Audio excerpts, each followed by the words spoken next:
It's now confirmed 3 U.S. troops were killed by a drone strike linked to Iran.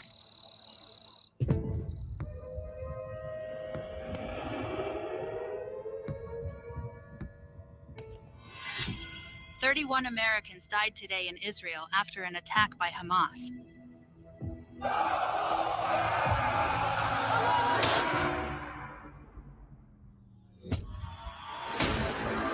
According to NBC, a Chinese spy balloon that flew across our country gathered intelligence from U.S. military operations. 13 American soldiers have been killed by a suicide bomber in Biden's failed pullout from Afghanistan. The Defense News reports today that the U.S. military is in decline, and threats from China are formidable.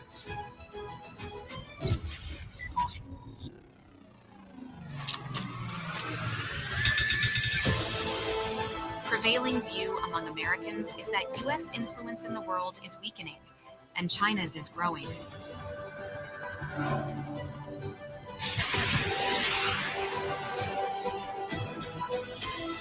A new poll out reveals that Americans believe their influence in the world has weakened.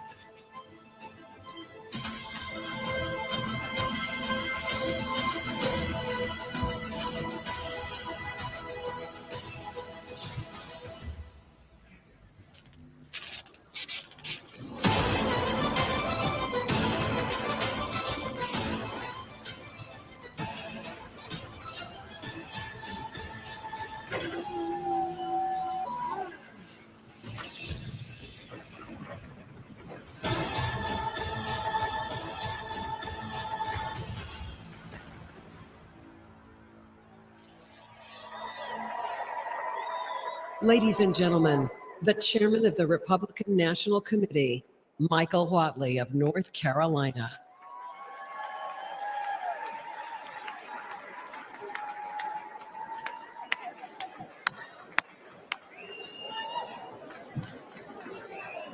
Delegates and alternates, ladies and gentlemen, Republicans around the world, have we had a great first 2 days of this 2024 Republican National Committee?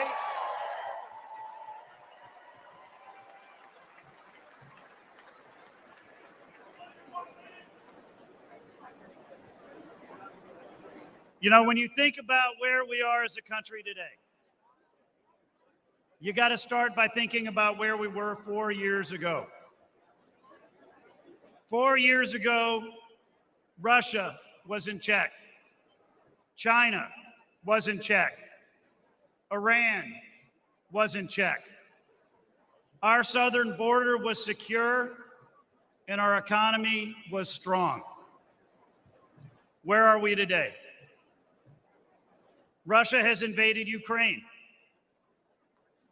They've parked a nuclear missile-capable boat 90 miles off our shore in Havana, Cuba. China is saber-rattling and threatening Taiwan. And Iran has openly attacked our ally, Israel, through its proxies and with its missiles. 10 million illegal immigrants have come across our southern border. And we don't know who they are, where they are, or what they're doing. Our economy is not nearly as strong as it was 4 years ago. We can do better. We need to do better.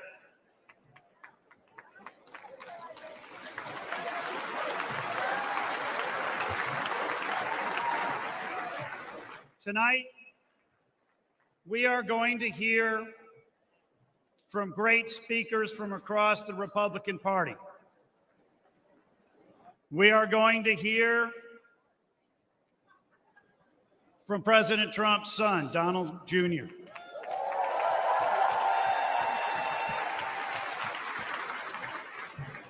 We're going to hear from the next Vice President of the United States, J.D. Vance.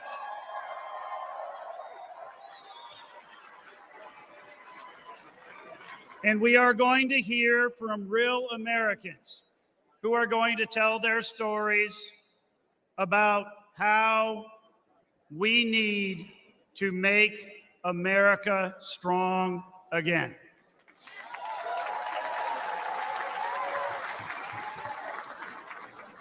So it is my pleasure to gavel open this third day of the 2024 Republican National Convention.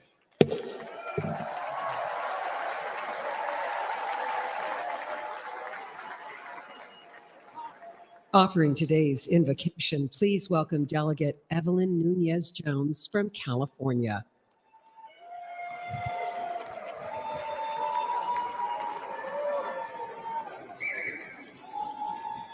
Please bow your heads.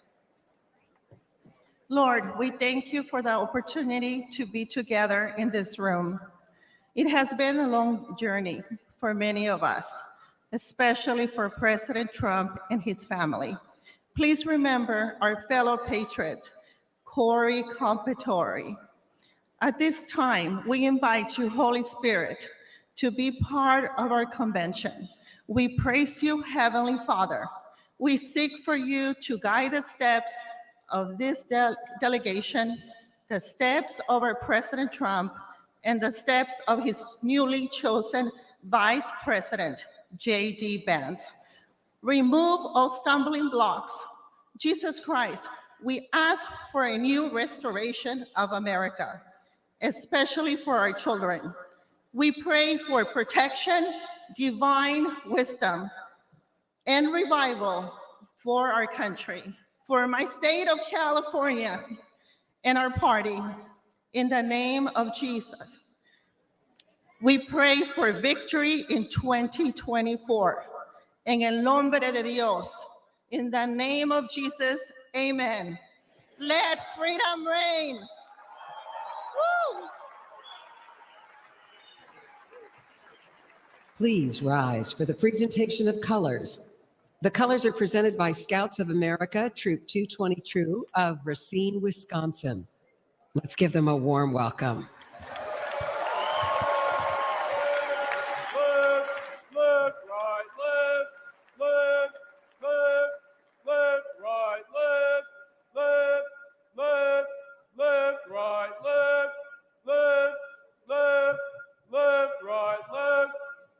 Color guard, hold.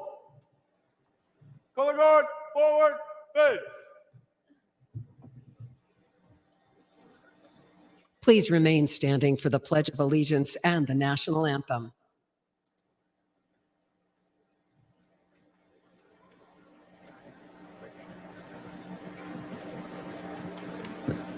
Ladies and gentlemen, please welcome John Coughlin from New Hampshire to lead us in the Pledge of Allegiance. I pledge allegiance to the flag of the United States of America and to the republic for which it stands, one nation, under God, indivisible, with liberty and justice for all. Thank you. Now, to perform the national anthem, please welcome Jenny Thiel.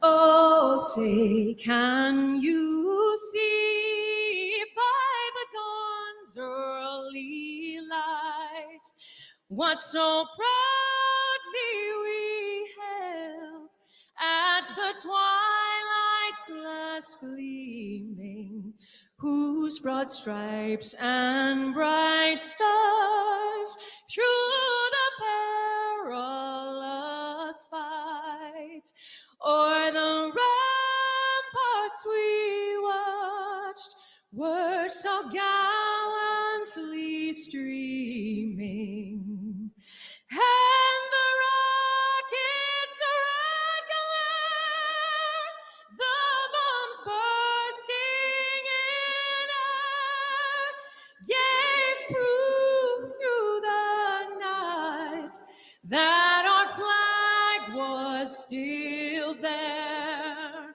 Oh, say does that star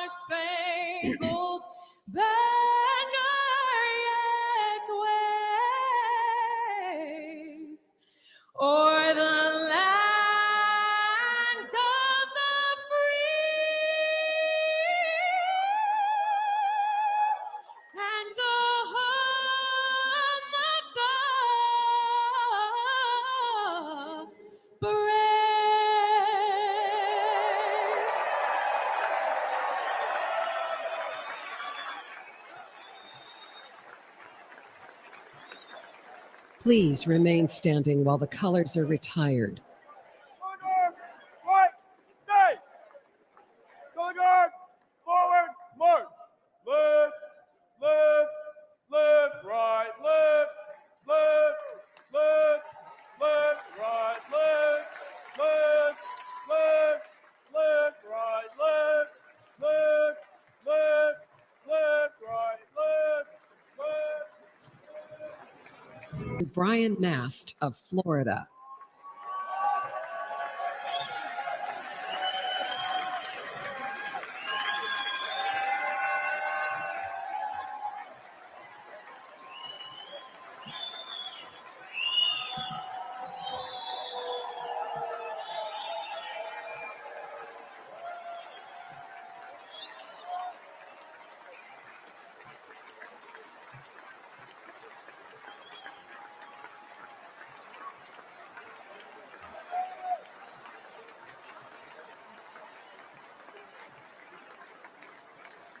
Good evening, America.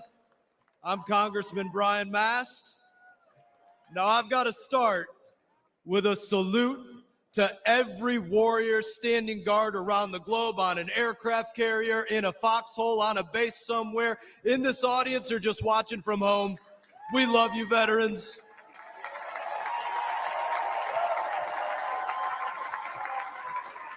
We love them. We love them. I, too, am an Army veteran, a husband, a father of 4. I lost 2 legs and a finger in the war in Afghanistan, but nothing could stop me from standing alongside Donald Trump and fighting for America.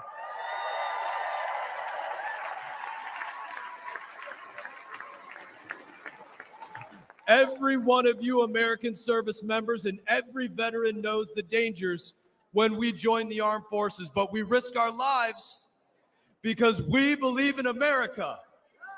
As president, Donald Trump rebuilt our military, deterred our enemies, and he made America strong again.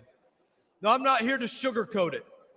Joe Biden and Kamala Harris have once again weakened our armed forces, and through inflation, slashed the size of our military budget, just like they slashed the family budget. And at the same time, they've distracted our troops with millions of hours of so-called extremism training, and they've based promotions on adherence to left-wing political ideology rather than merit. They would rather lose a war than use the wrong pronouns, and we've had enough.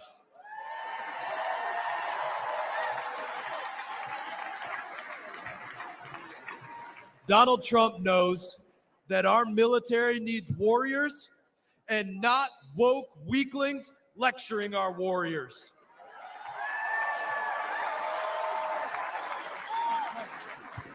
Biden and Harris's weakness invites aggression, and our enemies are on the march.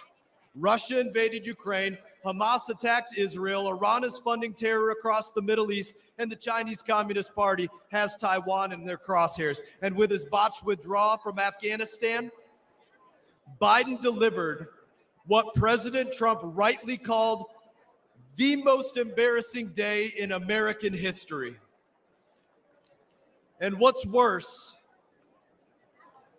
is that Joe Biden doesn't even remember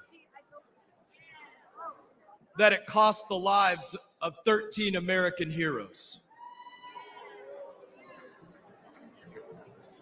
But when their coffins arrived at Dover, he did remember to check his watch, didn't he?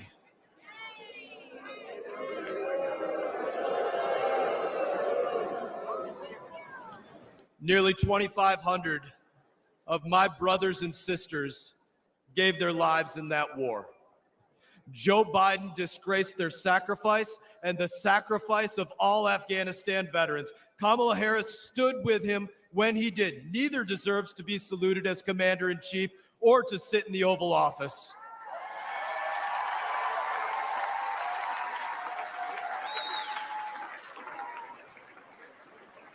American veterans and American service members deserve better. America deserves better. And with Donald Trump, you know that we don't just get better, we get the best. Donald Trump restored American strength before. Donald Trump will restore American strength again. And with your vote, we won't just make America strong again. We will make America stronger than it's ever been. May God bless you. God bless our troops. And God bless the United States of America.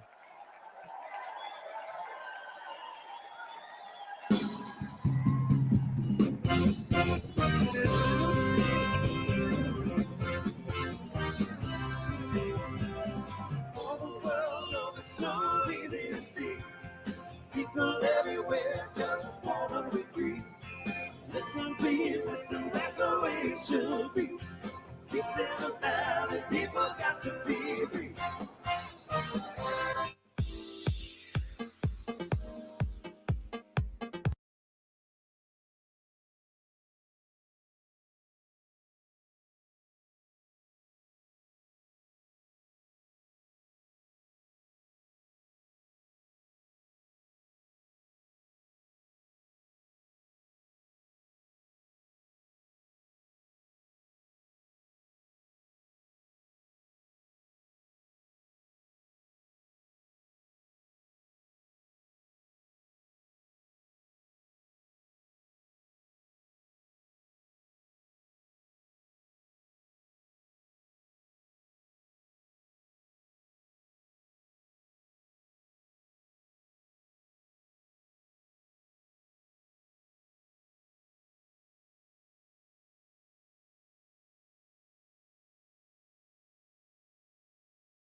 America.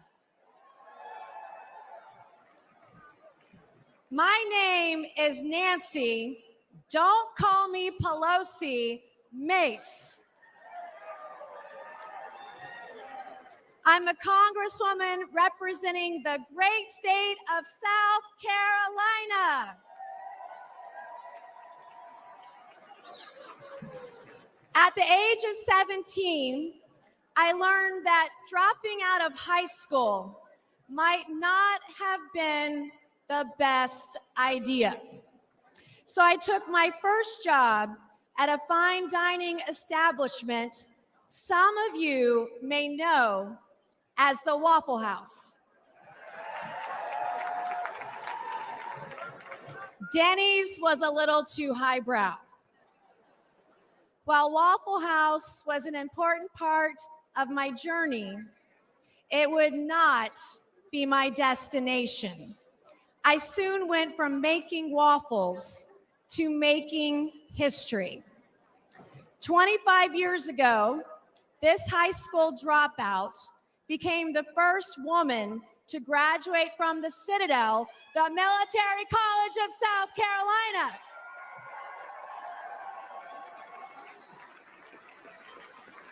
A college campus where we don't burn American flags, we salute them.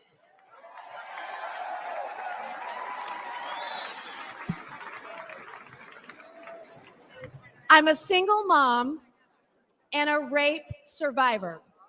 To women tonight who can relate, please know you have a friend and a sister in me. And I will fight like hell for you.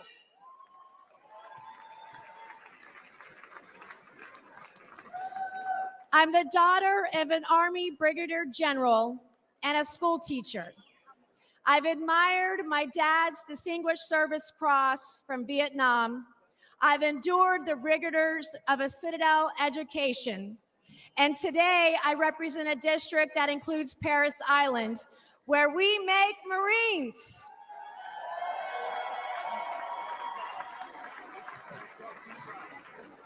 What we're witnessing today is proof that strength preserves peace and weakness invites war. We can never project strength around the world when weakness stands in the White House.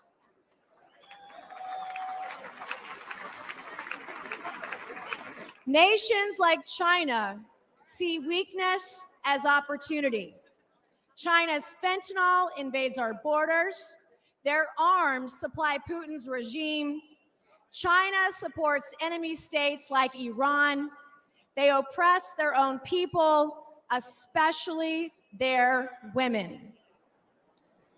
The world is watching America, and we must show them what we're made of.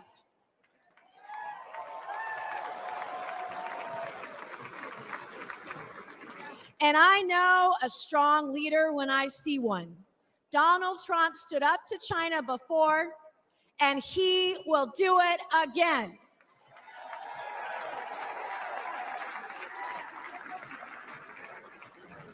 Anyone who thinks they can take on Donald Trump or take down America is now on notice.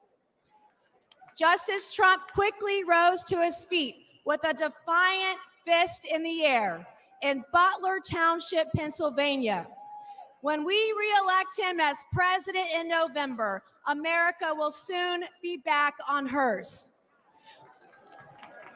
We will be courageous, we will be resilient, we will be united, and we will be prepared to take on the challenges of this historic moment. Thank you, God bless you, and God bless the United States of America, and God bless Donald J. Trump. Thank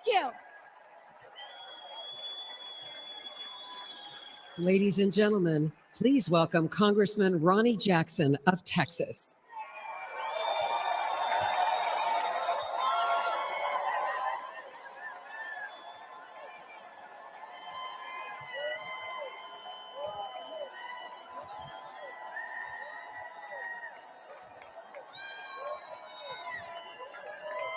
All right.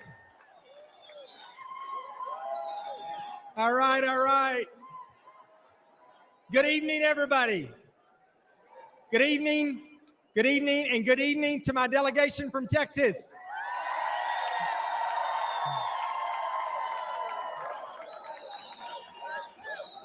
My name is Dr. Ronnie Jackson, and I'm the congressman from the 13th Congressional District of the great state of Texas.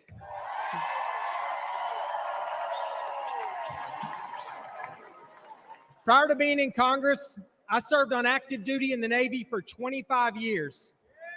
I was a Navy deep sea diver, an emergency medicine doctor, and a combat physician in Iraq. During that time, I also had the distinct privilege of serving for 14 years as White House physician. But most importantly, I served as the appointed physician to the greatest president that this country has ever had, Donald J. Trump.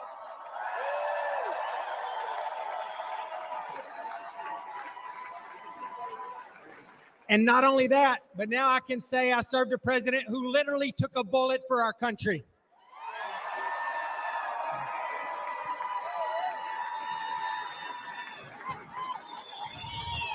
President Trump and I have been through a lot together over the years, but I have never, ever been prouder of his leadership than I was last Saturday. His warrior spirit and his display of will to keep fighting for our country, even after getting shot down, will go down as an all-time moment in American history. I know firsthand from my time at the White House that being a president is an unrelenting 24/7 job. Time off truly just doesn't exist. Our president needs to make clear and decisive decisions in a moment's notice. When the phone rings in the middle of the night, the president must be ready. Unfortunately, our current president is not ready for that call. Let's not kid ourselves. Father Time has not been kind to Joe Biden. And China, Russia, Iran, and North Korea, they do not respect Biden's 10 a.m. to 4 p.m. schedule. And we would not be in this situation were it not for Joe Biden's staff and his family. They should have compassion for him and prioritize his health and our country's security. But they have put their own interest above America's interest. Perhaps the greatest blame lies with his own Vice President, Kamala Harris. She has not been truthful with us. She has lied to us. She has put party above country, and she is as unfit in character as Joe Biden is in body and mind.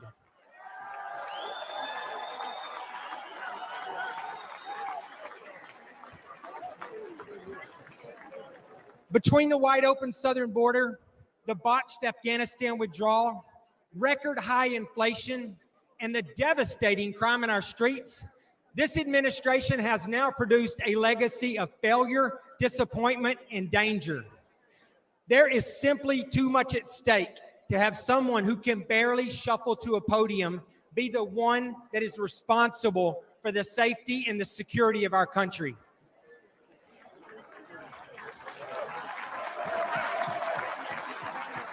Every second that Joe Biden remains in the White House, this country becomes less safe.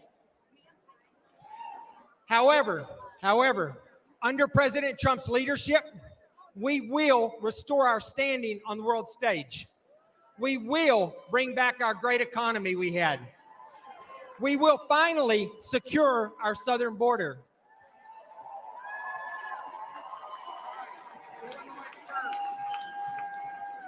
We will rebuild our great military. We will clean up crime in our streets. And most importantly, we will have a president who is respected by our allies and who is feared by our enemies and who leads with strength.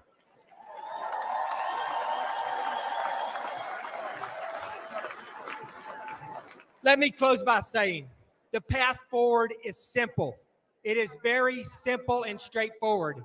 We need to make America great again, and we need to do everything we possibly can to re-elect Donald J. Trump as our president. Thank you all. God bless you. God bless America, and God bless Texas.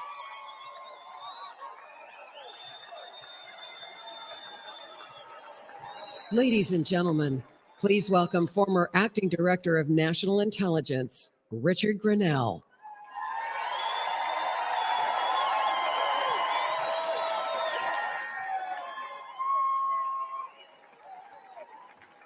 Hello, California.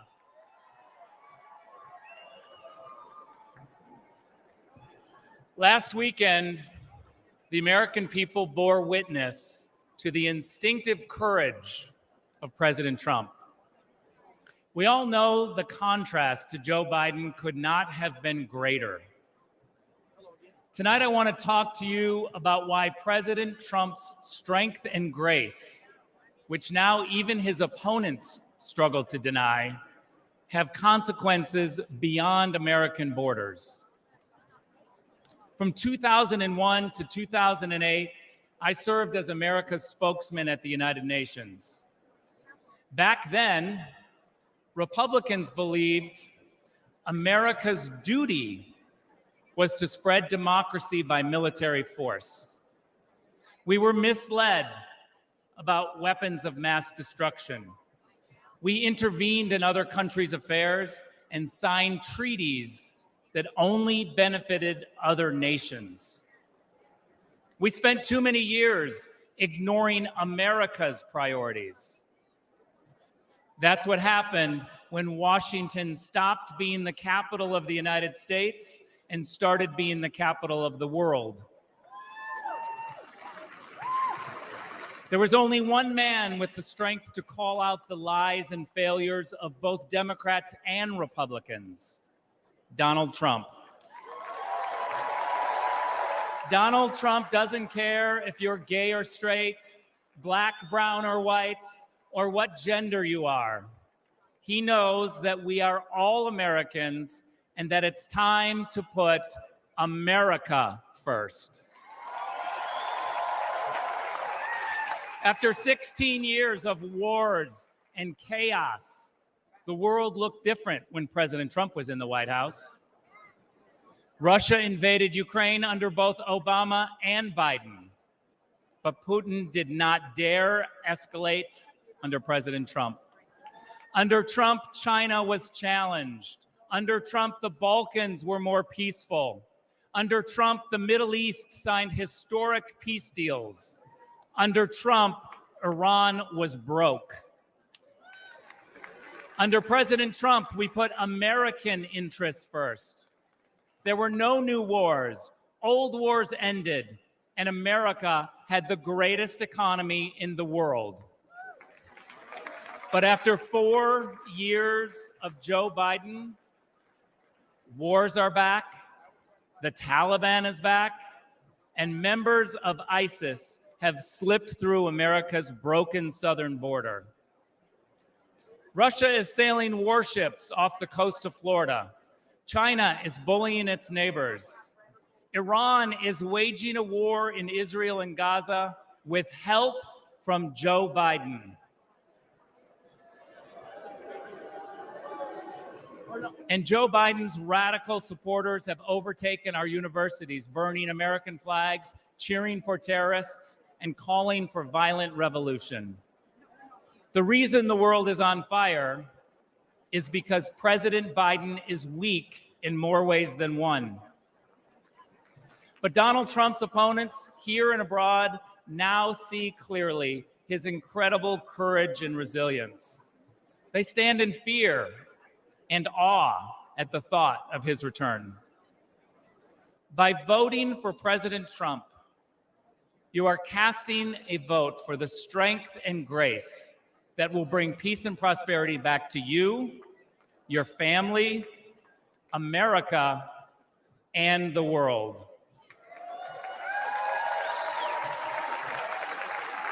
Don't let anyone ever tell you differently. Thank you very much. Ladies and gentlemen, please welcome Congressman Matt Gaetz of Florida.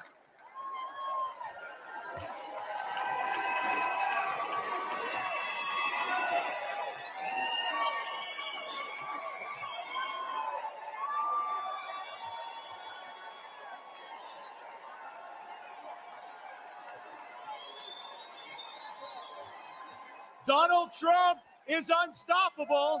Elect him president again, and America will be unstoppable too. Meanwhile, Joe Biden's been out of it.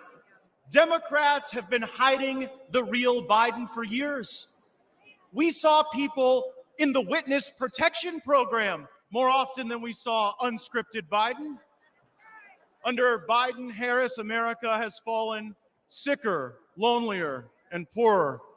Under Trump, we prospered, we were richer, inflation was low, and there were 2 genders. Under Biden-Harris, inflation has gotten so bad, you can no longer bribe Democrat senators with cash alone. You have to use gold bars just so the bribes hold value. Oh, the swamp draining will recommence soon, and I will be President Trump's strongest ally in Congress to pass term limits, to stop taxpayer funding for political campaigns, to ban members of Congress for life from becoming lobbyists, and for the same reason you don't let the referee bet on the game, ban members of Congress from trading individual stocks. I am proud to stand before you, the only Republican in Congress who takes no lobbyist money, no PAC money. It's not good for me. I work for you, not them. President Trump, he'll never defund our police, but he will defund foreign aid to countries that hate us. And President Trump understands that if it isn't racist to check ID for a hunting license or welfare benefits or a fishing license, then it is okay to demand an ID to vote everywhere in this country in every election that's held.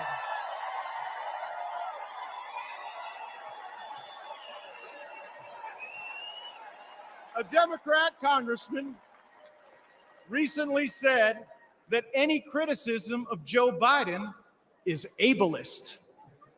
I don't think it's too much to ask that the American president be able to do the job. Kamala Harris isn't able to do any job. She was appointed border czar.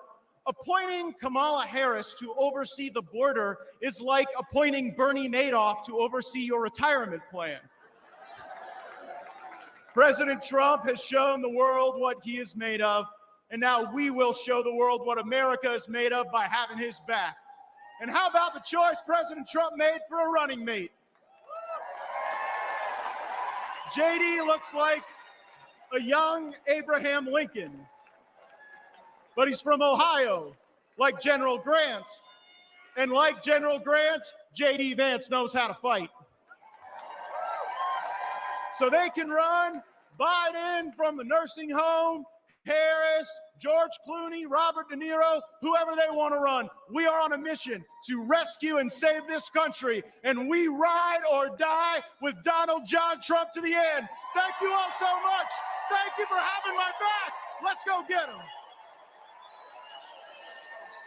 Ladies and gentlemen, please welcome former United States Ambassador to the Holy See, the Vatican, Callista Gingrich.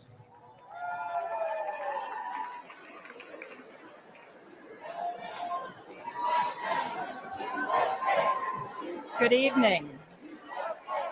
Tonight, we look toward a brighter, safer, and more prosperous future with Donald J. Trump as our next president of the United States.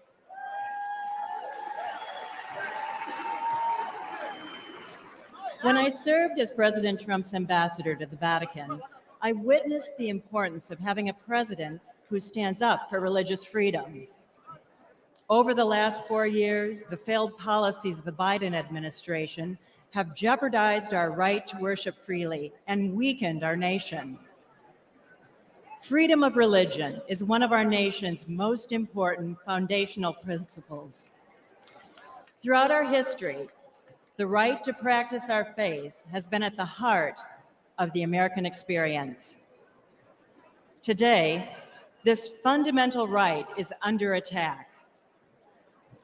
In recent years, the radical policies, rules, and regulations imposed by our own government have threatened people of faith.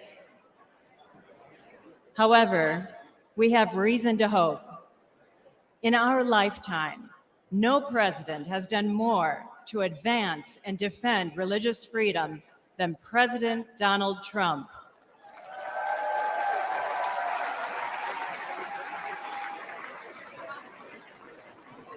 During his term, President Trump defended the rights of doctors, nurses, and teachers to act in accordance with their conscience.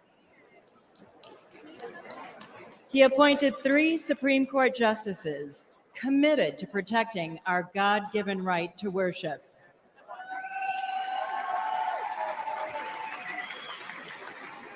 He expanded school choice and defended the First Amendment freedom of every student to practice their faith in public schools.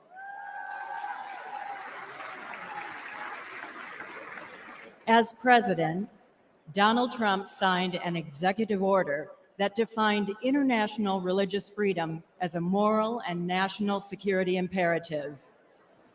And he was the first and only president to convene a meeting at the United Nations dedicated to ending religious persecution and defending religious liberty around the world.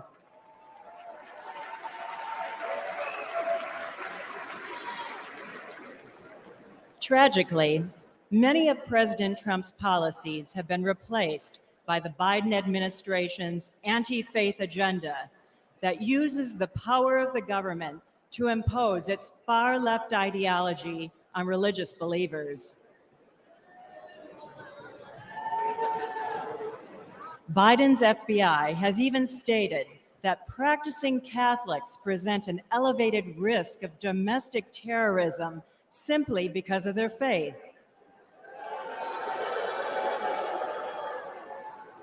Unlike President Biden, President Trump has a proven track record for promoting and protecting religious freedom at home and abroad.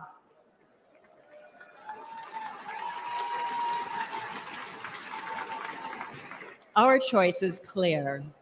We need strong leadership, bold action, and unwavering commitment to preserve our God-given rights.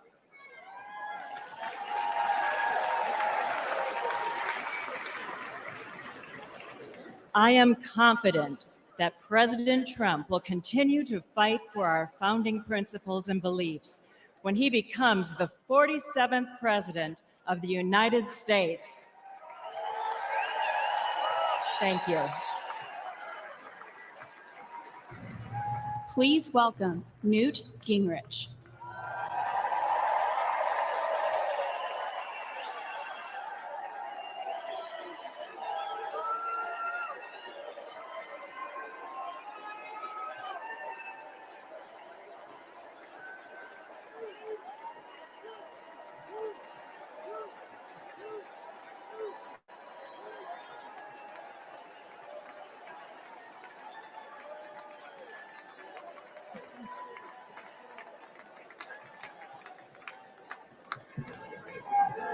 Thank you very much. That's a very warm welcome.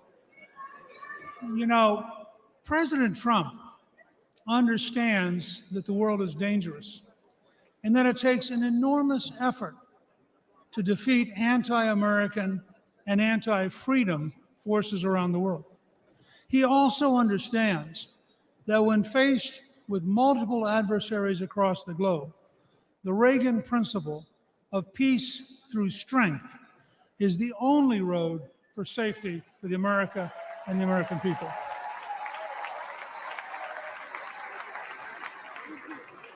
The contrast between President Trump's realistic policy of resolute strength in a dangerous world and President Biden's policies of appeasement, weakness, and self-delusion may be the biggest difference between the Make America Great Again movement and the Make America Weak ideology of the left. We have to remember that the greatest threat to American safety is not Biden's brain. The greatest threat is Biden's policies and the people he appoints to implement them.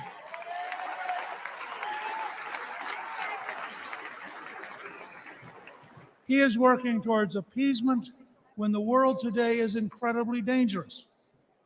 A growing coalition of dictatorships is actively trying to undermine American power and conquer America's allies.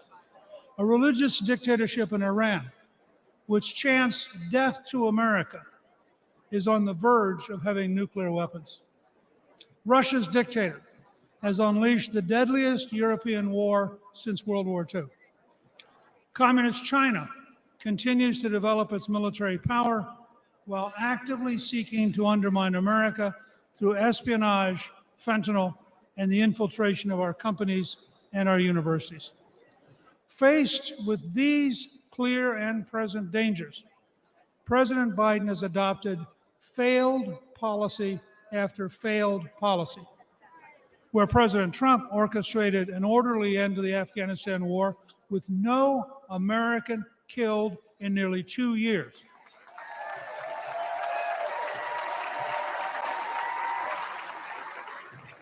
Biden ordered a chaotic, panic-filled withdrawal that left 13 American troops and hundreds of Afghans dead. Where President Trump insisted on keeping Bagram Air Base, which is located within 1 hour of the Chinese nuclear facilities, President Biden gave it to the Taliban, who are now allied with Communist China.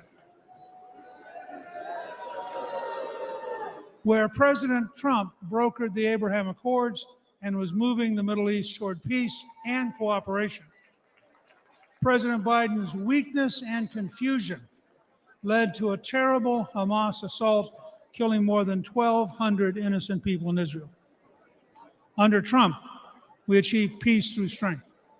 Under Biden, we have war, suffering, death, and a world teetering on the edge of World War III. Like Prime Minister Winston Churchill and President Abraham Lincoln, President Trump understands that only a firm, courageous policy of strength will work in a dangerous world. The message for this November is clear. You can vote for weakness and war with Biden, or you can vote for strength and peace with President Trump.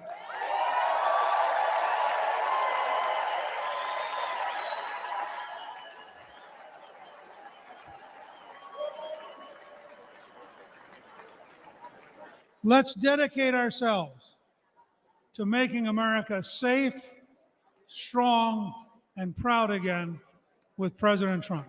Thank you very much. Ladies and gentlemen, please welcome former Director of the United States Office of Trade and Manufacturing Policy, Peter Navarro.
Right.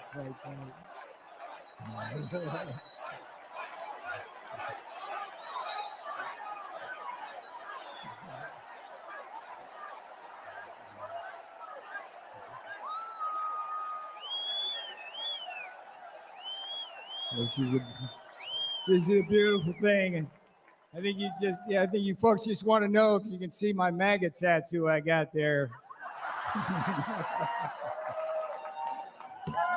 Yes, indeed. This morning I did walk out of a federal prison in Miami. Joe Biden and his Department of Injustice put me there. Tonight I'm here with you in this beautiful city of Milwaukee. I've got a very simple message for you. If they can come for me, if they can come for Donald Trump, be careful, they will come for you. If we don't control our government, their government will control us. If we don't control all three branches of our government, legislative, executive, and judicial, their government will put some of us, like me and Steve Bannon, in prison and control the rest of us. Here's how it went. Here's how I got in prison. The legislative branch came for me first. Your favorite Democrat, Nancy Pelosi,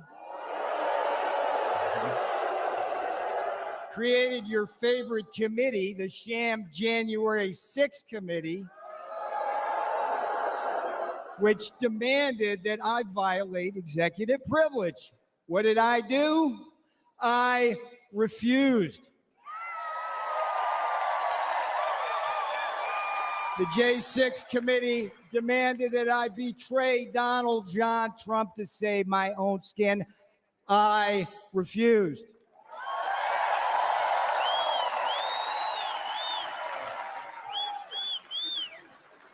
Here's the thing about the Constitution. They demanded that I break the law because they have no respect for it. I refused. And a Democrat majority in the House then voted to hold me in contempt. All right, what happened next? The next jackboot to drop was the executive branch. Another one of your favorite Democrats, Democrat Attorney General Merrick Garland. There's a winner. Him and Jack Smith indicted and prosecuted me for criminal contempt of Congress. Now, here's what's weird about it. It's something that Democrat prosecutors refused to do against one of their own, including two guys with blood on their hands, Eric Holder and Alejandro Mayorkas, the great border czar, right? They've actually gotten people killed for decades. For decades. The Department of Injustice right now, the Department of Justice policy stated, hear me out on this, if Congress slaps a subpoena on a senior White House advisor like me, the advisor's duty is to politely tell them to go pound sand. That's exactly what I did. So far we got two branches, legislative and executive. The judicial branch delivered the final blow. Just as, here's another favorite of yours, just as Democrat Judge Juan Marchand, you know this guy, did to Donald John Trump in his Manhattan kangaroo court, another Democrat judge, a guy named Ahmed Maida, keep your eye on this guy, Ahmed Maida, Obama appointee, they stripped me of every possible defense, and then what? Just like in Manhattan with Donald Trump, they threw me to the wolves of an anti-Trump jury. And where? The D.C. swamp. They convicted me. They jailed me. Guess what? They did not break me.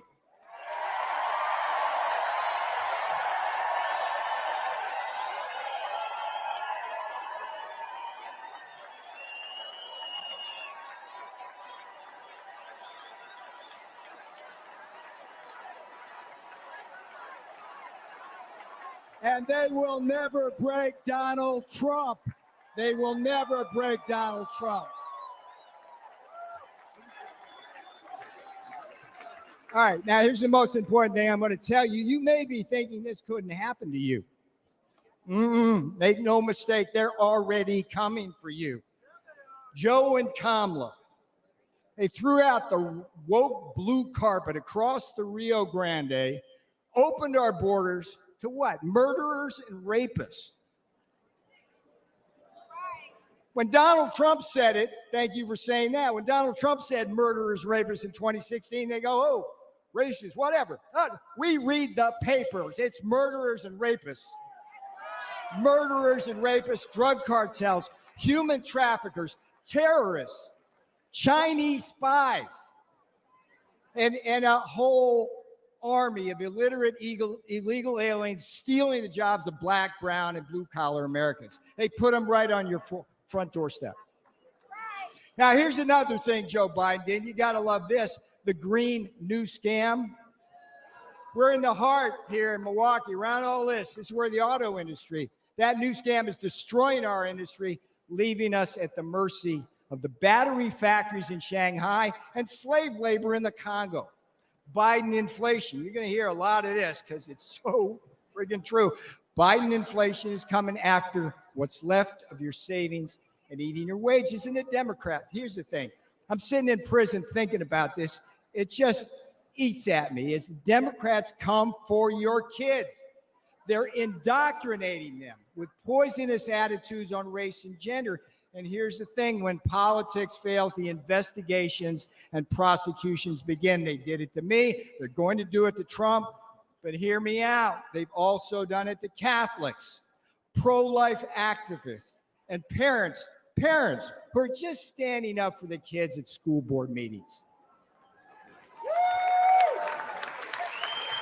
This is a tale of two Americas, and you know it wasn't this way when Donald Trump was president. I remember the days I was there. In Trump's America, you were safe and our borders were secure. In Trump's America, you were more prosperous, and you didn't have to choose between what? Food on the table, medicine in the cabinet, and a roof over your head.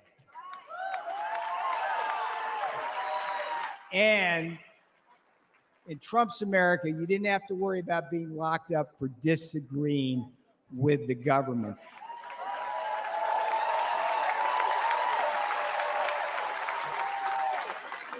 I went to prison so you won't have to.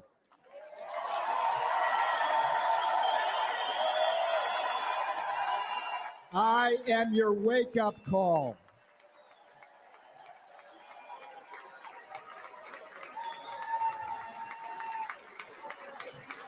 All right, this is where I'm going to have fun now, because I'm going to leave you now with the last three words.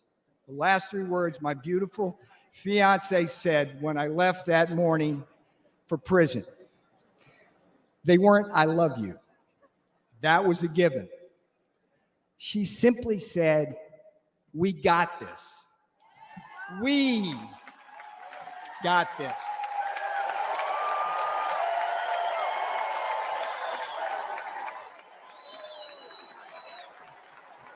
That's what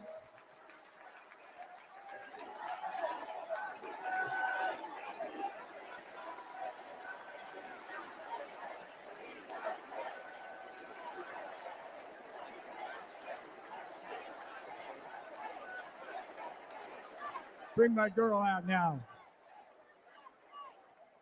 That's what these lawfare jackals don't understand. When they put people like me in prison and fire figurative and now literal bullets at Donald Trump, they also assault our families.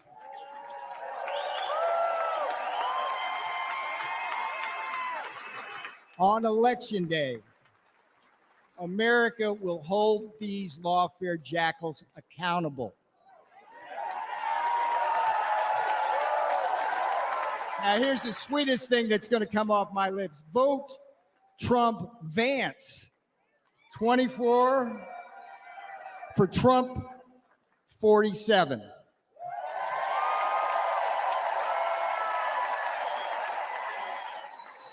I'm Peter Navarro. I went to prison so you won't have to. This is my beautiful girl. She did the time with me. That's what these friggin' Democrats don't understand. They do this to our families. She's my girl. Yeah. I love you. Let's win. Do not let up. Do not let up. Pedal to the metal till November.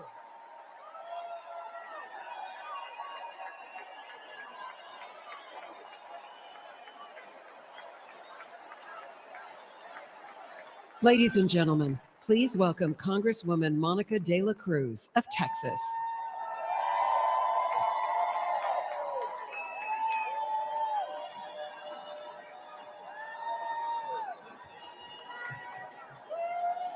Hello, Milwaukee. On behalf of the great state of Texas, it is an honor to be with you tonight.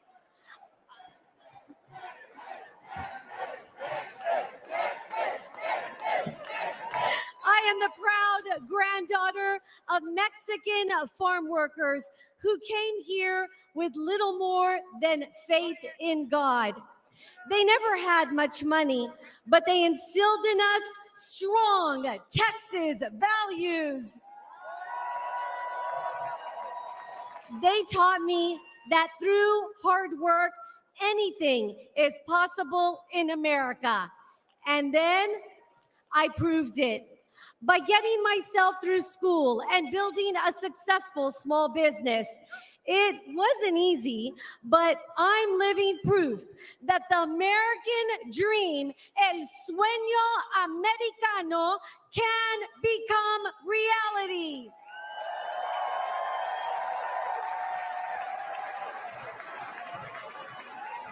Only in America can a little girl from South Texas go from watching her abuelo pick watermelons to serving in the people's house.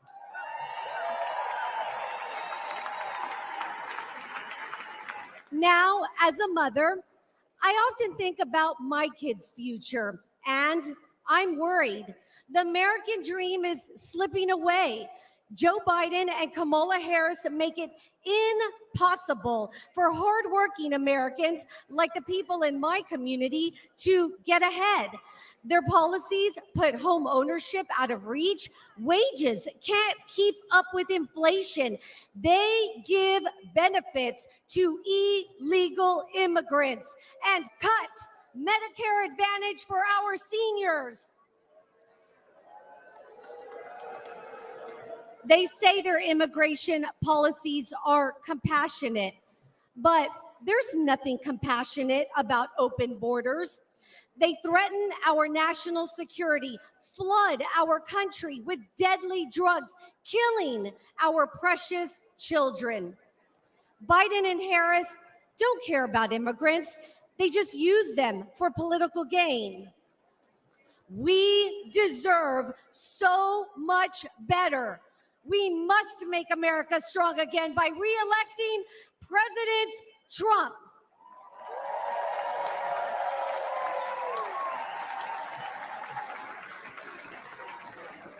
Under his leadership, we can put hardworking Americans first again, end this border crisis. We can restore peace and prosperity, creating an amazing future with endless possibilities. And we can rebuild the most vital institution of all, the American family.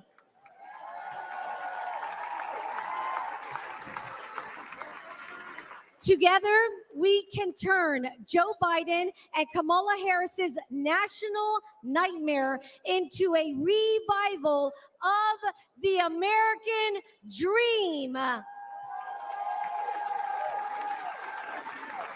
Thank you, Milwaukee. Good night.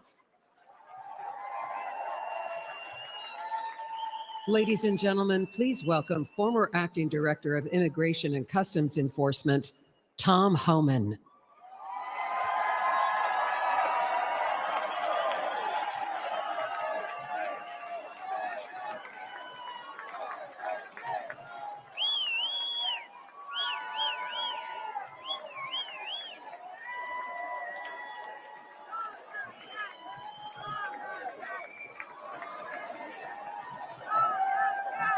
Thank you. How you doing? My home state, New York. Where's New York at? Give me a shout.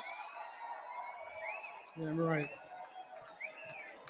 Look, for those who don't know me, my name is Tom Homan. I began my career as a Border Patrol agent in 1984. After 34 years, I became the first Director of Immigration and Customs Enforcement, ICE, that actually came up through the ranks. I've worked for 6 presidents, starting with Ronald Reagan. Every president I've worked for said they're going to secure the border. President Trump actually did it.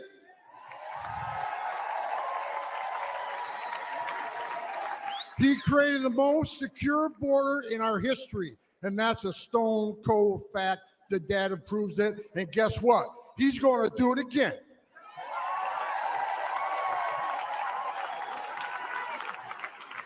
Under President Trump, we cut illegal immigration by 90%, the lowest level in 45 years. Deportations rose to the highest level ever, including historic numbers of illegal alien gang members and criminals. Most importantly, 4 years under President Trump, we had 13 people we arrested on a terrorist watch list. Joe Biden, 381. And let's remember, we got over 2 million known gotaways. How many of them came from a country that sponsored terrorism? God help us. Biden is the first president in American history to come into office and unsecure a border. Who the hell does that? On their first day in office, Joe Biden and Kamala Harris suspended deportations. They stopped the border wall. They canceled Remain in Mexico. They reinstated catch and release. They proposed amnesty for millions, along with free health care. And now we have a record illegal migration, a record number of women and children being sex trafficked, a record number of Americans dying from fentanyl, a record number of known as suspected terrorists sneaking across our border. And here's what you need to know. This isn't mismanagement. This isn't incompetence. This is by design, and it's a choice. It's national suicide.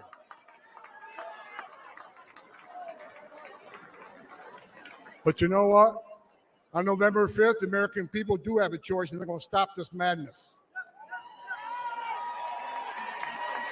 I got a message. As a guy who spent 34 years deporting illegal aliens, I got a message to the millions of illegal aliens that Joe Biden's releasing our country in violation of federal law. You better start packing now.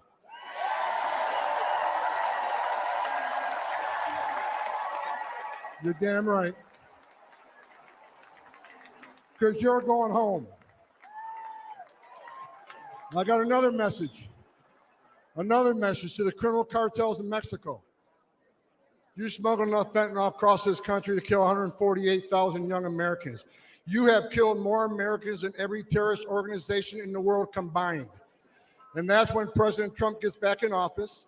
He's going to designate you a terrorist organization, and he's going to wipe you off the face of the earth. You're done. You're done.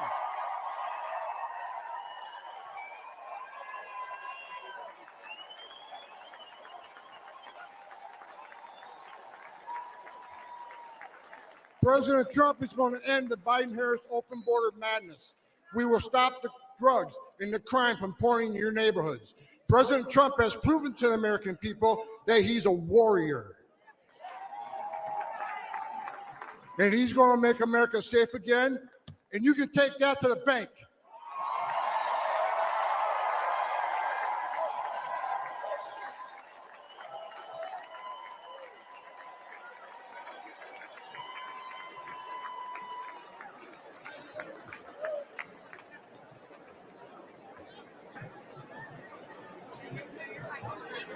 Ladies and gentlemen, please welcome to the stage David Lara.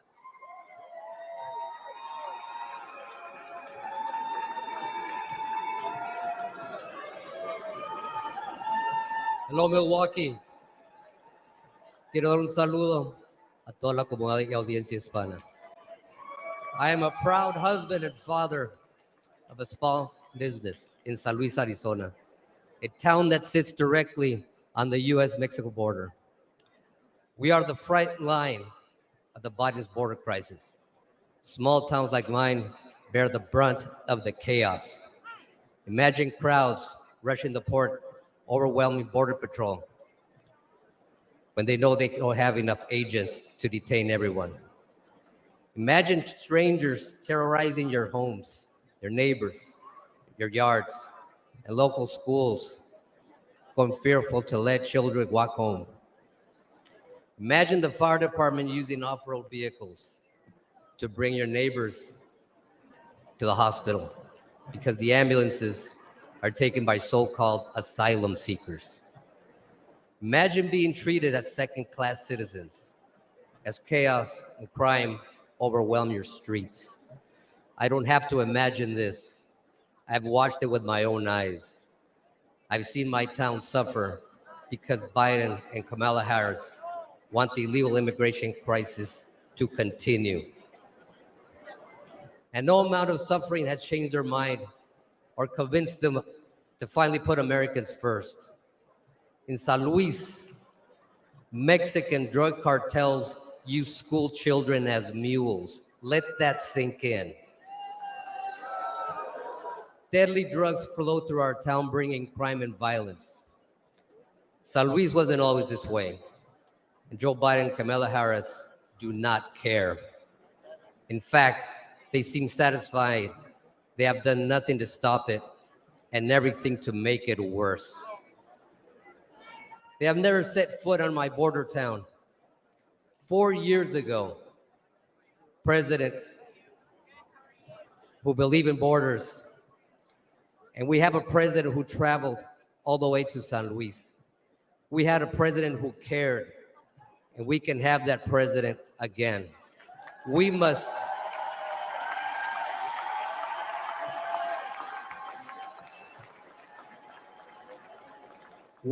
re-elect President Trump to close the border, the crime, and stop the drugs from pouring in.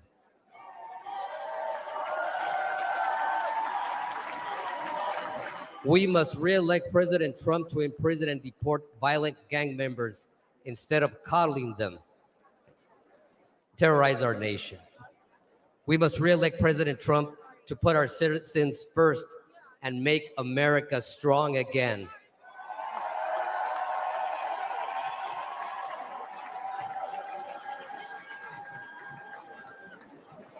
Los Latinos estamos con Trump. Thank you, Milwaukee. American Latinos for Trump.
Ladies and gentlemen, please welcome Arizona ranchers Jim and Sue Chilton.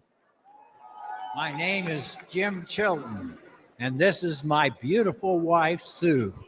We've been married for 60 years.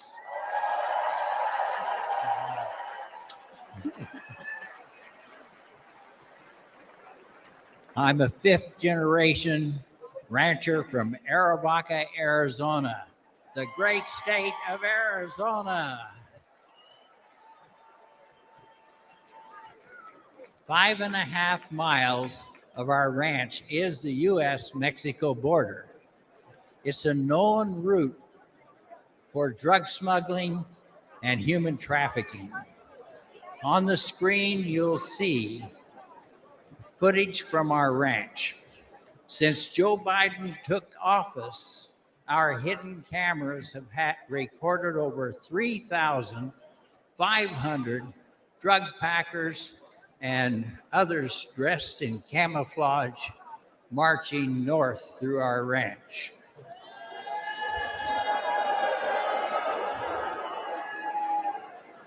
These are not asylum seekers.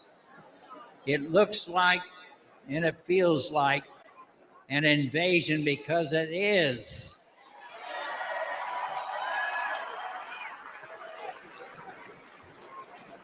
In April alone, over 5,000 additional unvetted aliens entered our ranch claiming economic asylum. We know firsthand that Biden's open border is our nation's greatest national security threat.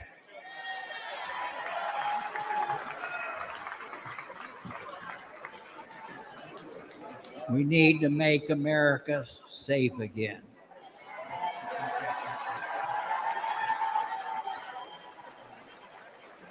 Every time Jim leaves the ranch house, I have to worry that he won't come back alive. Our house has been broken into twice. A Border Patrol agent was shot 5 times by drug smugglers on our ranch.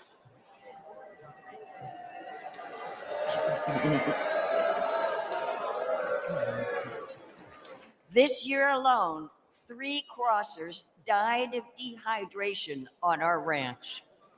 The cartel drug smugglers are crossing our nation's border every day.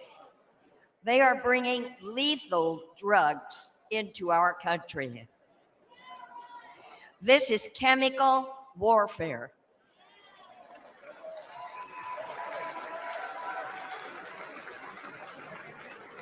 It's killing Americans. Under President Donald Trump, it wasn't like this. And if we bring him back, I know he'll stop it again.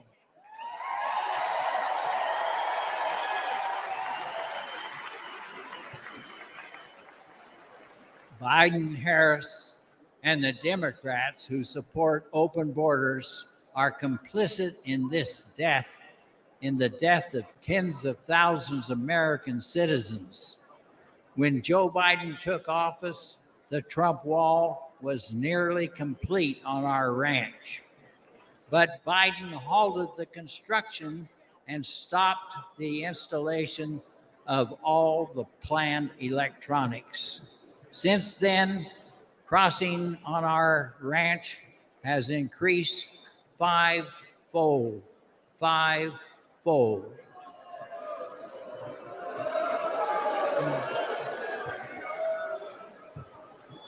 It's like Biden and Harris want the lawlessness. The fact is that walls work. We must elect Donald Trump to finish the wall.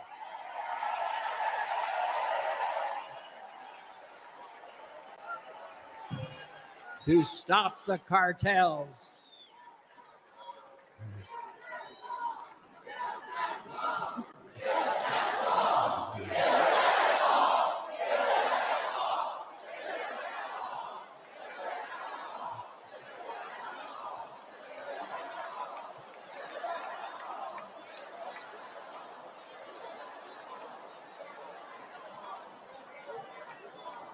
And we must keep America safe and strong. Thank you. Thank you. God bless all.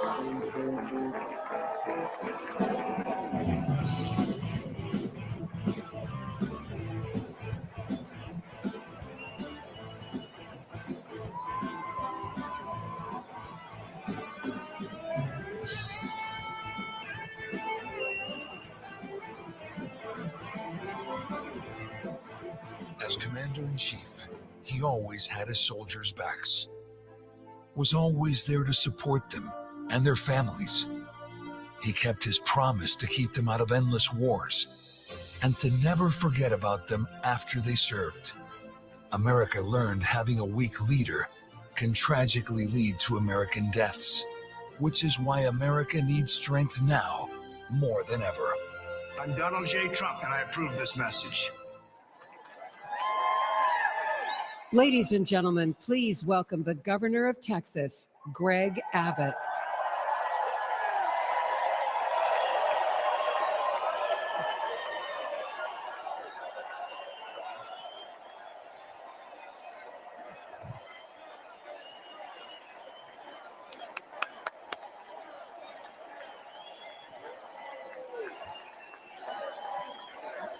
Thank y'all very much. Thank y'all very much.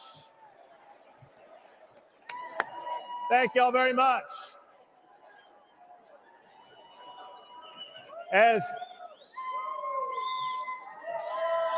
Come on, let's go.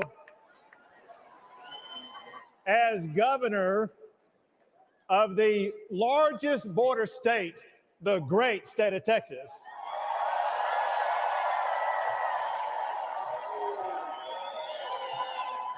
I can tell you, America needs a president who will secure our border. America needs Donald J. Trump.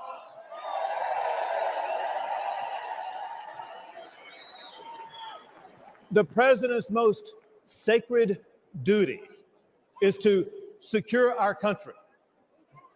Donald Trump fulfilled that duty by eliminating illegal immigration.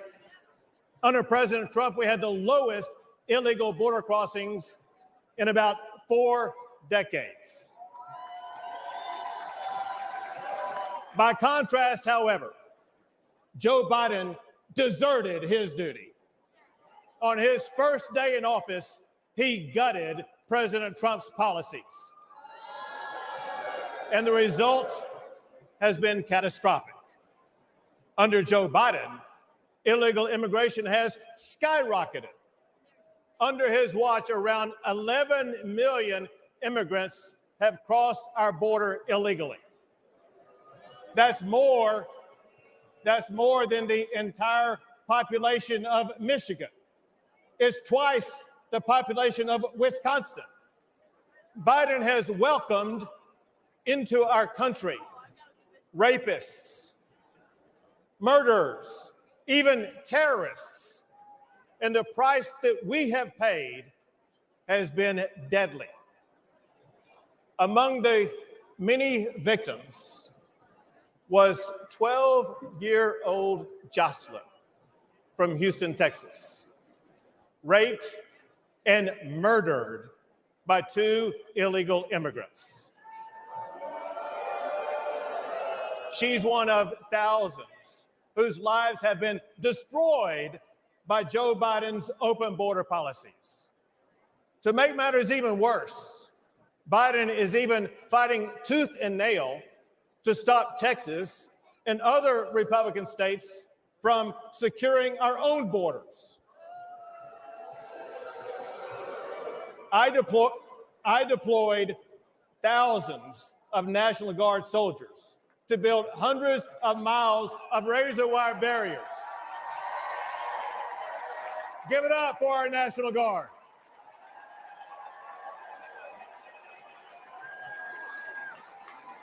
They built those barriers to stop illegal crossings. When Joe Biden ordered to cut that razor wire, I ordered the National Guard to triple the razor wire on the border.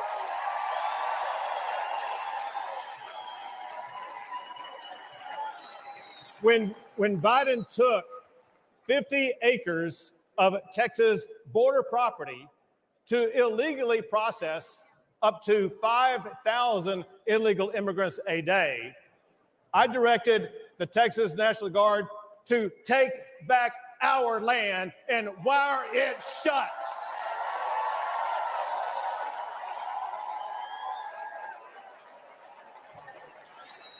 Now, there's no longer 5,000 people crossing the border like there was under Joe Biden. Now that the National Guard wired that shut, on average, there is 1 illegal immigrant crossing the border at that location a day. When Joe Biden and Kamala Harris refused to even come to Texas and to see the border crisis that they created, I took the border to them. I began busing illegal immigrants to Washington, D.C.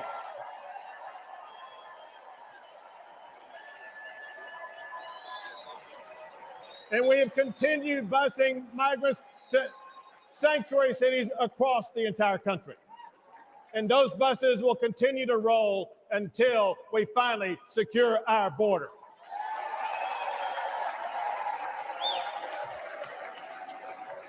Fortunately, I see hope on the horizon, because on November the 5th, Joe Biden will be fired.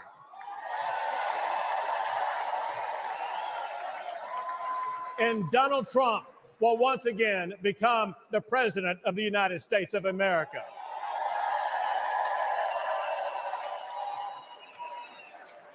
He will enforce the immigration laws. He will fight the Mexican drug cartels. And he will arrest the criminal illegal immigrants and put them behind bars. Or send them back.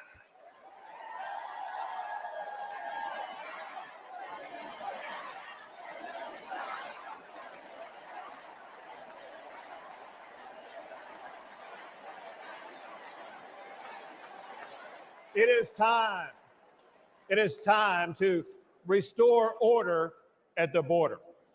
It is time to rid our streets of crime and chaos. It is time to secure our nation by returning Donald Trump as President of the United States of America. Thank you all. God bless.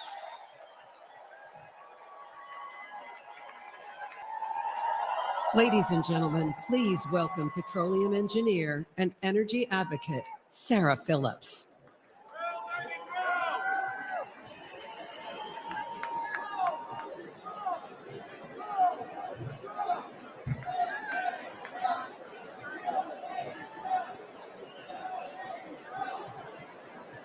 Good evening, Milwaukee. This past Saturday, I was at the Trump rally in Butler. I, in fact, was the first speaker on stage that day. As you can imagine, it was a terrifying experience, but nothing was going to stop me from being here to support President Trump.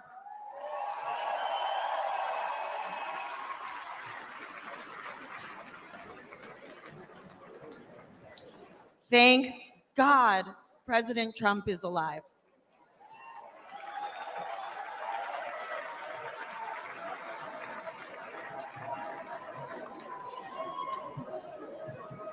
I'm Sarah Phillips, and I'm honored to speak to you about one of the most important issues in this campaign, energy.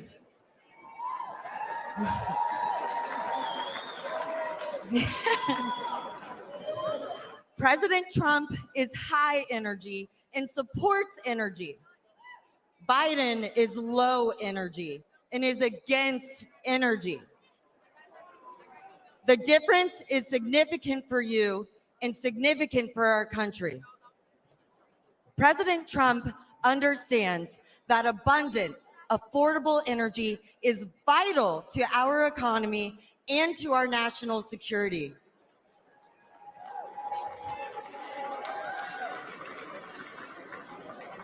Meanwhile, President Biden is pushing the Green New scam.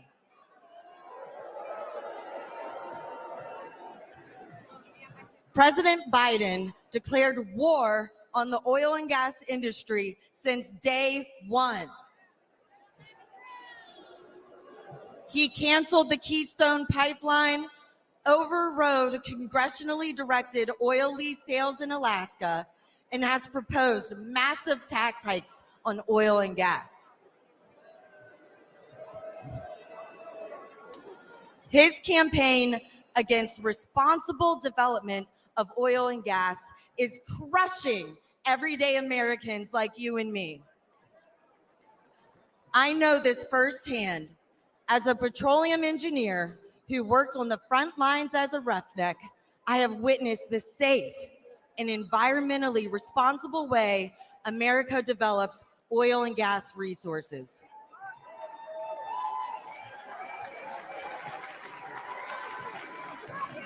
And I have worked side by side with those in the field who I consider family and who are dedicated and hardworking. Their critical work is so critical for our country. The hydrocarbons that are being extracted are a true gift. From powering our cars and heating our homes to being a building block for fertilizer, plastic, and many other products, our society and our standard of living could not exist without fossil fuels. Texas. That is among the many reasons why we need to return Donald Trump to the White House.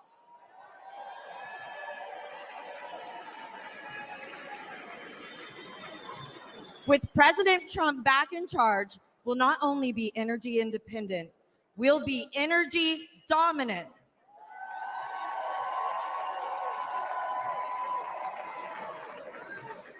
We'll create jobs, increase investment, and improve our national security.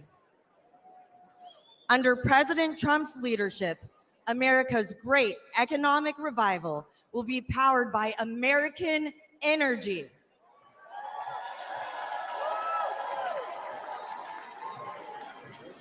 He did it before, and he will do it again. For the sake of our economy, for the sake of our quality of life, and for the sake of America's future, let's return Donald Trump to the White House. Texas.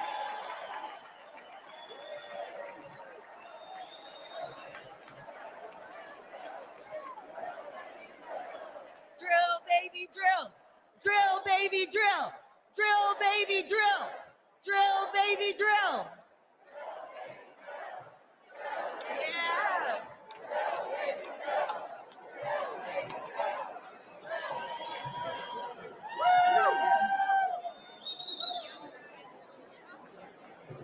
Ladies and gentlemen, please welcome the mayor of East Palestine, Ohio, Trent Conaway.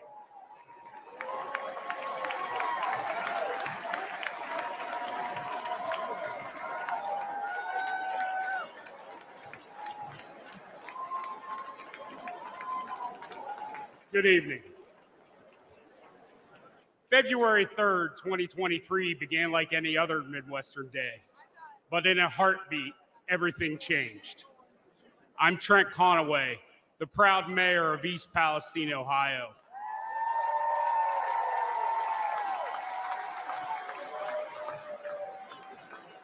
When the train derailed, spewing flames and toxic chemicals to our town, faced a disaster unlike we'd ever seen. And in the chaos, we witnessed a clear contrast between leadership and incompetence. Our first responders didn't hesitate. They raced to the scene, they battled the flames, and evacuated our citizens. And for that, I want to thank every one of them tonight.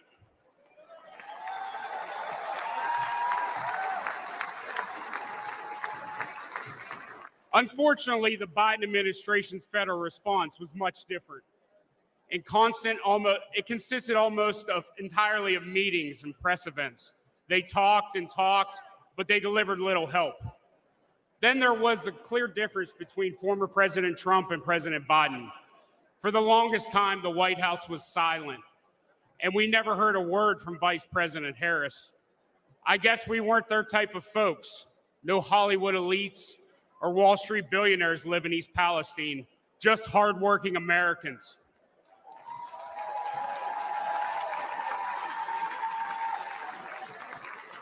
But Donald Trump cared.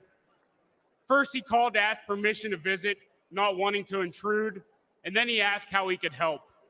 When he arrived with fresh pallets of drinking water, he met with everyone, from first responders to local officials and residents. He toured the derailment site. He listened to us, and he shared a meal with volunteers at a local McDonald's. His presence was genuine. His concern was real. After a year of criticism, President Biden finally did show up. His appearance was brief, forced and scripted. He met with a select few and then left. We needed so much, and he delivered so little. I know a thing or two about train wrecks now, and let me tell you, that's what the Biden administration has been.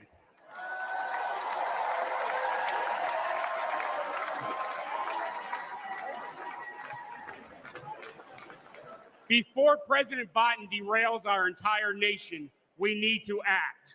We need a leader who values small town communities as much as big cities. We need a president who loves all Americans.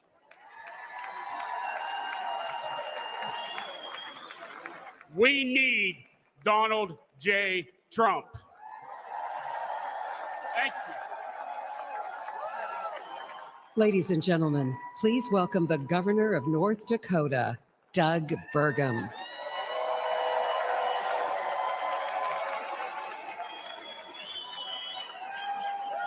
Hello, Milwaukee. And hello, North Dakota. Feels good to be here. The last time I was in Milwaukee, in this building, standing behind a podium was for the debate, and I stood on one leg for 2 hours. You guys might remember I blew my Achilles the day before. But to kick things off, I have a question for you, and I need your help answering so nice and so loud that everyone at home can hear you. Are you ready?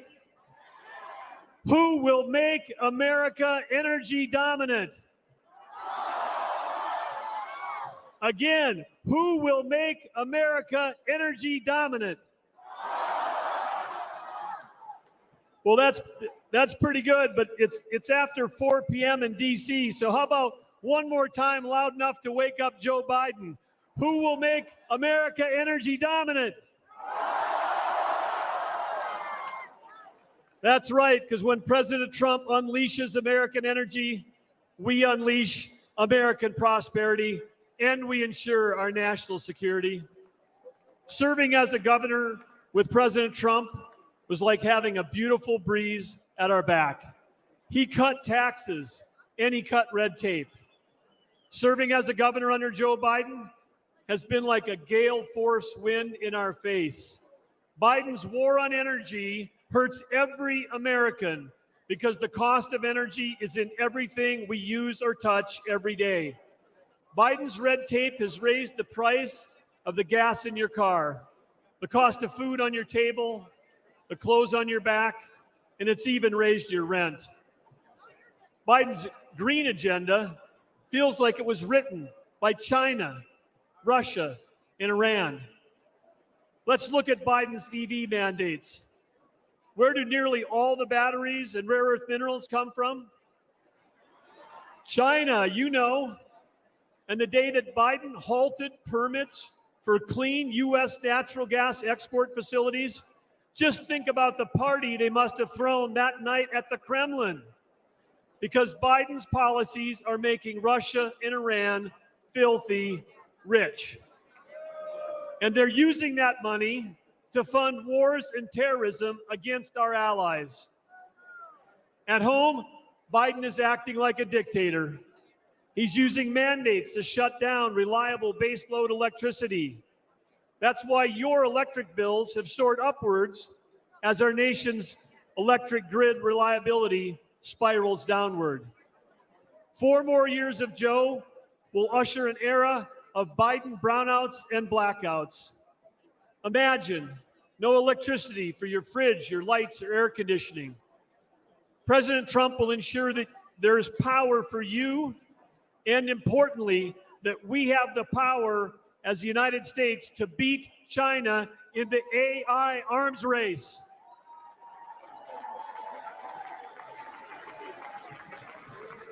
Unleashing American energy dominance is our path back to prosperity and peace through strength. Teddy Roosevelt encouraged America to speak softly and carry a big stick. Energy dominance will be the big stick that President Trump will carry.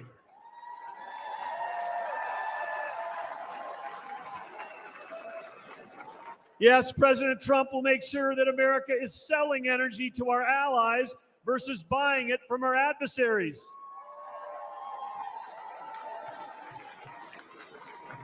Innovation has always been the source of American greatness, and President Trump champions innovation over regulation.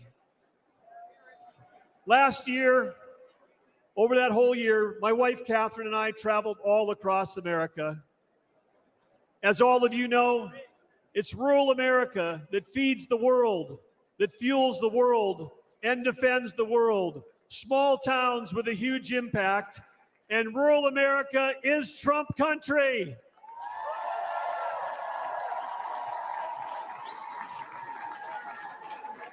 In North Dakota, we know one thing for sure because we've seen him do it, and that's that the hardest working president in American history is Donald J. Trump.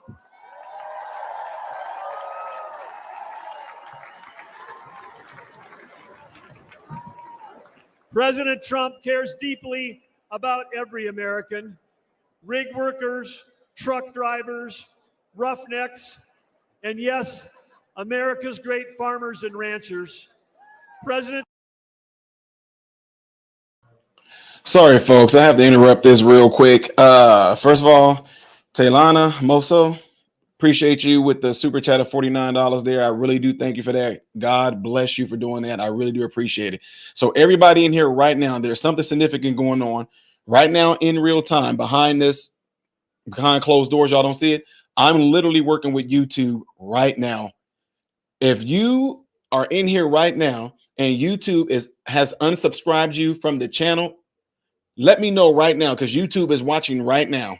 I told them that it's all in the comments and all that. This has been an ongoing issue of people being unsubscribed from the channel. So if you have been unsubscribed from my channel, can you just write in there, you guys just type in there, I have been unsubscribed from your channel and had to resubscribe. Do something like that while YouTube is in here watching this right now.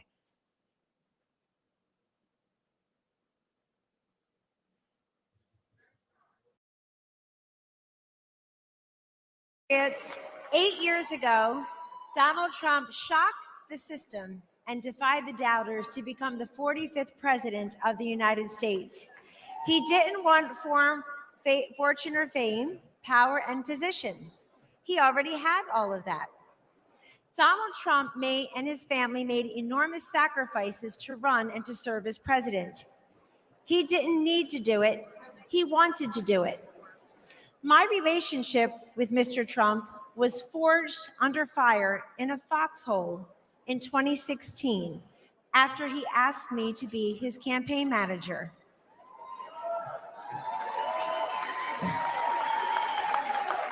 We had no idea that he was making history as the first successful presidential nominee ever to tap a woman to lead a campaign.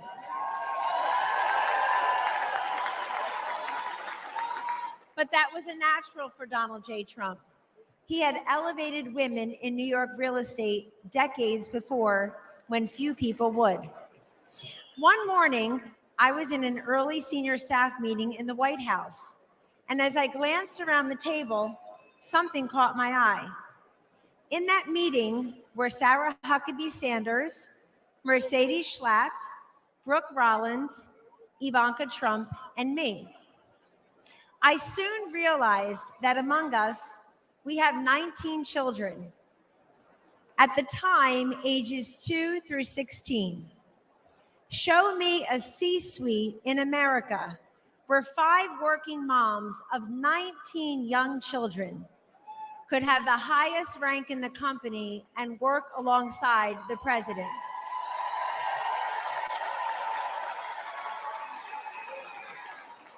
In the Trump White House, we lived it. Sure, he saw something in me and the other working moms that perhaps we did not see in ourselves. But more importantly, he sees what's best and what's possible for millions of decent, hardworking Americans. Now, 8 years later, he and his family have made the sacrifice again for him to run and serve as president. Donald Trump could be the envy of former presidents. He's a billionaire who could play golf every day at his own golf courses. He can enjoy a magnificent life with his incredible 5 children, his 10 amazing grandchildren, and that extraordinary, elegant, beautiful, brilliant wife. The former and future First Lady, Melania Trump.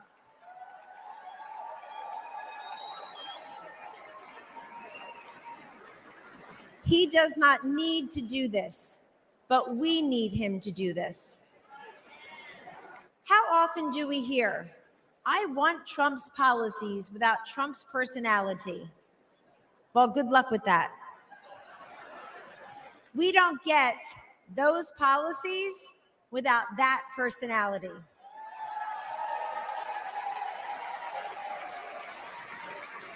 Taking out al-Baghdadi and Soleimani, ending the ISIS caliphate, recalibrating trade deals, restoring sanity, growth, and fairness in our economy, making our southern border more secure and sovereign, supporting school choice, protecting life, respecting workers, backing our blue, our military, and our border patrol.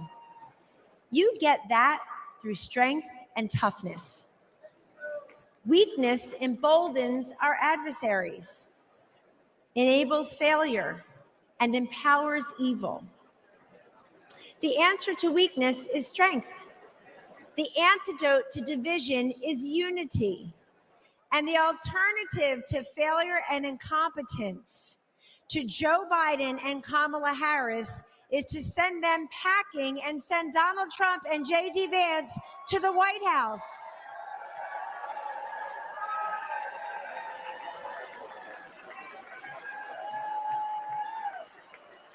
If you know someone who is skeptical about the Republican Party or who is cynical about politics, don't dismiss them.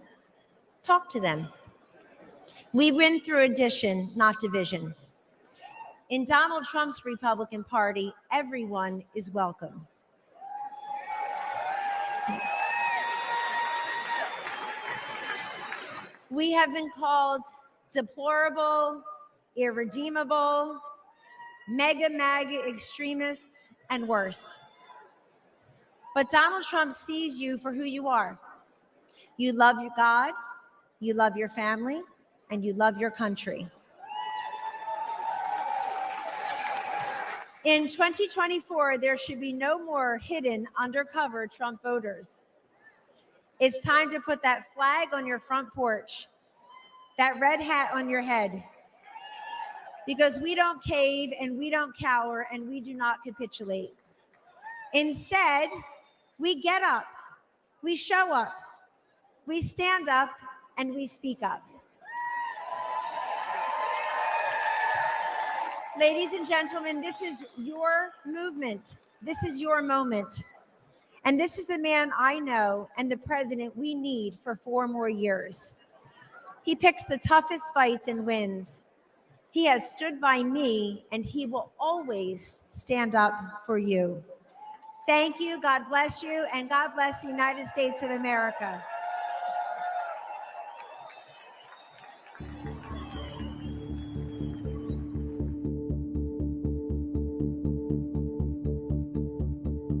I would describe Joe Biden as an absolutely horrible commander-in-chief and a danger to every single person wearing the uniform. We don't have that sense of leadership. We don't have that sense of trust. I think it's absolutely unforgivable that a commander-in-chief would leave people behind. The military has been unfortunately demoralized. You've seen the enrollment drop precipitously under this administration. They don't feel like they have a leader, somebody that they can follow. I do believe this country is less secure with Joe Biden as president. We're absolutely 100% weaker with Joe Biden as our president. We are far less secure today under Joe Biden's watch than we've probably ever been. Our enemies see Joe Biden as a weak president. Our enemies have taken full advantage of Joe Biden's weakness as commander-in-chief. The weakness of President Biden has strengthened our enemies. All you have to do is take a look at the border. Even in America, we're scared. It's not safe to walk our streets here in the United States of America because of President Biden. I served under every president from Ronald Reagan when I first enlisted all the way. Ladies and gentlemen, please welcome Congresswoman Paulina Luna of Florida.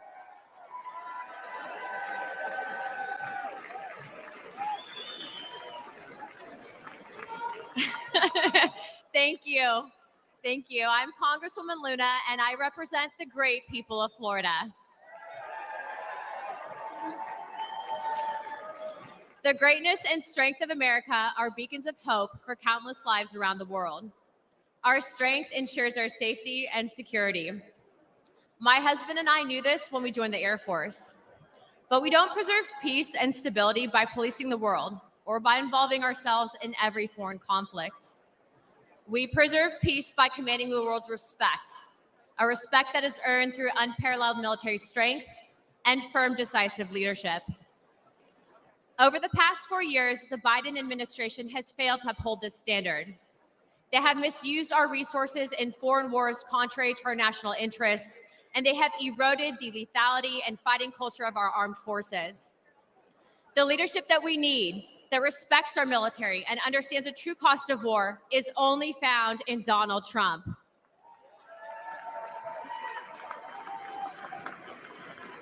He will make America strong again. He will fight for the American warfighter, the American people, and America's interests. Hawks and globalist elites do not sway President Trump. He knows the cost of military action like I do. My husband was shot in combat by terrorists and continued to deploy in the fight against America's enemies. I know the fear and anguish of waiting for news about a loved one in harm's way and the pain of losing friends in combat. President Trump knows what it means to put your life on the line. Our service members and their families make immense sacrifices, and they deserve a president who respects that sacrifice and who would lay down his own life in defense of this great nation.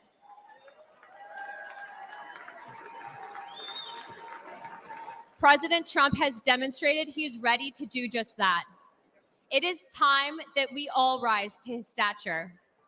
The world needs a strong America, and America needs strong leadership. President Trump will provide it.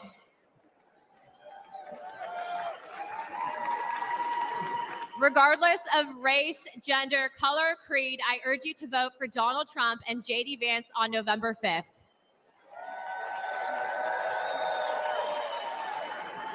It's time to unite America. Thank you, Milwaukee. God bless the United States. Let's get him in.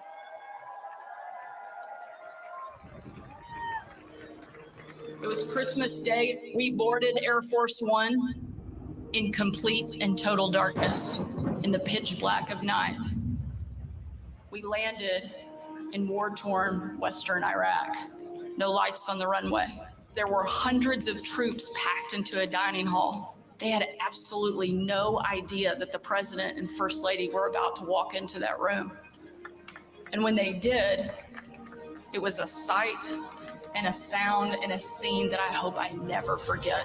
That room absolutely erupted. That was the kind of patriotism President Trump brought back to our country. One of the young soldiers yelled from the back of the room, "Mr. President, I re-enlisted in the military because of you." And without missing a beat, the president said, "And son, I am here because of you."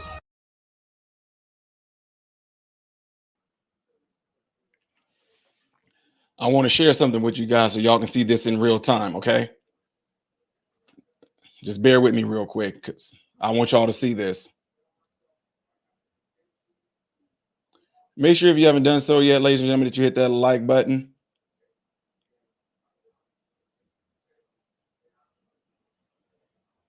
Let's see if this shows up.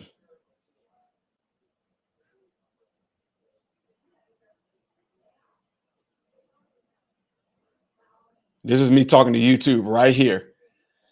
This is what they're telling you guys. Look, this is what they're saying.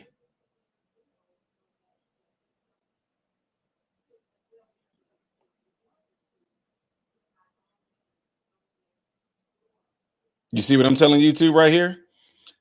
I understand, but they are emailing me and leaving comments that they are constantly being unsubscribed without them doing it. Some have said that they have to resubscribe daily. It's all in real time as I'm streaming right now. This is what they're saying. This is what YouTube's saying. For some users with more than 1,000 channel subscriptions, the subscribe button on the watch page can behave inconsistently, sometimes showing subscribe and other times showing unsubscribe. These users still are subscribed and will still get notified of new content. We are aware of the issue and are working to fix it.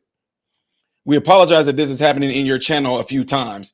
We take relationship between our creators and subscribers seriously and work hard to keep subscriber numbers accurate. Subscription numbers should represent the number in real human beings that actually want a channel's content in their feed each day.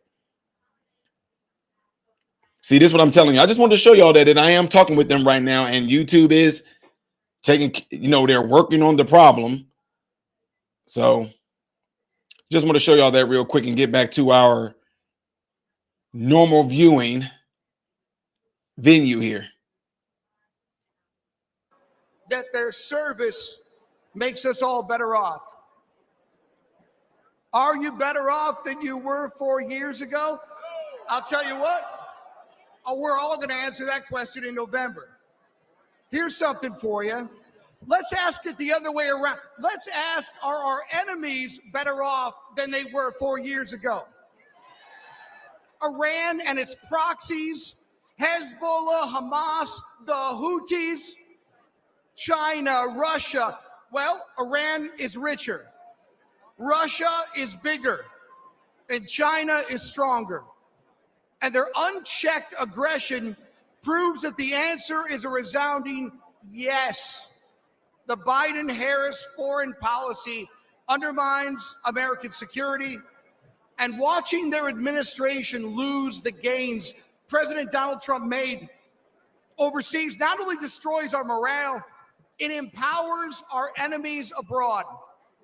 Under their watch, a record number of American embassies have been forced to evacuate, and military recruitment has plunged, and confidence in the armed forces has reached a 20-year low. Under President Donald Trump, our enemies will know that American power is as decisive as it is overwhelming.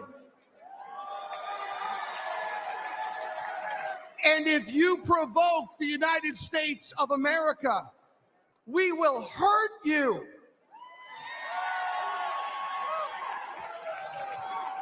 And if you threaten citizens of the United States of America, we will hurt you for generations to come, so help me God. Donald Trump is a commander-in-chief that I am confident to tell parents is at the helm. Donald Trump loves America. He too has bled for the nation that he loves. May God bless America. May God bless our Gold Star families. Thank you for what you've given this country. And may God keep President Donald Trump safe and in his hands. May God make America strong. May God make America great again. Join me in voting for Commander-in-Chief Donald J. Trump for President of the United States. Thank you very much.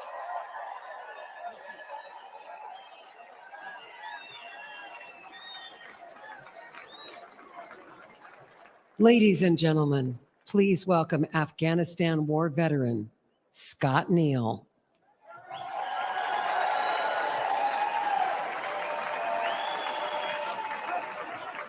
Thank you.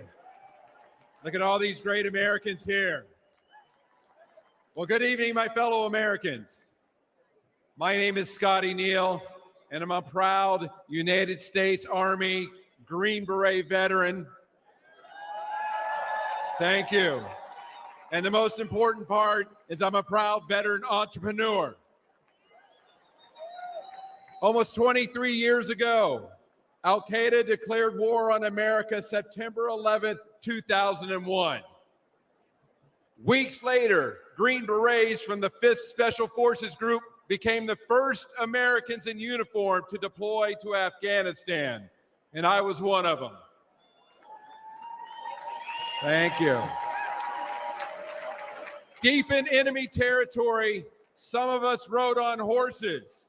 Some of us went further behind the lines to track down the terrorists who killed our fellow Americans. Today, they call us the horse soldiers. Thank you. For the next 17 years, we were on the forefront of this country in Iraq, in Africa. Again and again, we deployed for our fellow Americans.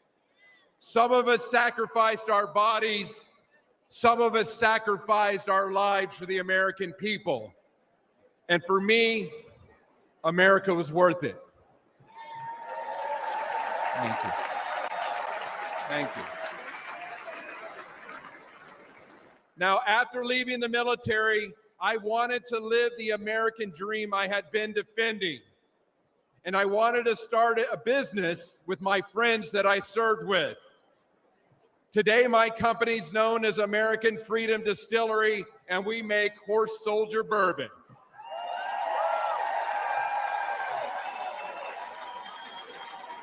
We are building our forever home in the great Commonwealth of Kentucky. That's right, where true bourbon comes from, in a little small town called Somerset. Please come visit us. All of our ingredients are made here in the United States of America. We ensure we hire veterans. We want to prove that America remains the land of opportunity for those brave enough to reach out and grab it. But tragically, almost 3 years ago, my fellow veterans and I recoiled at the bloody anarchy of President Biden's withdrawal from Afghanistan. We saw weakness in chaos. We saw 13 of our brothers and sisters lose their lives. Most of us veterans who served got phone calls for those courageous Afghanistans that we fought with in the mountains as they were pleading with us not to leave them behind. Throughout our careers, we never had regrets about our service. But this moral injury caused many of us to ask, why did we serve if this was the outcome? But despite this dark chapter, I know America is good. We're still the shiny city on the hill that everybody wants to come to. But we need a president with a record of making our country better and not worse. And that's why I'm voting for Donald Trump. Exactly. He encourages patriotic Americans to celebrate the country they love. He supports anyone brave enough to reach out for the American dream and to fight for it. And he's the only candidate in this race who embodies the American determination and decisiveness. Let's make America strong again.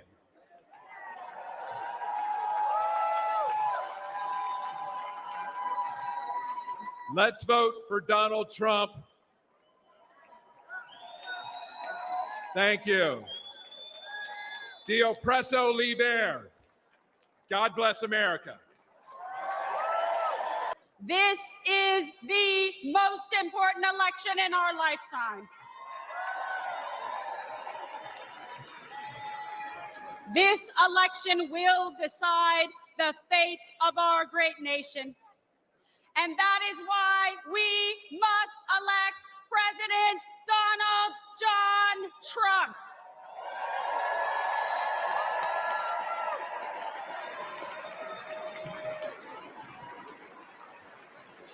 This is not just a choice between Republicans and Democrats. This is a choice between safety or chaos, wealth or poverty, national sovereignty or open borders. This election is a choice between Joe Biden's vision for American weakness and Donald Trump's vision of American greatness.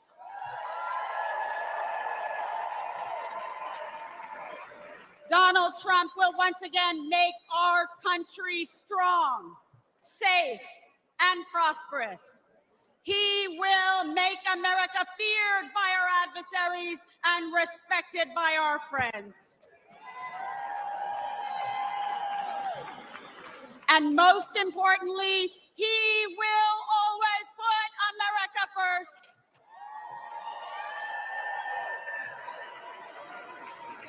After 4 years of Joe Biden's disastrous America Last agenda, our country is more dangerous, vulnerable, and impoverished than anyone had thought possible.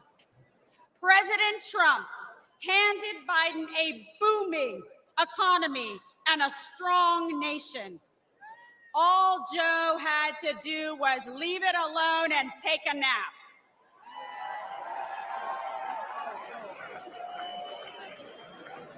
But Joe just couldn't help himself.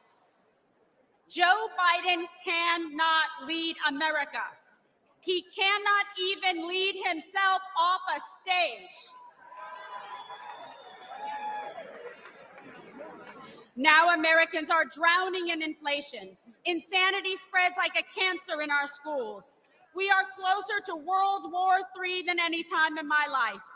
And we are facing an unprecedented invasion of millions of illegal aliens across our southern border.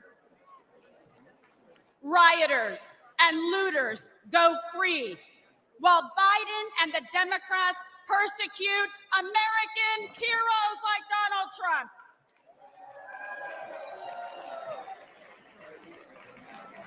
Tens of millions of Americans are made to feel like enemies in our own country. An enemy for wanting to defend our border, for not wanting our children indoctrinated in school, for not wanting to erase our history, for praying to our God, saying what we think, and fighting for what we believe. It is no wonder that the heroes who stormed the beaches of Normandy and faced down communism sadly say they don't recognize our country anymore. This is not an accident. The powerful elites in the swamp will say anything to crush and destroy the America First movement, but we will never give up, and neither will Donald J. Trump.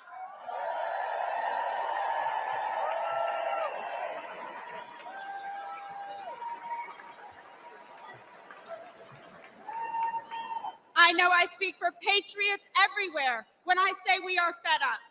We are outraged about sex trafficking and drug trafficking across our southern border. We are fed up with the forever wars. We are done being told by the radical left to sit down, shut up, and obey. The Democrat vision for America is governed by fear, hatred, and political oppression. Our vision is defined by a love of our country, love for our fellow citizens, and our love of freedom.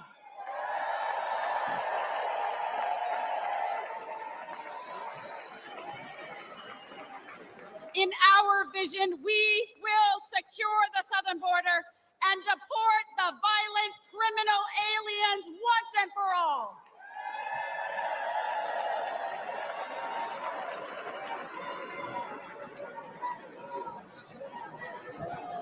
In our vision, America will combat foreign aggressors and ensure our service members are protected, not abandoned as they carry out their dangerous missions abroad. Because we know we can only have peace through strength.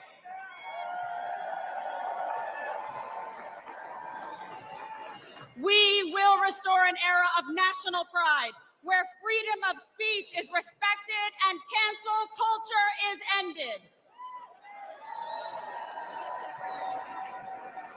Where high school girls only compete with other girls, not biological men.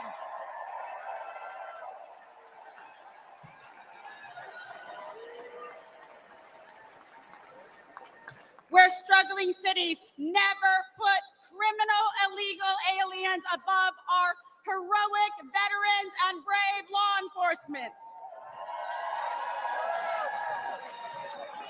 Where our streets are not ruled by gangs and rioters, but governed by law and order. Where students are freed from failing schools and corrupt teachers' unions through universal school choice.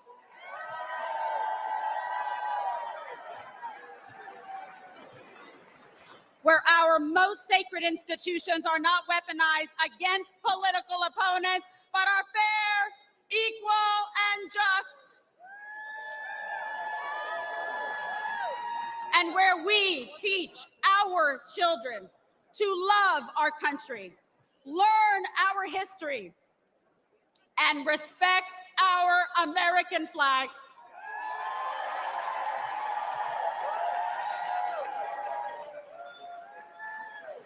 I believe in America.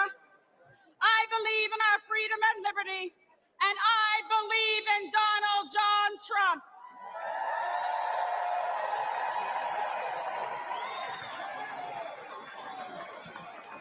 And I want Joe Biden, Kamala Harris, and all of the radical Democrats to know this. We will not be bullied into obedience. We will not cower in silence. We will fight for America because we love America.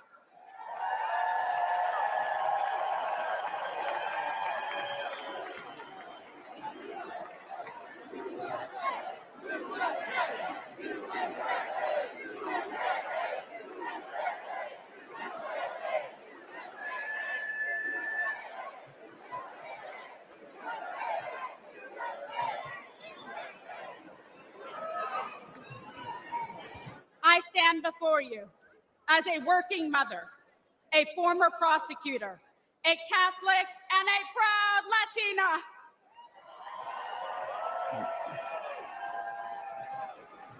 I know personally what every American has now seen with their own eyes.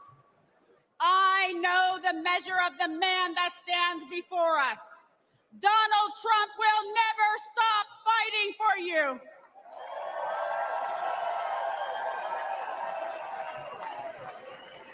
So join me in voting for Donald J. Trump for president again.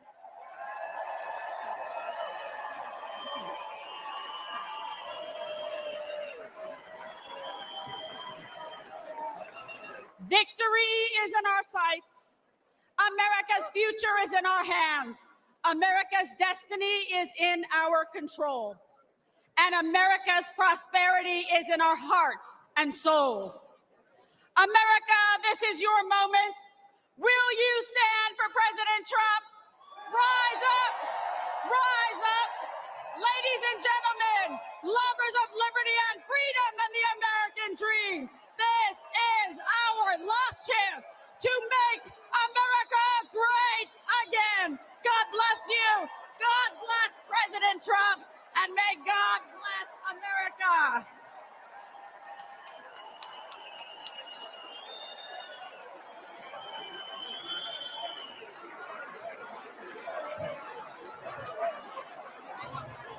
Ladies and gentlemen, please welcome Congressman Michael Waltz of Florida.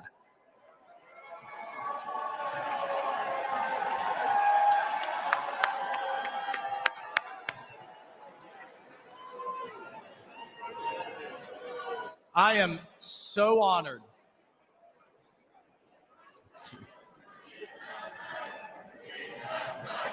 Thank you. Thank you. Thank you. Hello, Patriots. I am so honored to stand before you as a 27-year Army veteran and the first Green Beret ever elected to Congress. And I'm joined tonight by my beautiful wife, Julia, who, oh, by the way, has more combat tours than I do. Look, folks, we have deployed all over the Middle East, all over Africa, all over Afghanistan, and I have never in my lifetime seen the world falling apart like it is under Joe Biden. And that's because under President Trump, we had a president who defeated ISIS, broke Iran, stood with Israel, always stood with our allies, made China pay. You didn't see any spy balloons under President Trump, did you? He deterred Russia. You know what he told Putin? You try anything, and I'll take the tops off the Kremlin. And he didn't dare, did he? He did under Obama. He did under Biden, but not under Donald J. Trump. He diffused North Korea. And importantly, he got our hostages home and didn't pay billions of dollars to get our Americans back. And here's my favorite part about Donald Trump, the commander-in-chief. He sat across the table from the bureaucrats and the generals and said, if you don't give our troops what they need, you know what he told the generals? You're fired. You're out of here. We're cleaning house. Everything takes too long, costs twice as much, and delivers half of what our troops need. And what do we have today? What do we have today with President Biden? What's he focused on? He's focused on pronouns. He's focused on renaming bases. He's focused on DEI. And here's my favorite. He's focused on building electric tanks. Has anybody seen any charging stations in the Middle East for the Biden's electric tanks? And here's what I can tell you straight up in combat. Our enemy's bullets, listen to me, folks, our enemy's bullets could give a damn about black, white, or brown, or about religion, or about gender, or about anything else. The only colors that matter in the foxhole are the red, white, and blue, baby. That's the only thing that matters. That's the only thing our military should care about. And that's the only thing our fellow soldiers care about. And that's the only thing President Trump cares about. Now, I want to tell you a story about the man, the leader, the commander-in-chief, that is Donald J. Trump. We all remember Biden's disgraceful withdrawal from Afghanistan, the debacle and the stain on our national conscience that was. The 13 Gold Star families have to relive it every day, the ones that lost their sons and daughters that disgraceful day. Biden won't even take their calls. He calls it an outstanding success. He won't even take a meeting with him. Well, I called President Trump. We talked about it, and he said, Michael, I would love to meet them. Get him up here. Get him up here to Bedminster. He was scheduled, folks, hear me on this. He was scheduled to spend an hour with them. You know how long he spent? He spent 6 hours with them. He met each one. He listened. He cared. One of the moms kind of leaned over to me and she said, do you think he'll sign a picture of my son? I said, oh, hell yeah, he will.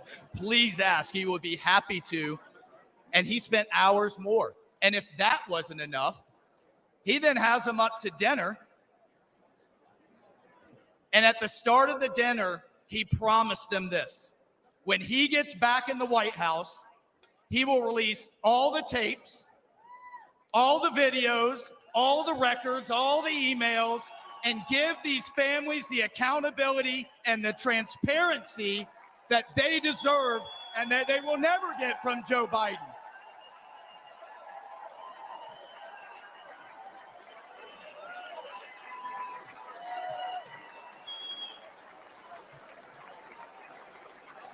And then God bless this man. This is why I love this man so much. He had them laughing. He had these moms that have been through so much crying. He had them, I love this. We saw DJ Trump in action playing Sinatra, playing Phantom of the Opera. He had these moms dancing with their husbands. Two of them came up to me afterwards and said, this was the best thing that had happened to them since they had lost their sons. That night with President Trump. Mr. President,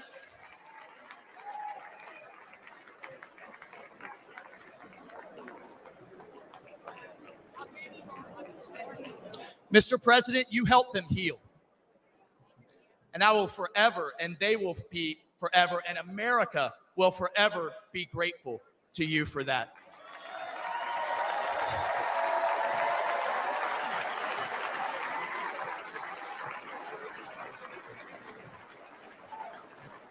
Patriots, that's the Donald Trump that I've come to know.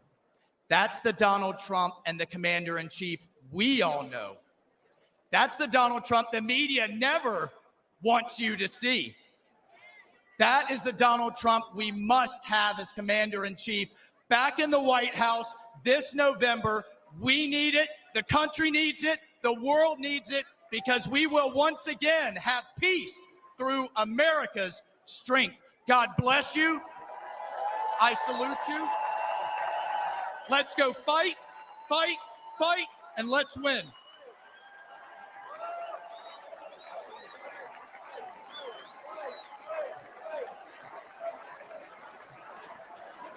Ladies and gentlemen, please give your solemn attention to the following video presentation honoring our nation's Gold Star families.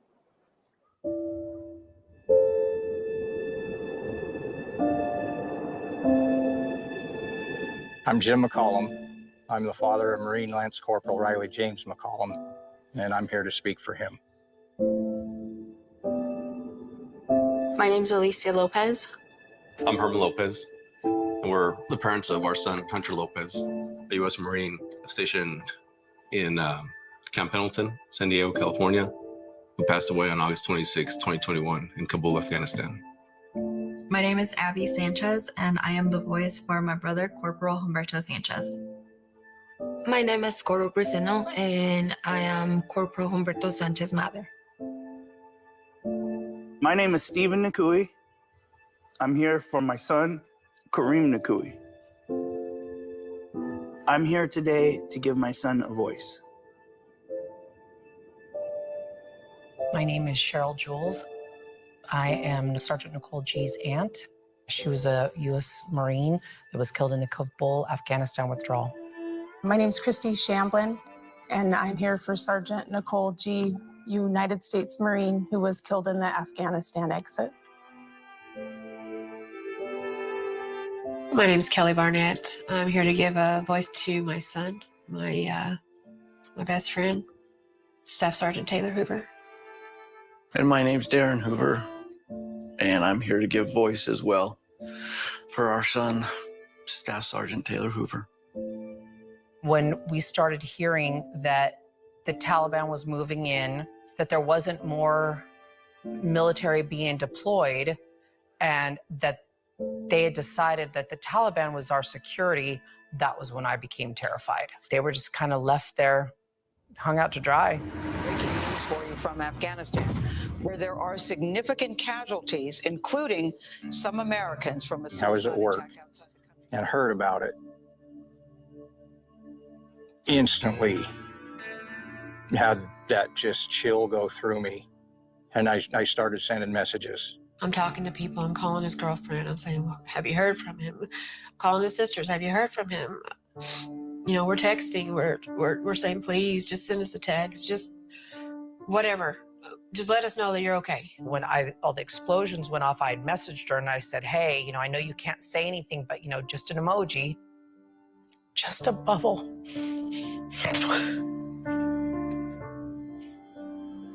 And then 3:30 in the morning that night, I got the knock on the door. You know, there's no other reason 2 Marines are standing on your door. Right away, they told you, we have news about your son, and he just passed away. I just start screaming. I throw myself on the floor. I pull up the street and I see a white van. And once I saw them, I knew.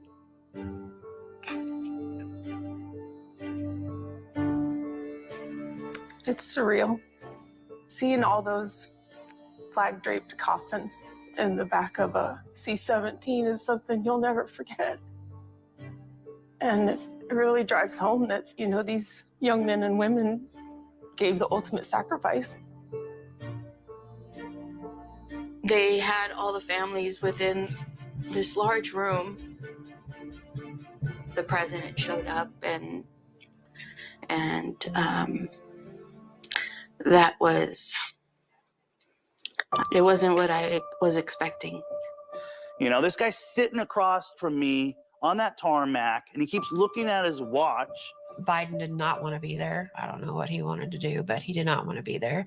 He looked at his watch multiple times. I saw it 3 times. He didn't say anything about Riley. And to this day, he has yet to say those 13 kids' names. And that makes me so upset because those kids were serving their country. Those kids, they were giving their life for this country. And I always said they were thinking that their commander-in-chief was gonna have their back because they were fighting for this country, and that didn't happen. The administration, the White House, our president has never once mentioned their names, not one of them. Honestly, I don't feel like Joe Biden cared. He just had no empathy for us at all. I do think incompetence played a huge factor in what happened. Bad decision, bad leadership, and it all starts at the top. Joe Biden should not be leading this country. There was no point in making that hard deadline August 31st. It was 100% a political stunt. He let my son down. He let the 13 down. He let the 45 wounded down. He let those 174 civilians down. He let our country down. And then what it hurts the most is that they could be here.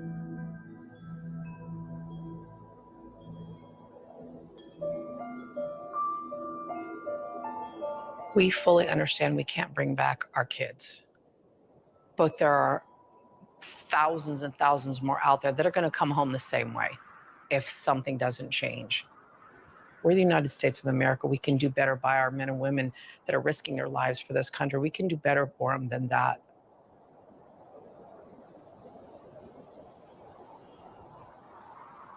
To this day, Joe Biden and Kamala Harris have never mentioned these fallen soldiers' names.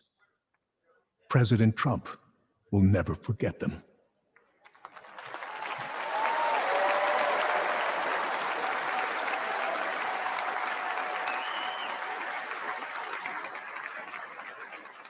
Ladies and gentlemen, please welcome to the stage the Gold Star families of our fallen heroes.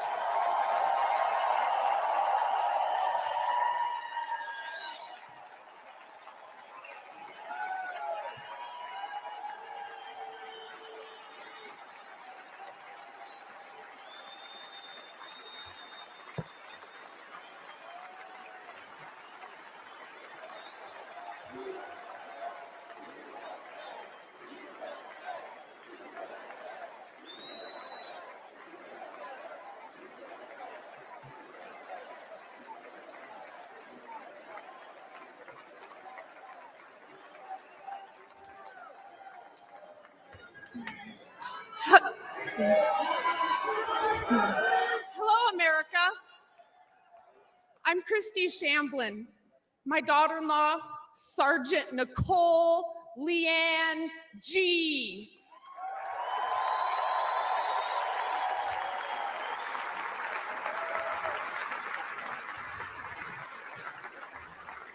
Was a United States Marine, and she was killed at Abbey Gate in Afghanistan, alongside 12 of her brothers and sister in arms. While Joe Biden has refused to recognize their sacrifice, Donald Trump spent 6 hours in Bedminster with us.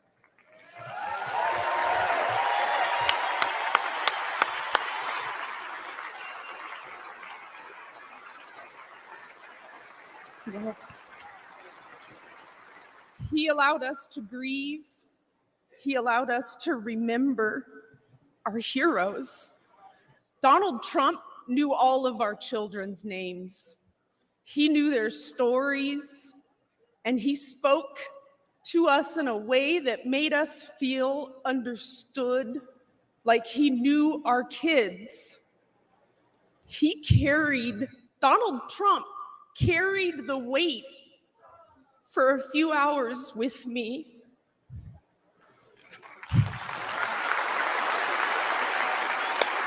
Yeah.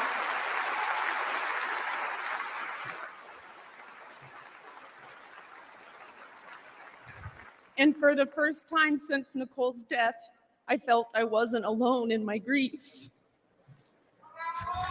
Thank you.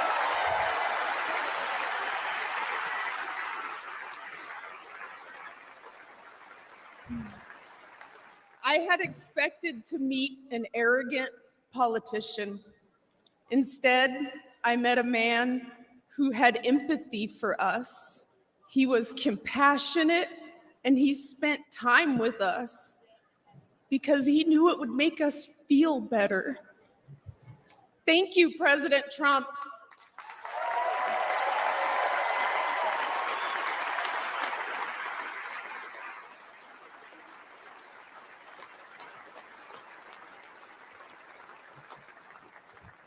I'm Cheryl Jules, Nicole's aunt. Joe Biden said the withdrawal from Afghanistan was an extraordinary success. An extraordinary success. Look at our faces. Look at our pain and our heartbreak. And look at our rage. That was not an extraordinary success. The humiliation of our nation was not an extraordinary success.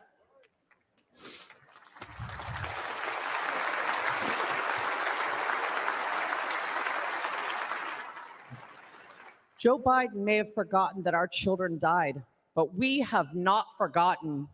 Donald Trump has not forgotten.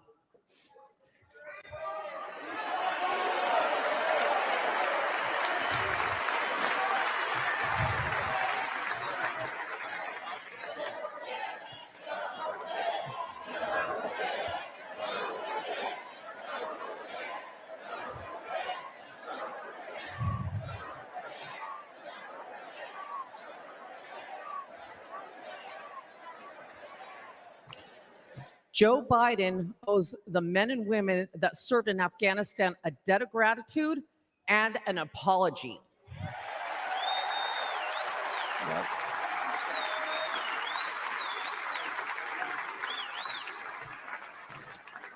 Donald Trump loves this country and will never forget the sacrifice and bravery of our service members. Join us in putting him back in the White House.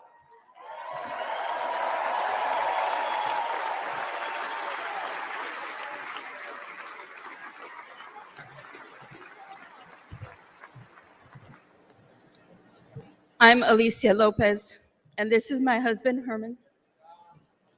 Our son, Corporal Hunter Lopez, whose name Joe Biden has refused to say out loud, was killed on August 26, 2021. He died during Joe Biden's disastrous withdrawal from Afghanistan. Hunter was 22 years old and planned to come home to California after his tour to follow in our footsteps. Herman and I work for the Riverside County Sheriff's Office.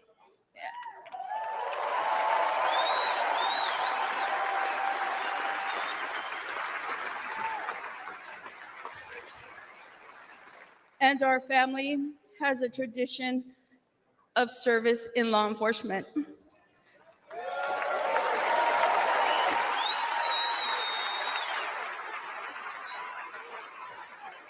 Hunter was excited to carry it on. Instead, in the nearly 3 years since Hunter's been gone, there has been silence. Silence from that empty space at the dinner table where Hunter would have joined his brothers and sister and us for family gatherings. And there has been a deafening silence from the Biden and Harris administration.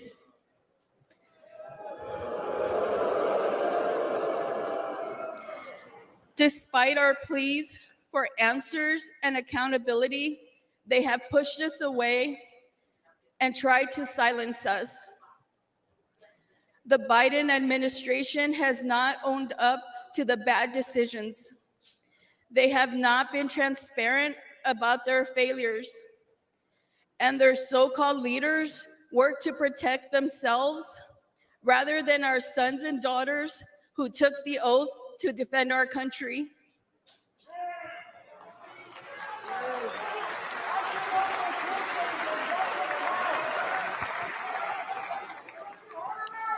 Thank you. When Hunter and the other service members' bodies were returned to the U.S. in Dover, Delaware, Joe Biden met the plane. But he made the occasion more about his son, lost to cancer, than our sons and daughters, lost on his watch. Worse than that, he has never said their names out loud. And during last month's debate, he claimed no service members have died during his administration.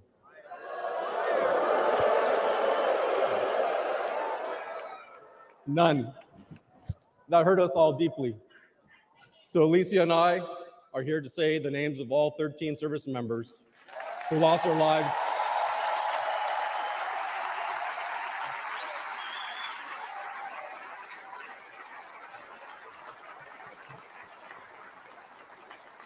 all 13 service members who lost their lives at Abbey Gate. David Espinoza.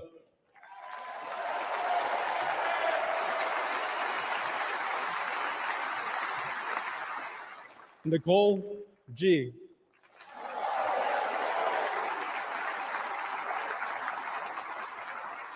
Taylor Hoover.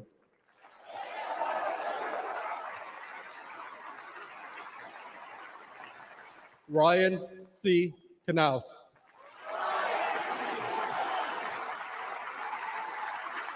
Riley McCollum.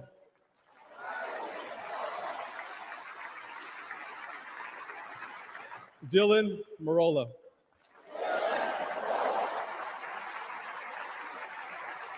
Kareem Nakui. Dagan Page.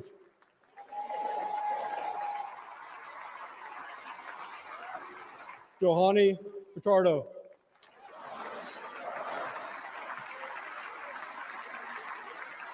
Humberto Sanchez.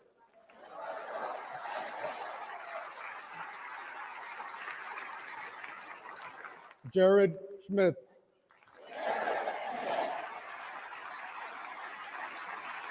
Maxon Sobiak. And my son, Hunter Lopez.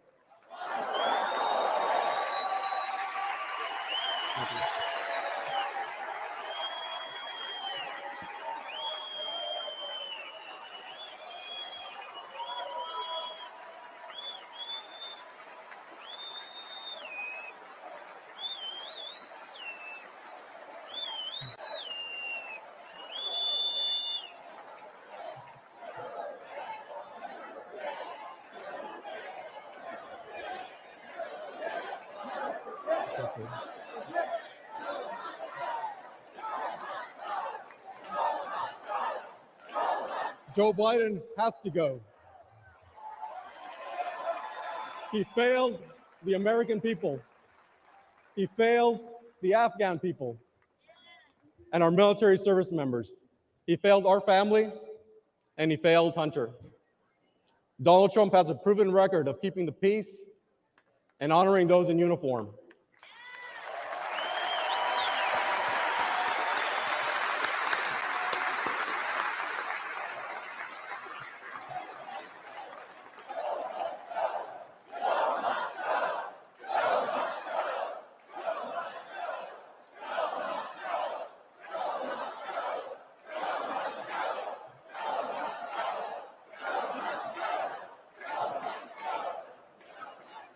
all of us on this stage recognize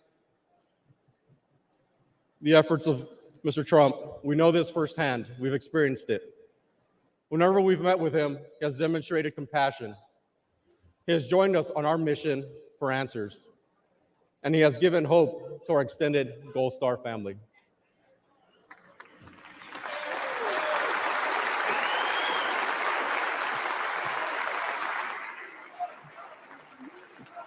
Now, we have another son serving in the Army.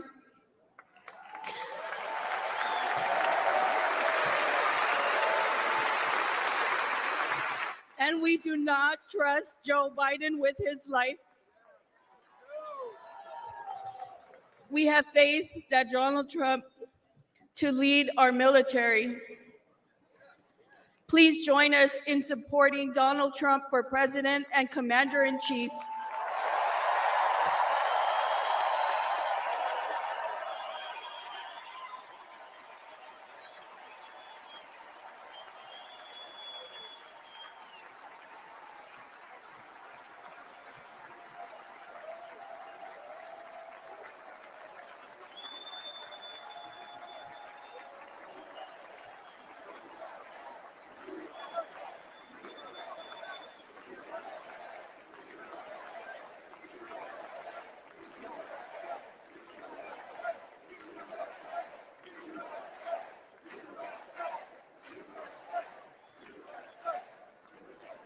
While campuses struggle to get control of their students, at UNC Chapel Hill, they are bringing order back. Students restoring the American flag and singing the national anthem.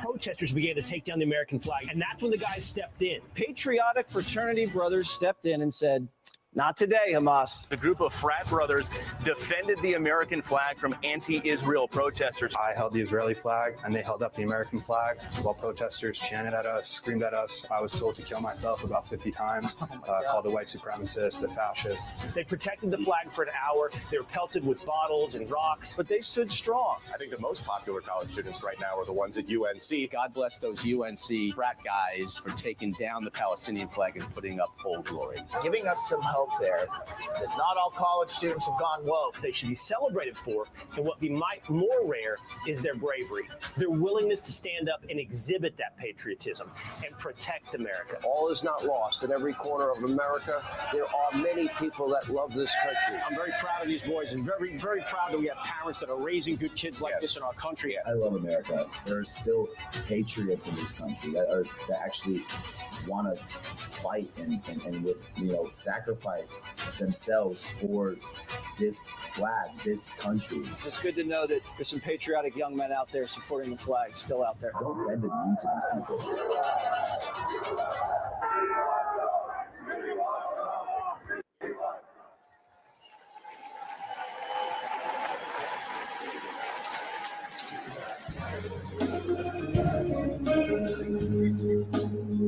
Ladies and gentlemen, please welcome country music star Brian Kelly and Anthony McGahee and Praise Motivated Choir. Granddaddy came back from war with a purple heart and a couple scars. A lot more like him out there never made it home, but they ain't gone. And Old Glory don't ever get old. She's the greatest stories ever been told. You can try, but you can't take it, can't break this American spirit, that red, white, and blue. It's flying for freedom, for me and for you. It's what I believe in, this country I love.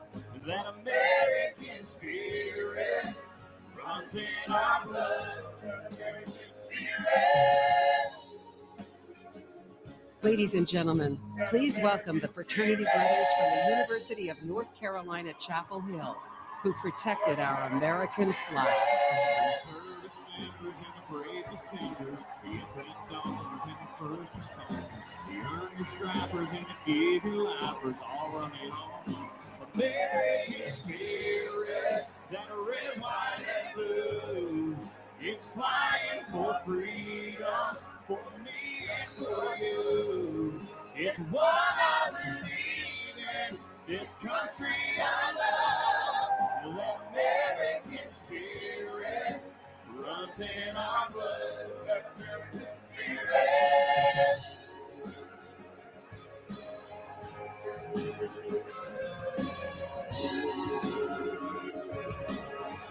That American spirit. Oh, in every big city and all the small towns, hats come off when the flags come out. Every mom and pop shop, flying and proud. You can't take down American spirit. That red, white, and blue. It's flying for freedom, for me and for you. It's what I believe in. This country I love, the American spirit runs in our blood. Come on. Oh, in every big city and all the small towns, hats come off when the flags come out. Every mom and pop shop, flying and proud. You can't take down American spirit. Oh, American spirit.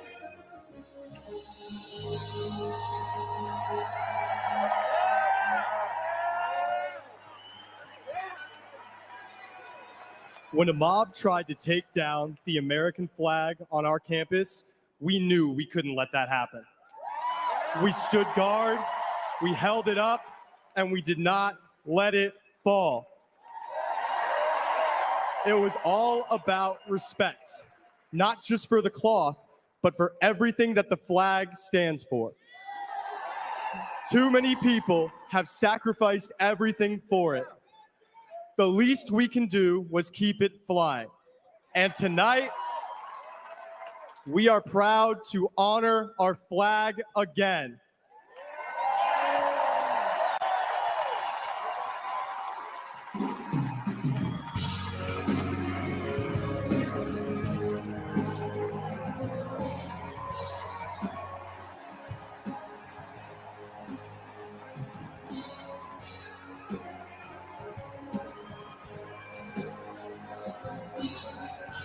First day that we take back the White House from crooked Joe Biden, worst president in the history of our country.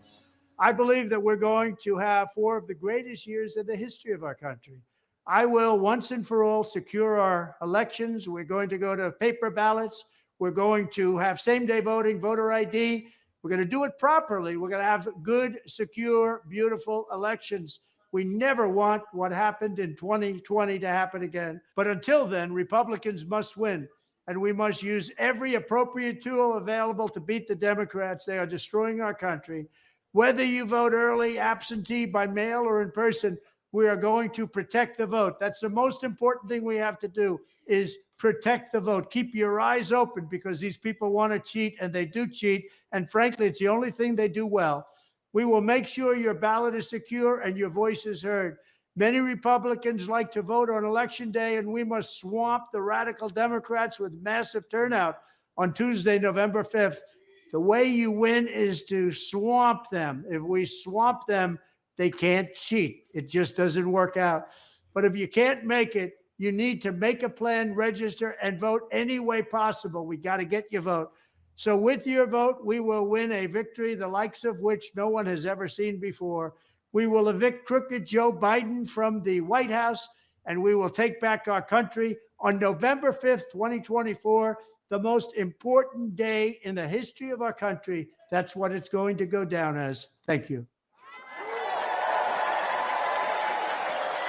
Ladies and gentlemen, please welcome recent Harvard University graduate, Shabus Kenbal.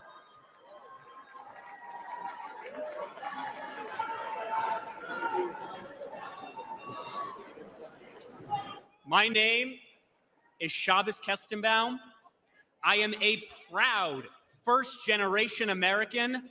I am a proud Orthodox Jew. And as of 5 months ago, I am the proud plaintiff suing Harvard University for its failure to combat anti-Semitism.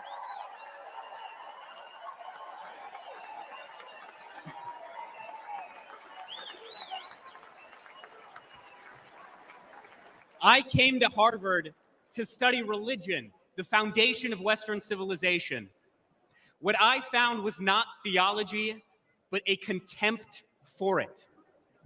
My problem with Harvard is not its liberalism, but its illiberalism. Too often, students at Harvard are taught not how to think, but what to think. I found myself immersed in a culture that is anti-Western, that is anti-American, and that is anti-Semitic.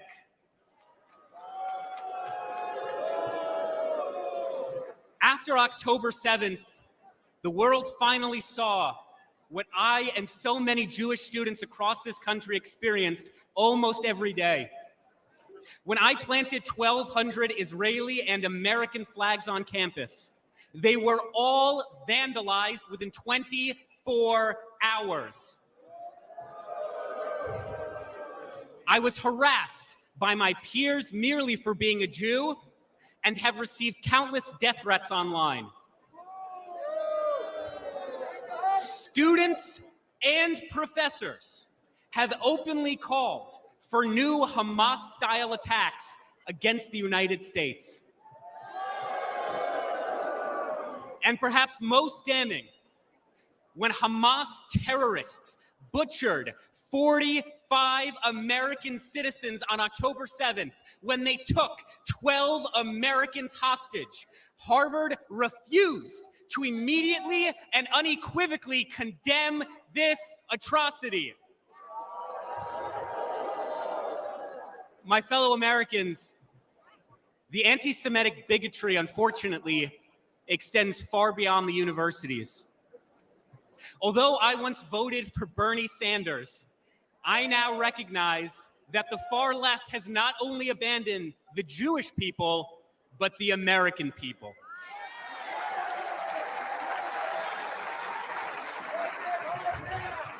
The Democratic Party, the party I registered to vote for the day I turned 18, has become ideologically poisoned. And it is this poison, it is this corruption that is infecting far too many young American students. Let's be clear. The far left's anti-Semitic extremism has no virtue, and the radicalism on our campuses and on our streets has no moral legitimacy.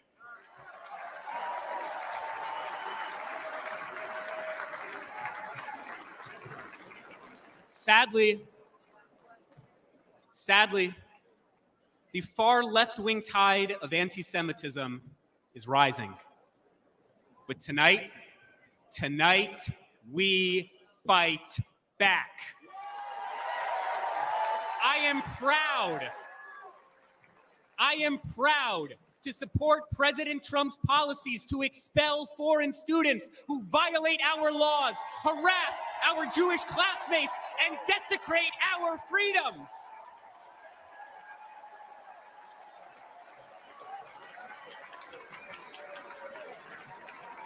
Let's elect a president who will instill patriotism in our school once again. Let's elect a president who will confront terrorism and its supporters once again. Let's elect a president who recognizes that although Harvard and the Ivy Leagues have long abandoned the United States of America, the Jewish people never will, because Jewish values are American values, and American values are Jewish values. God bless the United States. God bless the land of Israel. God bless, protect, and return the American hostages in Gaza now.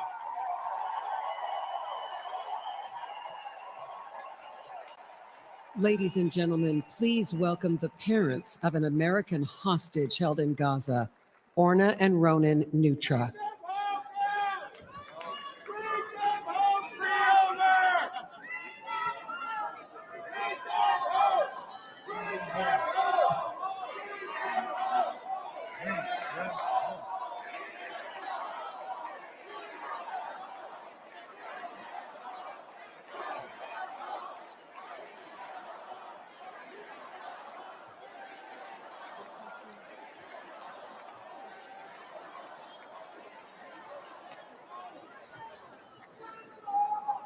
Our son, Omer, is an American citizen.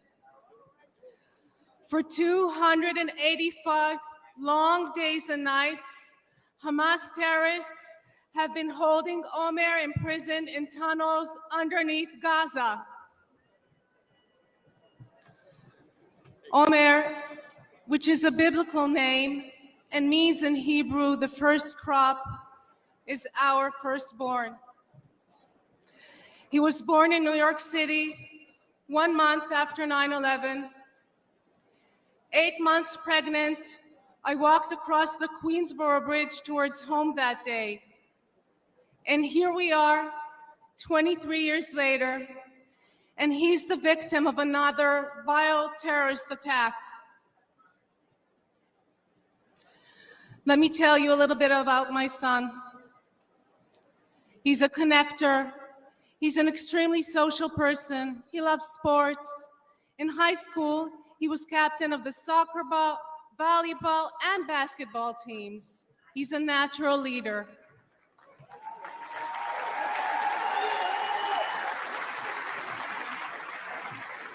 And he cares deeply about others and about helping them grow. He turned 22 on October 14th, 2023. And instead of celebrating with us and with his friends, he spent his birthday as a hostage of Hamas terrorists. Imagine, over 9 months, not knowing whether your son is alive, waking up every morning, praying that he too is still waking up every morning, that he is strong and is surviving. I recite Psalm 23 in his merit every single day. Gam ki elech begaetz al mavet, lo erara ki ata imadi. I walk through the shadow of the valley of the shadow of the death. I will fear no evil, for thou art with me, thy rod and thy staff, they comfort me. Bring them home.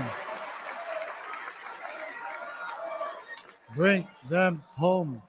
Bring them home. Bring them home. Bring them home.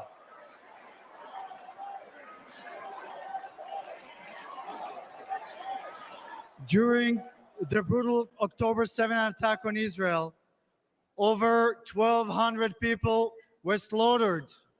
Of them, 45 were American citizens. Where is the outrage? Where is it? This was not merely an attack on Israel. This was and remains an attack on Americans. Omer is one of 8 American hostages and one of 120 hostages still left in Gaza. Citizens of 24 countries and 5 different religions, still held by Hamas, denied basic human needs, their lives threatened every day. President Trump called us personally right after the attack when Omer was taken captive. We know he stands with the American hostages. We need our beautiful son back. And we need your support. We need your support to end this crisis and bring all the hostages back home.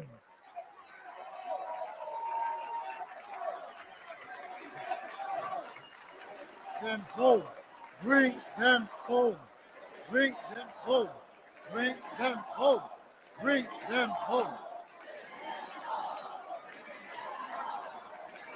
Omer, we love you.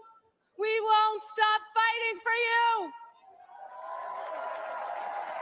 Say it with us. Bring them home. Bring them home. Bring them home. Thank you, everybody. God bless Israel and God bless America.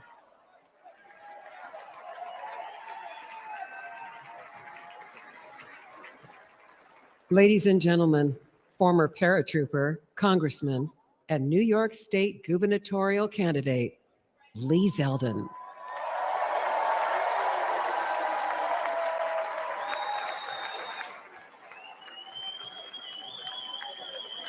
Hello, Wisconsin. I'm Lee Zeldin from New York.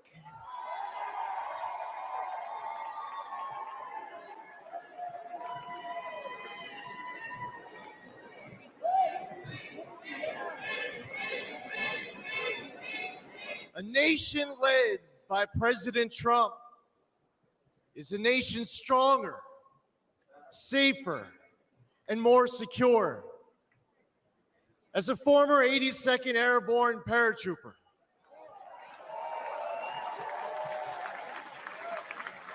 I want a military focused on being the world's greatest fighting force, not its biggest social experiment.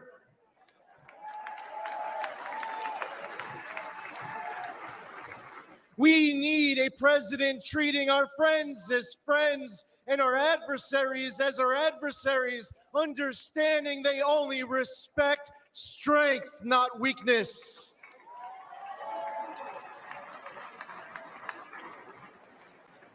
I was on the House Foreign Affairs Committee under 3 presidents, but only one ended wars without starting new ones. President Donald Trump.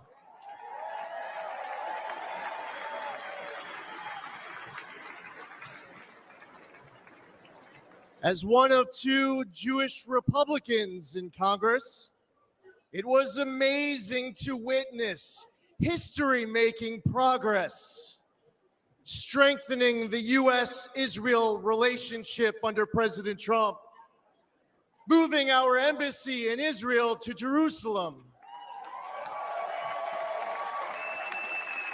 recognizing Israel's sovereignty over the Golan Heights, and launching the Abraham Accords, which no one said was possible.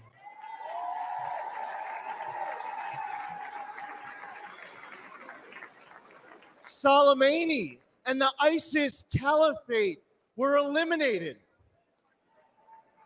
President Trump withdrew from the Iran deal, stopped those insane ransom payments, and crippled Iran with maximum pressure.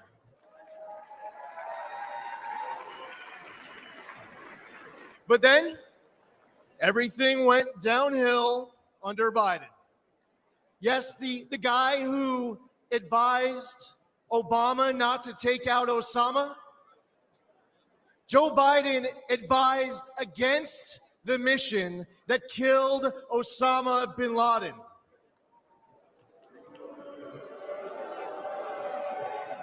As an American, and especially as a New Yorker, that's unforgivable.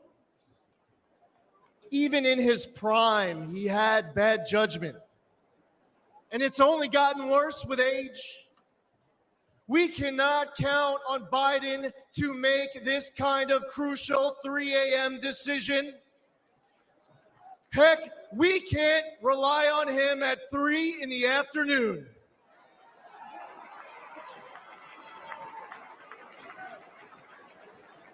He has refilled Iran's coffers. Since October 7th, Biden has pandered to anti-Semites who cheer Hamas's attack. All while Americans are still being held hostage in Gaza. Biden turned 13 Blue Star families into Gold Star families with his fatal withdrawal from Afghanistan, and then he lied about it during last month's debate, claiming that no service members had died under his watch.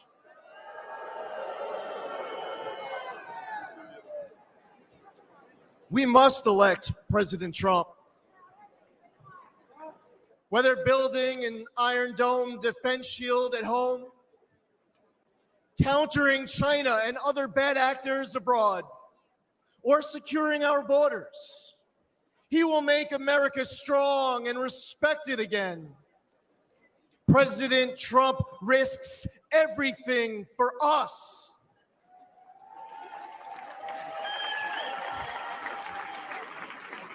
We need him back in the White House now more than ever before.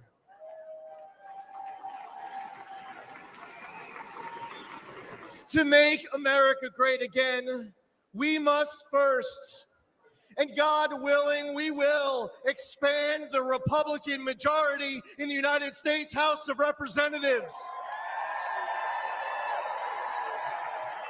We will flip the United States Senate.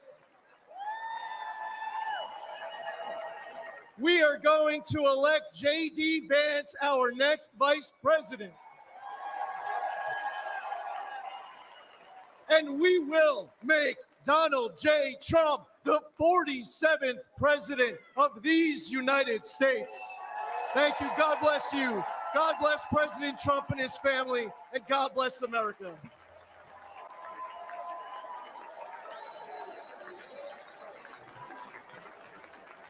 We are gathered here on freedom's altar, on these shores, on these bluffs, on this day 75 years ago.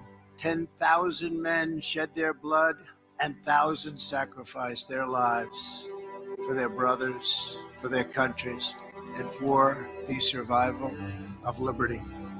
Those who fought here won a future for our nation. They won the survival of our civilization. These men ran through the fires of hell, moved by a force no weapon could destroy.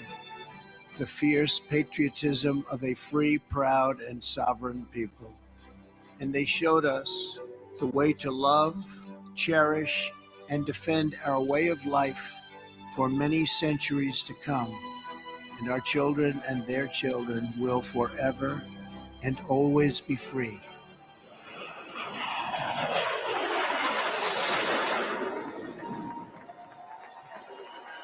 Ladies and gentlemen, please welcome World War II hero, William Peckrell.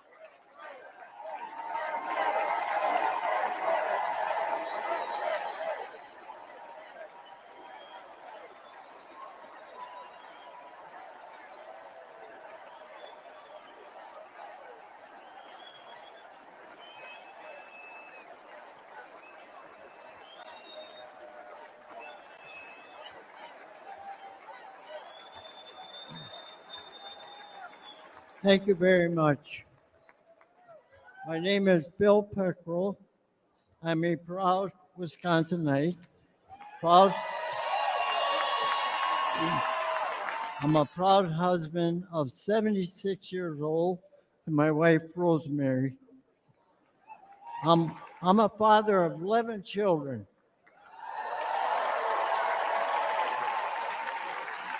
6 girls, 5 boys. Our family across 5 generations and a proud World War II veteran.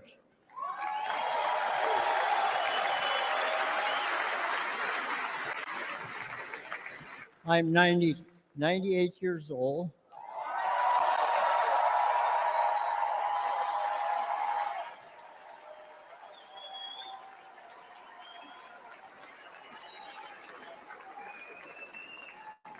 Some call us the greatest generation.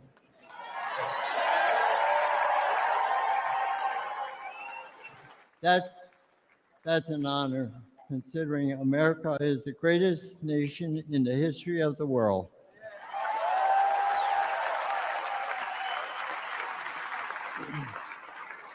I will never forget and witness the horror of the Nazis' war camps. In the Battle of the Bulge, my friends and I fought to stop the Nazis' last major push in the Western Front.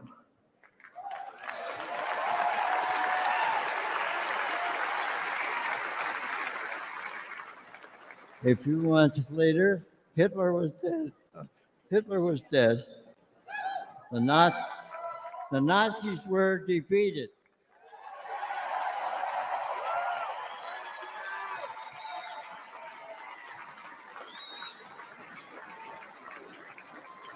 We gave thanks to Almighty God for delivering us from evil.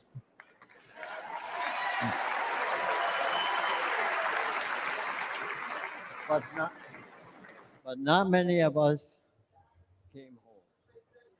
I still miss a lot of my friends on that beach. And there were many of us left. There aren't many of us left today.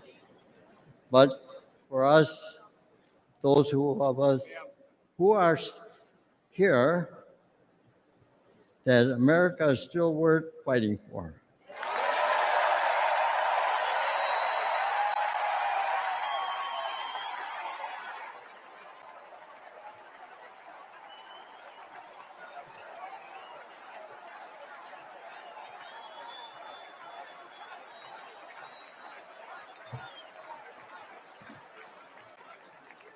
It hurts my heart to see what our current president and vice president have done to the country I love so well. They humiliated us in Afghanistan. We pushed around in China. Terrorists run wild in the Middle East. And they let our own southern border get overrun.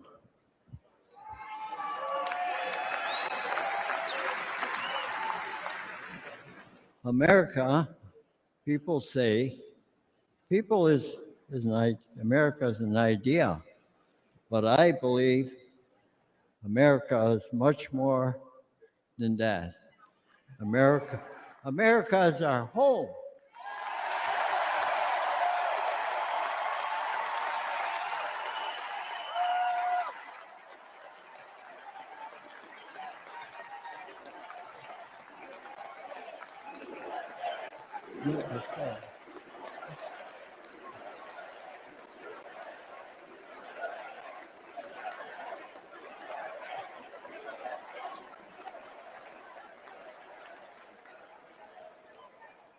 You know, and I was fighting in Europe,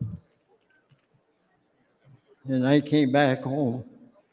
I kissed the ground, thanking God that I'm back home in my country.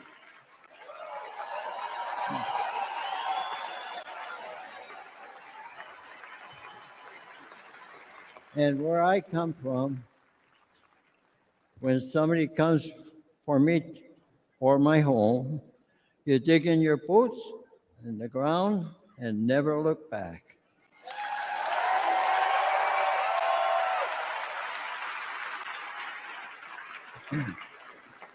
That's the attitude that saved the free world. And those years ago. And President Trump, back in Commander-in-Chief, I would go back to re-enlist today.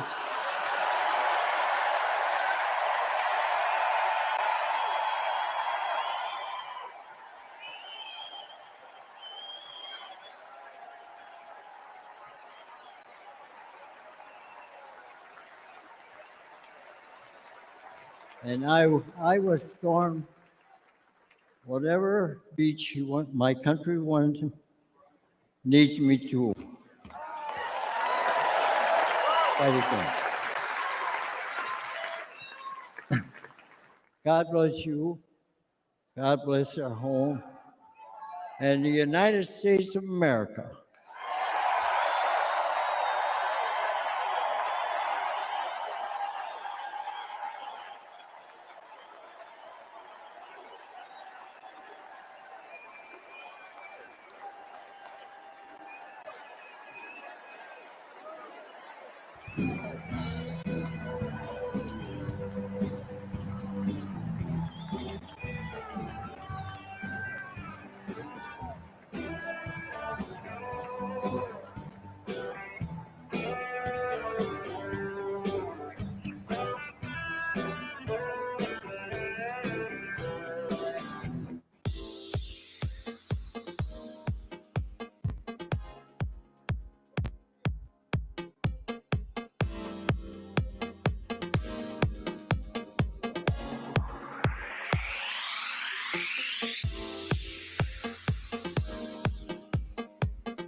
Ladies and gentlemen, please welcome businessman and Executive Vice President of the Trump Organization, Donald J. Trump Jr.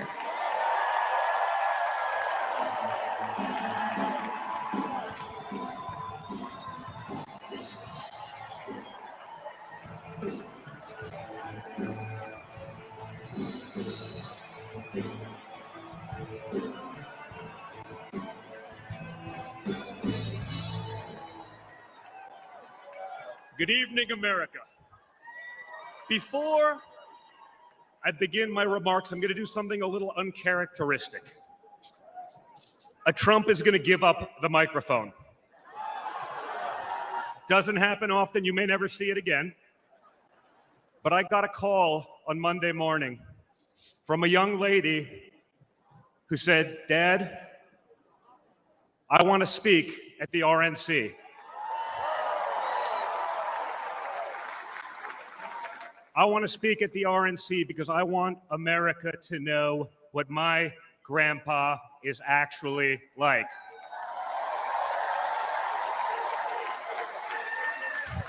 So for the first time ever on a stage, first time ever giving a speech, I want to bring out my eldest daughter and the eldest granddaughter of the President of the United States, your favorite president, Kai Madison Trump.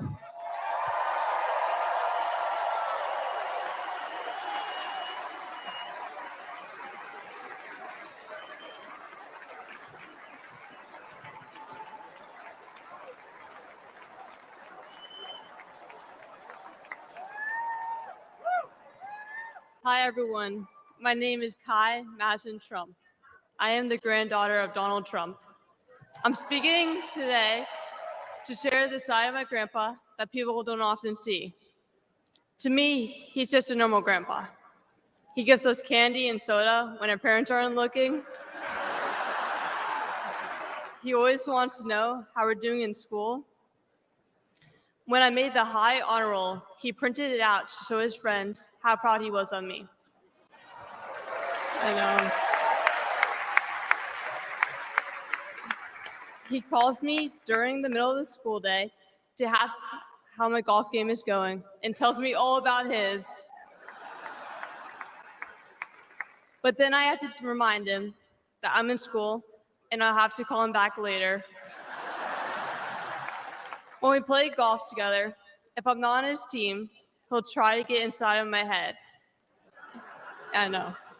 And he's always surprised that I don't let him get to me. But I have to remind him I'm a Trump too.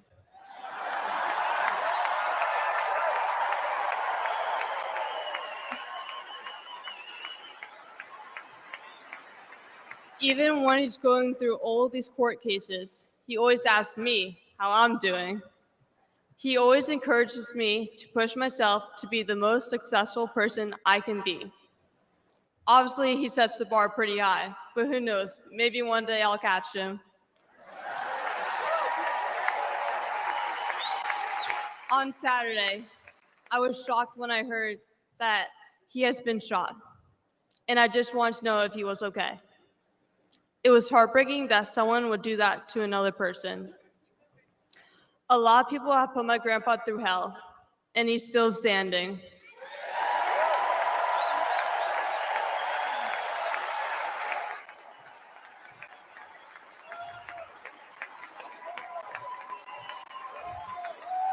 Grandpa, you are such an inspiration, and I love you.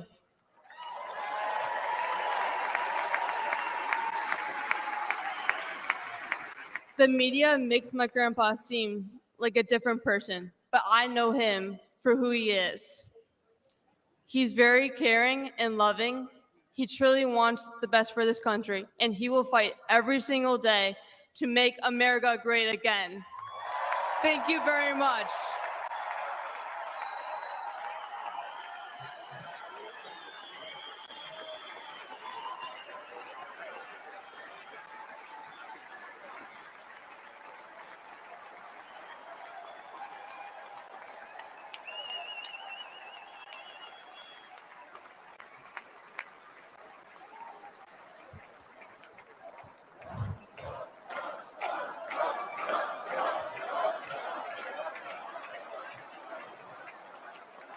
A lot of proud moments this week for my family. Thank you again, guys. Really appreciate that. That's not easy. That's the first time. I mean, this is what we call a large crowd for a speech, so incredible work, Kai. Now, back to business. Yes. Thank you, sir. Tonight we gather here in Milwaukee at one of the most crucial moments in American history. Just days ago, something that once seemed unimaginable became a terrifying reality. My father came under literal fire as an incredible patriotic rally turned into a tragedy. On a field in Butler, Pennsylvania, a brave firefighter died. Others were injured, and as those bullets rained down, we came millimeters away from one of the darkest moments in our nation's history. But we did lose an American hero that day. We wish that he were with us tonight, but his memory will live on forever in the hearts of his family, his community, and the nation that he loved.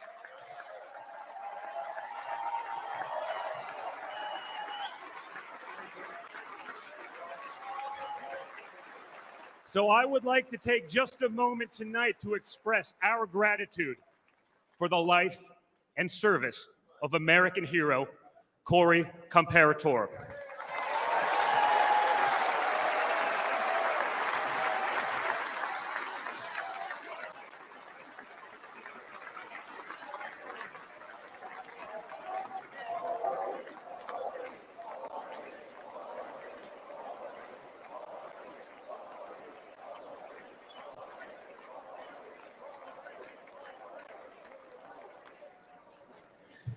They say you can't truly know how you'll respond in a moment of danger until you're actually confronted with it.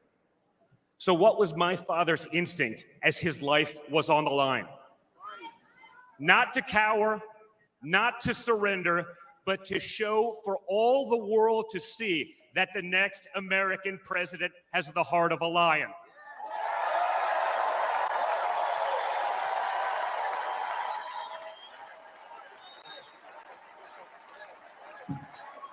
That the next American president has the courage to put the American people first once again.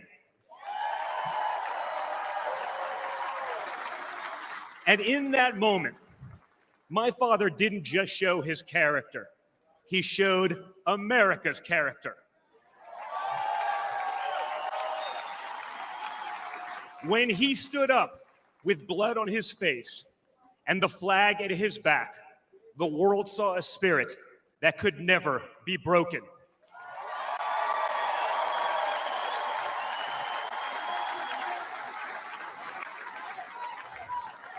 And that is the true spirit of America. America knows what it's like to be down. We know what it's like to be confused and to be afraid. Long before the attempt on my father's life, every American I met was filled with fear and anxiety. They were afraid our country was being torn apart.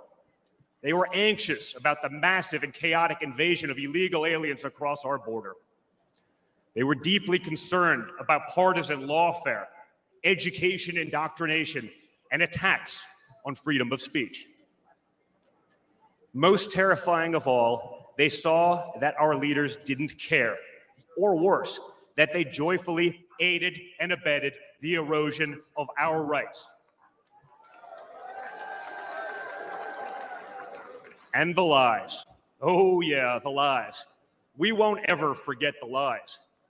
From left-wing politicians, from their allies in the media, when you hear them in a row, you fully understand the extent they have gone to divide this great nation. They lied about Russia collusion. They lied about Hunter's laptop. They lied about Joe Biden's fitness for office. They lied about the border being secure. They lied about inflation being transitory. They lied about how they would safely withdraw from Afghanistan. They lied about Biden being a, quote, moderate.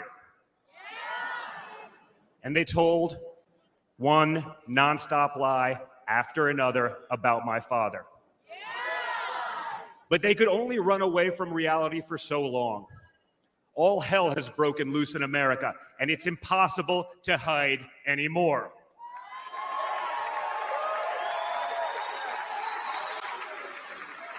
Remember Build Back Better? Instead, we got broke, bumbling Biden. Nothing is built, nothing is back, and nothing is better. Bridges are collapsing, our credibility is crumbling, and our money is worth less and less every single day. It was just one giant bait and switch, and normal Americans are the ones left holding the bag. Housing costs, gasoline prices, grocery bills just keep going up. Wave after wave of illegal aliens, deadly drugs keep pouring across our border. Meanwhile, pro-crime district attorneys have turned our cities into giant crime zones. They've turned criminals into victims, prosecutors into criminal defense attorneys, and police into public enemies. Left-wing activists are pretending to be educators, teaching our kids that there are 57 genders, but they can't even define what a woman is. On one hand, they think free speech protects their right to expose your children to explicit drag shows. On the other hand, they want to put you in jail for making a meme. It's like the entire world has been turned upside down. Does any of this sound like a country that's going in the right direction? And honestly, who is actually running the country anyway? It's obviously not Joe Biden. So who are they asking us to elect? Seriously, who's running things? Does anyone really know? Is it Jill? Is it Hunter? Barack Obama? Maybe it's the ghost of Corn Pop.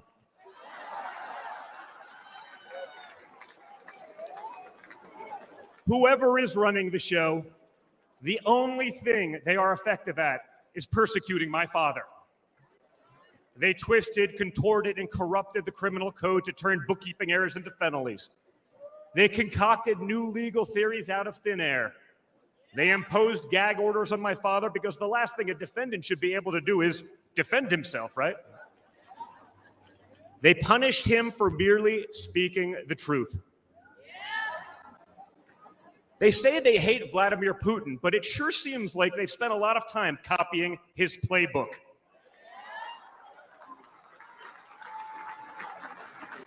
In this country, we don't criminalize political differences. We debate them. We vote on them. But we don't make you choose between picking a party or picking a jail cell.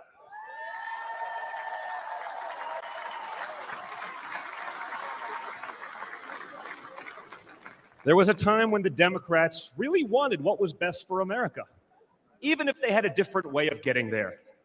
It was the party of Franklin Roosevelt, John F. Kennedy, Martin Luther King Jr. You may have disagreed with that party, but at least you could respect it. But this new extreme Democrat Party, they want us to somehow believe that the only way forward is going backwards, where hiring decisions are based solely on race, where justice is only for those with the right opinions, where streets are a luxury only for the elite, where economic opportunity exists only when you know the right people. Right now, the America we all grew up with, the America that we love, feels like an old photograph where you sit down with your children and tell them what life used to be like. You look back at that America and remember a country that was confident and proud, an America that knew who it was and what it stood for. And it could all feel like a distant memory. Somewhere along the way, we stumbled. Somewhere along the way, we lost ourselves. But we can't live on nostalgia. Yes, America was great, but our greatest days are yet to come.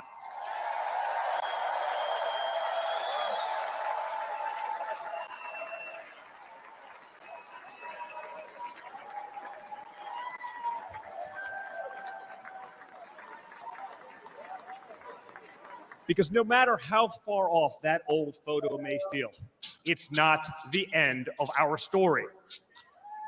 We're like that man who stood on that platform and felt the bullet pierce his flesh just days ago in Pennsylvania. He may have moved to the ground, but he stood back up.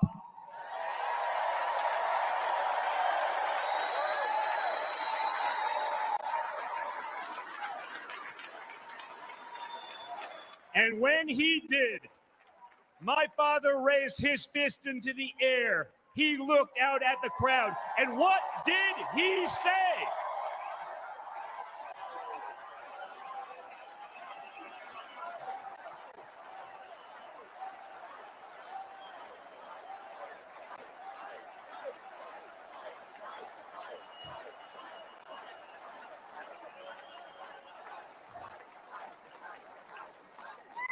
And we will fight. We will fight. We will fight with our voices. We will fight with our ideas. And on November 5th, we will fight with our vote.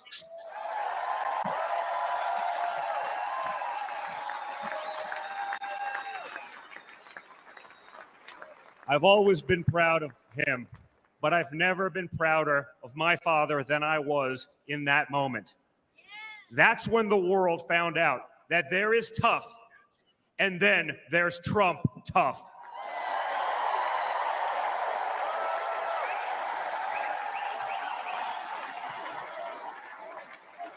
And the good news is, America is Trump tough.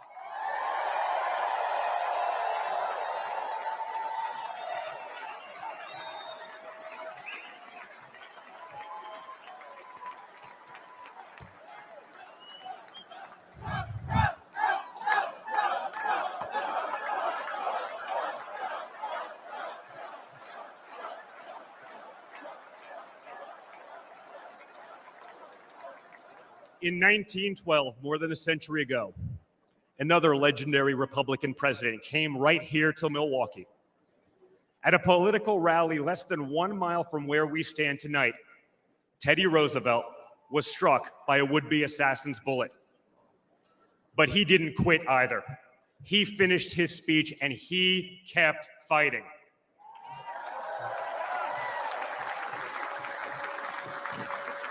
My friends, I don't believe in coincidences, but I do believe in God's plan.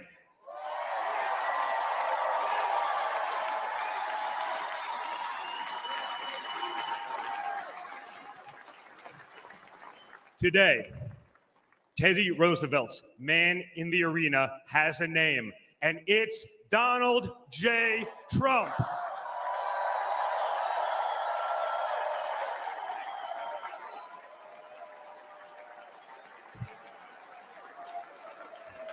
Remember, my father didn't have to run for re-election this year. He doesn't need the money, the fame, the power. Frankly, he doesn't need the witch hunts, the phony investigations, or the political prosecutions either. But he knew he had to run if there was any chance at saving America.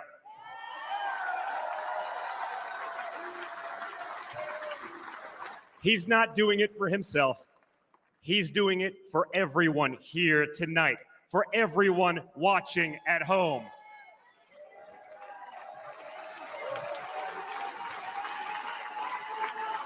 No matter who you are, you can be a part of this movement to make America great again. Look at me and my friend J.D. Vance, a kid from Appalachia and a kid from Trump Tower in Manhattan.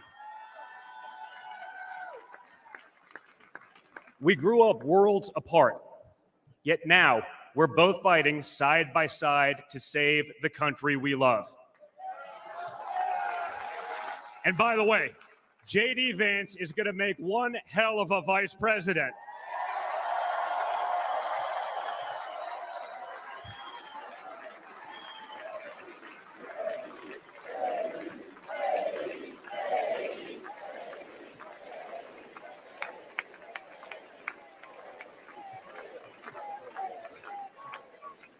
For those of you who have tuned out politics or have never even voted, I want you to know, if you're looking for a better life, a more prosperous future, a safer, more wholesome and patriotic place to call home, there's room for you in this party and in this movement.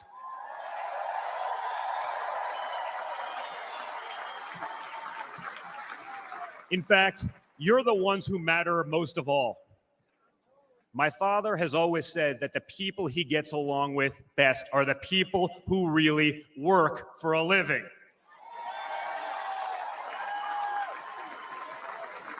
It's because of his background as a builder in construction, right? In construction, it doesn't matter how smart your architect is if you don't have the best guys laying the bricks. People with grit, people who get their hands dirty.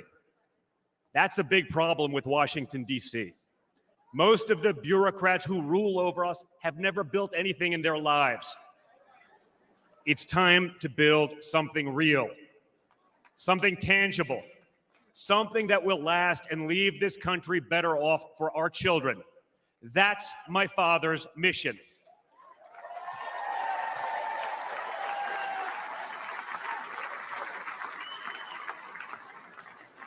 This November, we have a choice. It's a choice between one team that wants to build this country up and another that wants to tear this country down. It's a choice between people who are proud of America and people who are ashamed of America. And ultimately, it's a choice between America last and America first.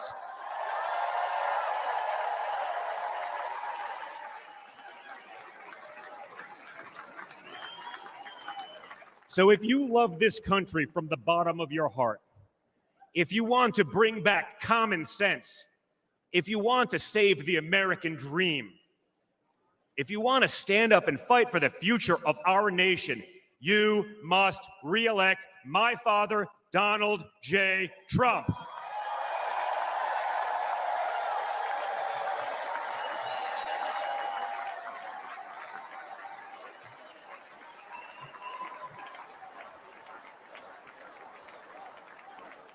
Together, we will make America great once again. Thank you. Thank you, Wisconsin.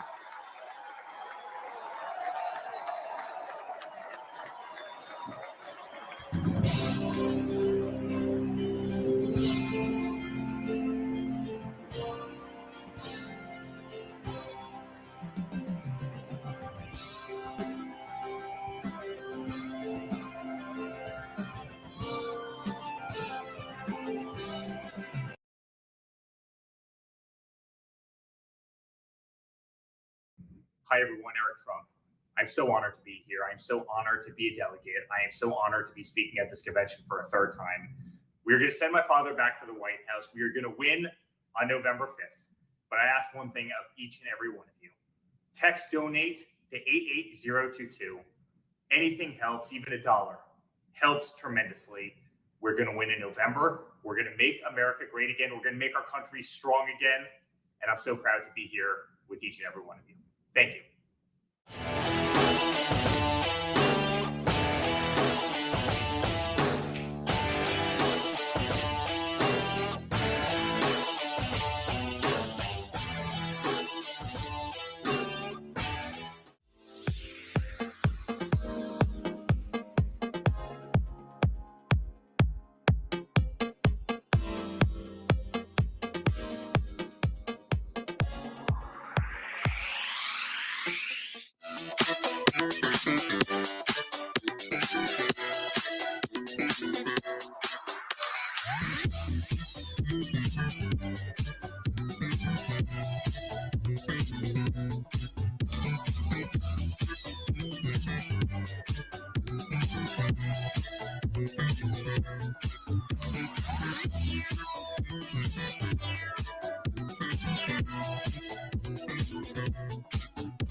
today I'm joining RNC co-chair Laura Trump to humbly ask if you could chip in $5, $10, or $25. Grassroots supporters like you keep this campaign alive. A gift of just $5 could make the difference between victory and defeat in November. Please chip in any amount. I know with your support right now, we will make America great again.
It's nothing short of a miracle that J.D. Vance is a household name, or a United States Senator, or our next Vice President.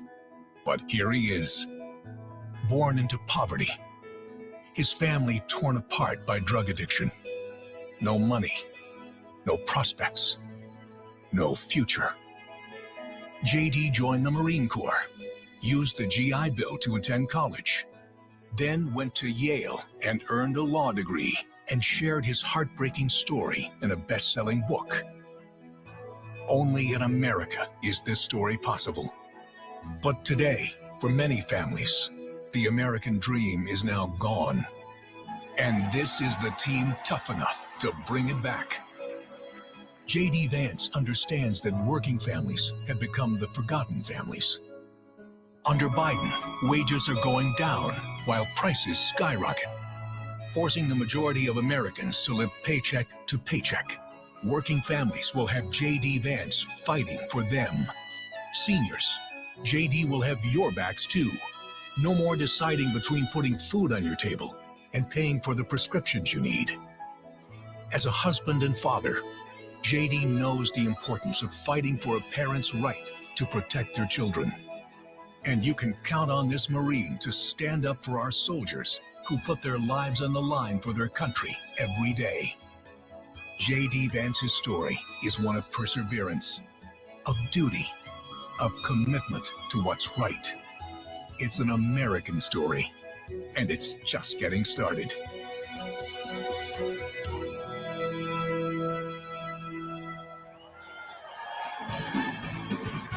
Ladies and gentlemen, please welcome Usha Vance.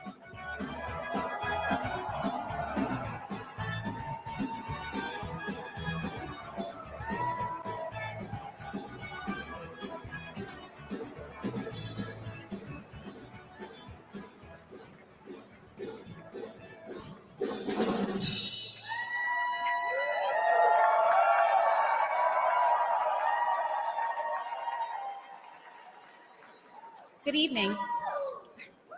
Good evening. When I was asked to introduce my husband, J.D. Vance, to all of you, I was at a loss. What could I say that hasn't already been said before? After all, the man was already the subject of a Ron Howard movie.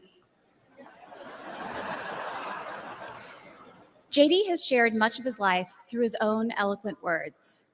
In his book, Hillbilly Elegy, during his Senate campaign, and now as a sitting United States Senator, it occurred to me that there was only one thing to do: to explain from the heart why I love and admire JD and stand here beside him today, and why he will make a great Vice President of the United States.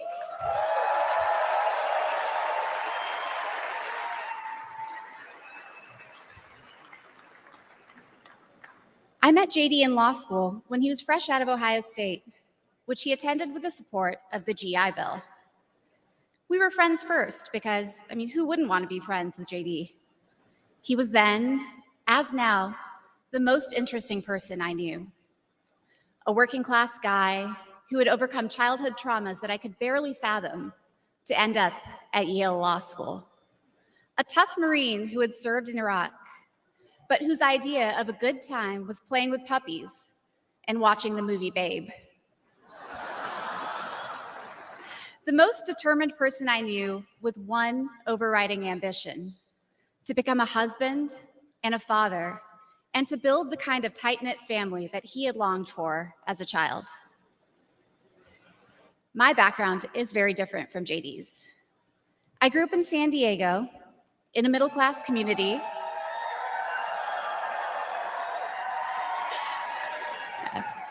with two loving parents, both immigrants from India, and a wonderful sister. That JD and I could meet at all, let alone fall in love and marry, is a testament to this great country.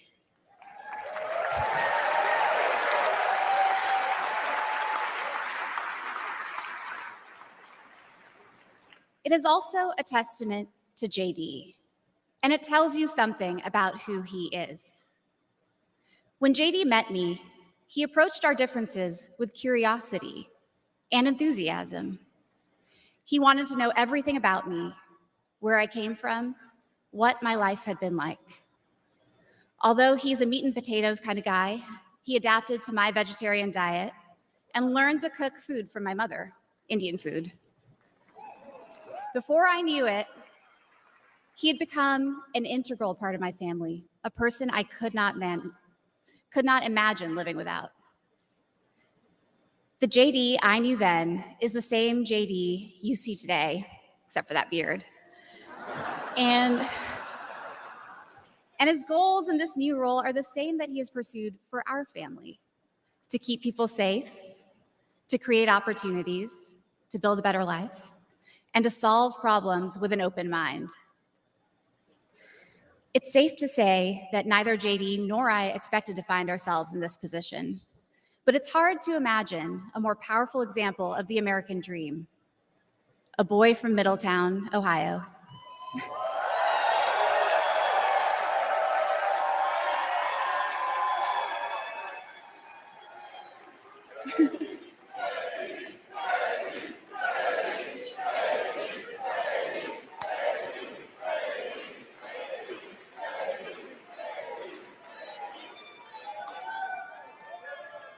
Raised by his grandmother through tough times, chosen to help lead our country through some of its greatest challenges. I am grateful to all of you for the trust you have placed in him and in our family. And with that, it is my great privilege to introduce my husband and the next Vice President of the United States, JD Vance.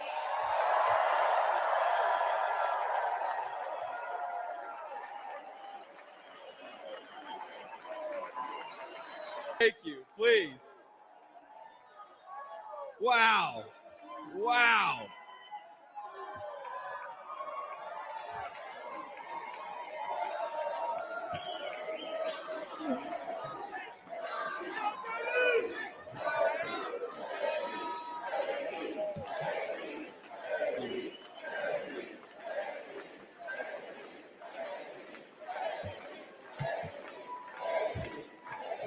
Yeah.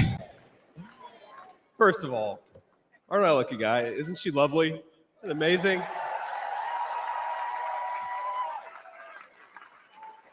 Greetings, Milwaukee, my fellow Americans and my fellow Republicans. My name is JD Vance from the great state of Ohio.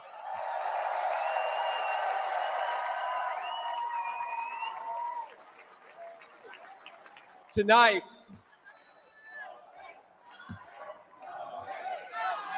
OHIO, OHIO. You guys, we're gonna chill with the Ohio love. We got to win Michigan too here. So,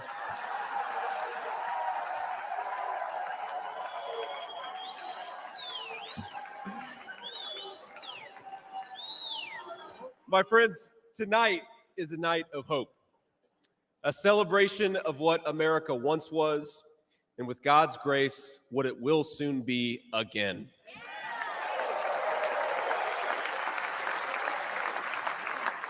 And it is a reminder of the sacred duty we have to preserve the American experiment, to choose a new path for our children and grandchildren.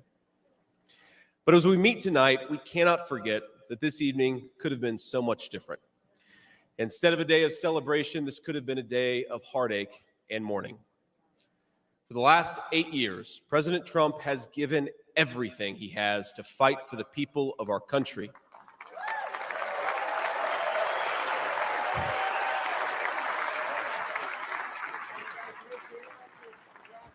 He didn't need politics, but the country needed him.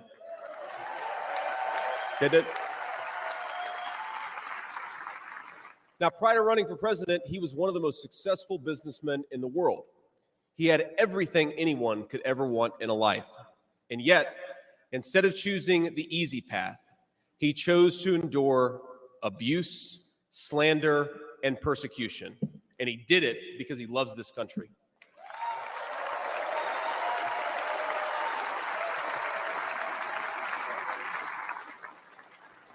I want all Americans to go and watch the video of a would-be assassin coming a quarter of an inch from taking his life.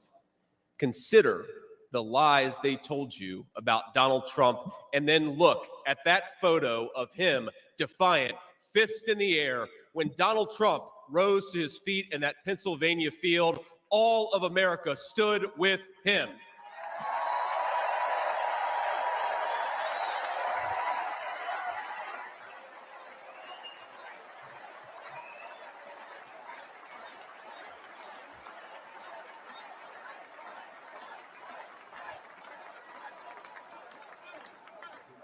And what did he call us to do for our country?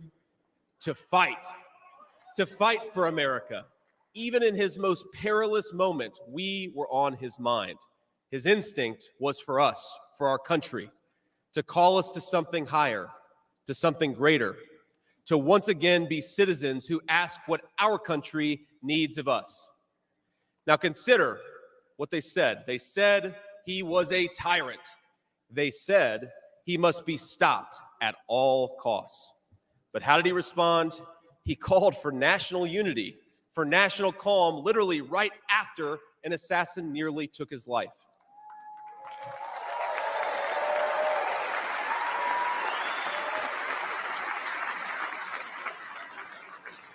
He remembered the victims of the terrible attack, especially the brave Corey Comparatori, who gave his life to protect his family. God bless him.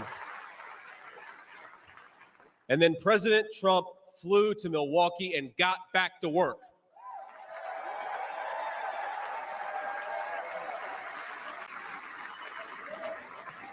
Now that's the man I've gotten to know personally over the last few years.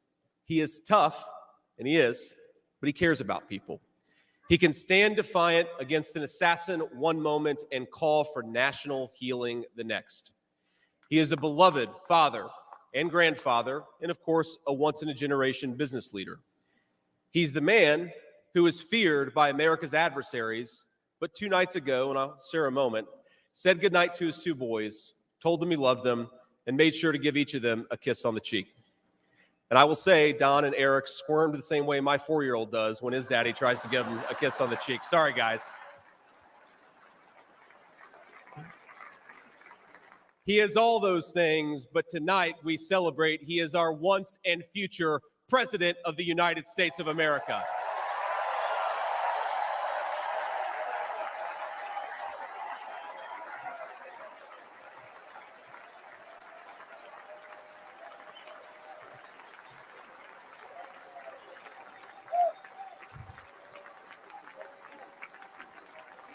Now, I want to respond to his call for unity myself. We have a big tent in this party on everything from national security to economic policy. But my message to you, my fellow Republicans, is we love this country and we are united to win.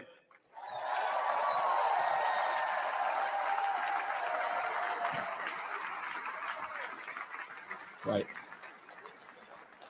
Now, I think our disagreements actually make us stronger. That's what I've learned in my time in the United States Senate, where sometimes I persuade my colleagues and sometimes they persuade me. And my message to my fellow Americans, those watching from across the country, is shouldn't we be governed by a party that is unafraid to debate ideas and come to the best solution?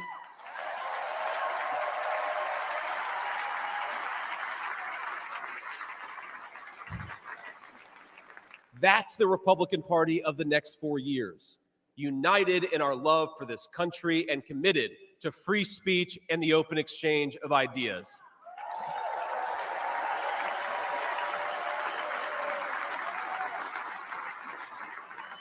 And so tonight, Mr. Chairman, I stand here humbled, and I'm overwhelmed with gratitude to say I officially accept your nomination to be Vice President of the United States of America.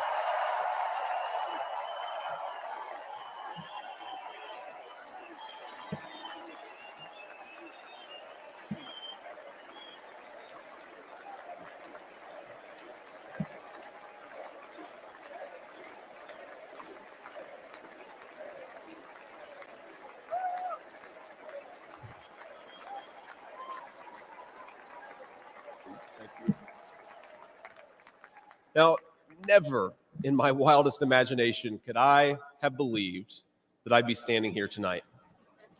I grew up in Middletown, Ohio, a small town where people spoke their minds, built with their hands, and loved their God, their family, their community, and their country with their whole hearts. But it was also a place that had been cast aside and forgotten by America's ruling class in Washington. When I was in the 4th grade, a career politician by the name of Joe Biden supported NAFTA, a bad trade deal that sent countless good jobs to Mexico.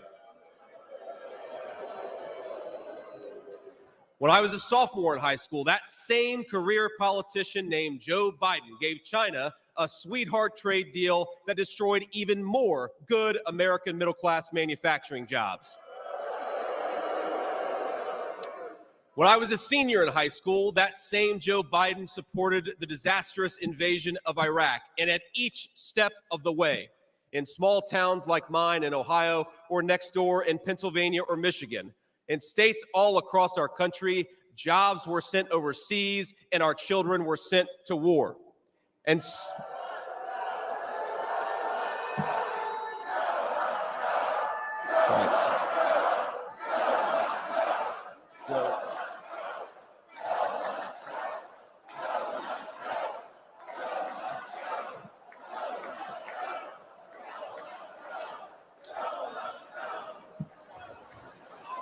I agree. And somehow, a real estate developer from New York City by the name of Donald J. Trump was right on all of these issues while Biden was wrong.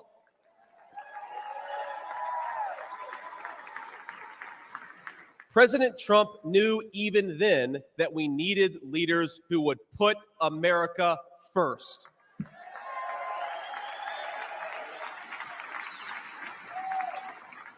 Now, thanks to these policies that Biden and other out-of-touch politicians in Washington gave us, our country was flooded with cheap Chinese goods, with cheap foreign labor, and in the decades to come, deadly Chinese fentanyl. Joe Biden screwed up, and my community paid the price. Now, I was lucky. Despite the closing factories and the growing addiction in towns like mine, in my life, I had a guardian angel by my side. She was an old woman who could barely walk, but she was tough as nails. I called her Mamaw, the name we hillbillies gave to our grandmothers.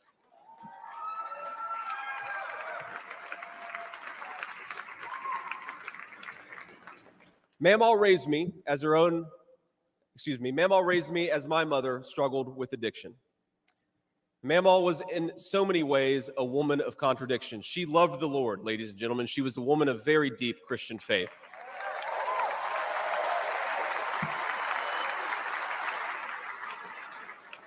But she also loved the F word. I'm not kidding. She could make a sailor blush. Now, she once told me, when she found out that I was spending too much time with a local kid who was known for dealing drugs, that if I ever hung out with that kid again, she would run him over with her car.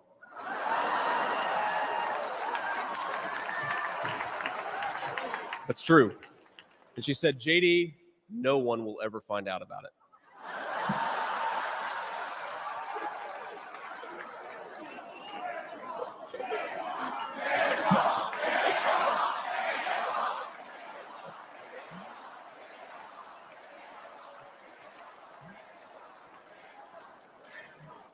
Now, thanks to that Mamaw, things worked out for me. After 9/11, I did what thousands of other young men my age did in that time of soaring patriotism and love of country. I enlisted in the United States Marines.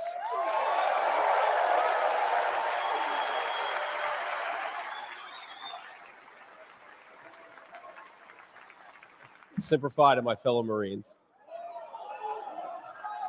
Now, I left the Marines after 4 years and went to the Ohio State University.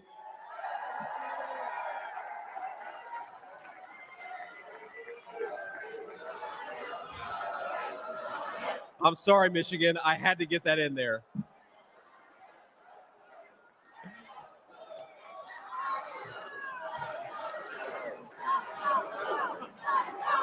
Come on. We've had enough political violence. Now, after Ohio State, I went to Yale Law School, where I met my beautiful wife. And then I started businesses to create jobs in the kind of places that I grew up in. Now, my work taught me that there is still so much talent and grit in the American heartland. There really is. But for these places to thrive, my friends, we need a leader who fights for the people who built this country.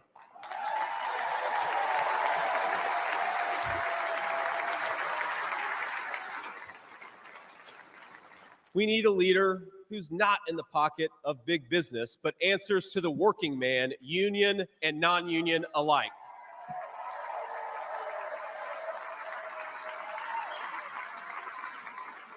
A leader who won't sell out to multinational corporations, but will stand up for American companies and American industry.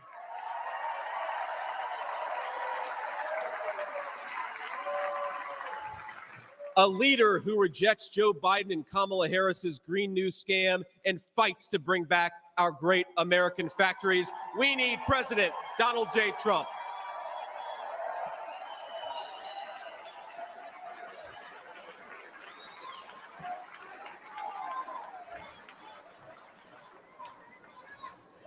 Some people tell me I've lived the American dream, and of course they're right, and I'm so grateful for it. But the American dream that always counted most was not starting a business or becoming a senator or even being here with you fine people, though it's pretty awesome. My most important American dream was becoming a good husband and a good dad, of being able to give. Thank you.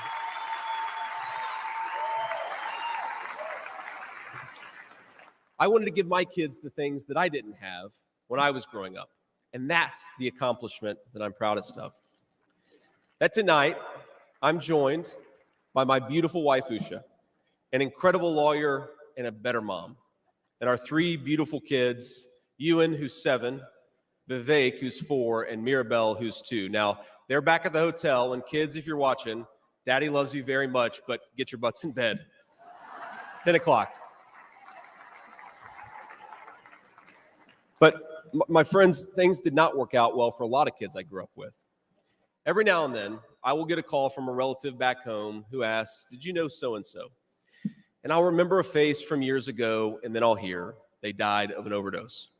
As always, America's ruling class wrote the checks. Communities like mine paid the price. For decades, that divide between the few with their power and comfort in Washington and the rest of us only widened. From Iraq to Afghanistan, From the financial crisis to the Great Recession, from open borders to stagnating wages, the people who govern this country have failed and failed again.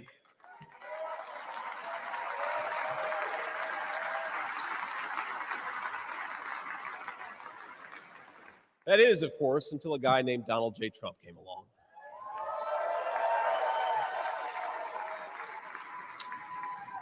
President Trump represents America's last best hope to restore what, if lost, may never be found again.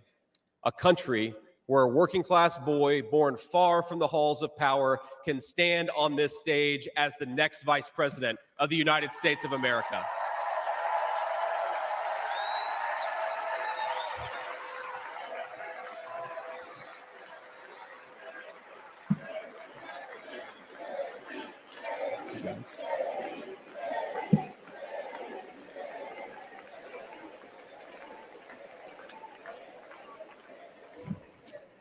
But my fellow Americans here in this stage and watching at home, this moment is not about me. It's about all of us, and it's about who we're fighting for.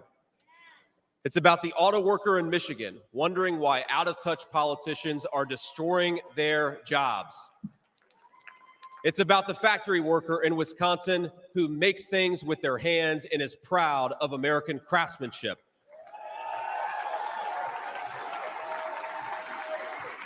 It's about the energy worker in Pennsylvania and Ohio who doesn't understand why Joe Biden is willing to buy energy from tin-pot dictators across the world when he could buy it from his own citizens right here in our own country.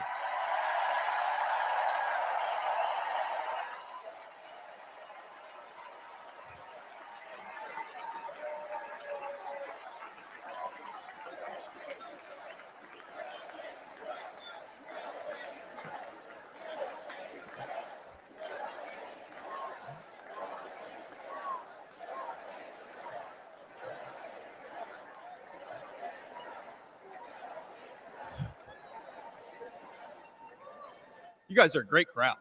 Wow. And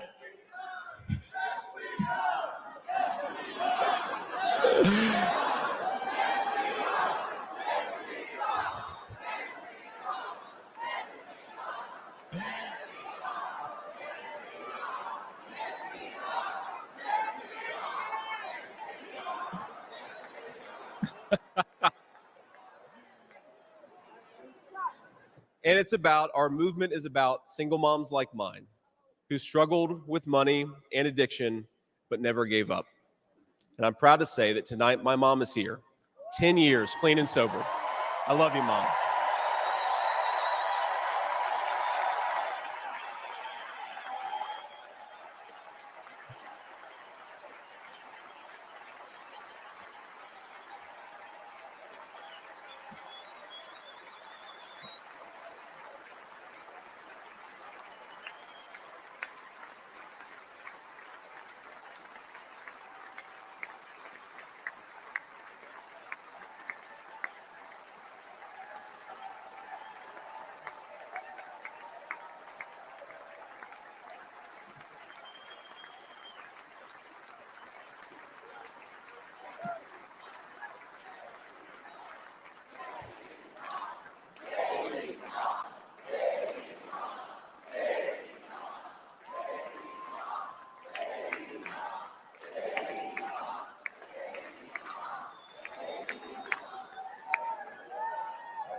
And you know, Mom, I was thinking it'll be 10 years officially in January of 2025. And if President Trump's okay with it, let's have the celebration in the White House.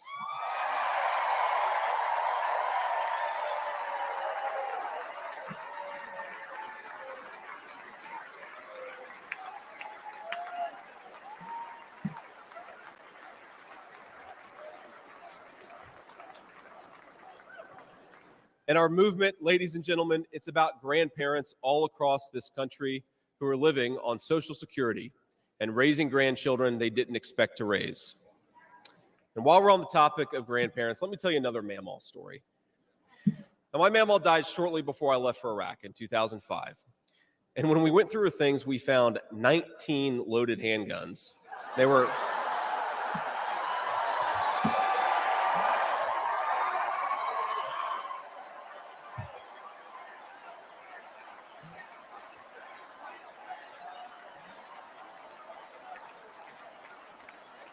Now, the thing is, they were stashed all over her house, under her bed, in her closet, in the silverware drawer. And we wondered what was going on.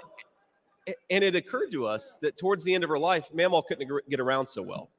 And so this frail old woman made sure that no matter where she was within arm's length of whatever she needed to protect her family. That's who we fight for. That's American spirit.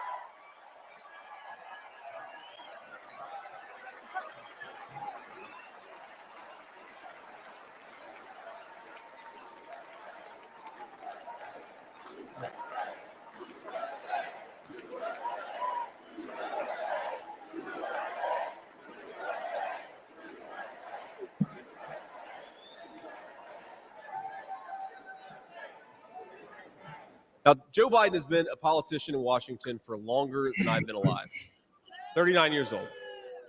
Kamala Harris is not much further behind. For half a century, he's been the champion of every major policy initiative to make America weaker and poorer. And in 4 short years, Donald Trump reversed decades of betrayals inflicted by Joe Biden and the rest of the corrupt Washington insiders.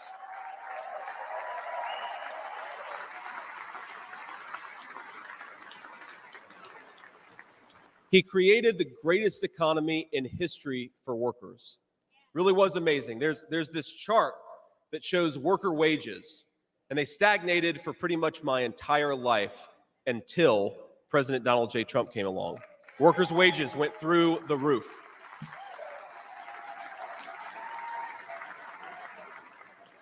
And just imagine what he's going to do when we give him 4 more years.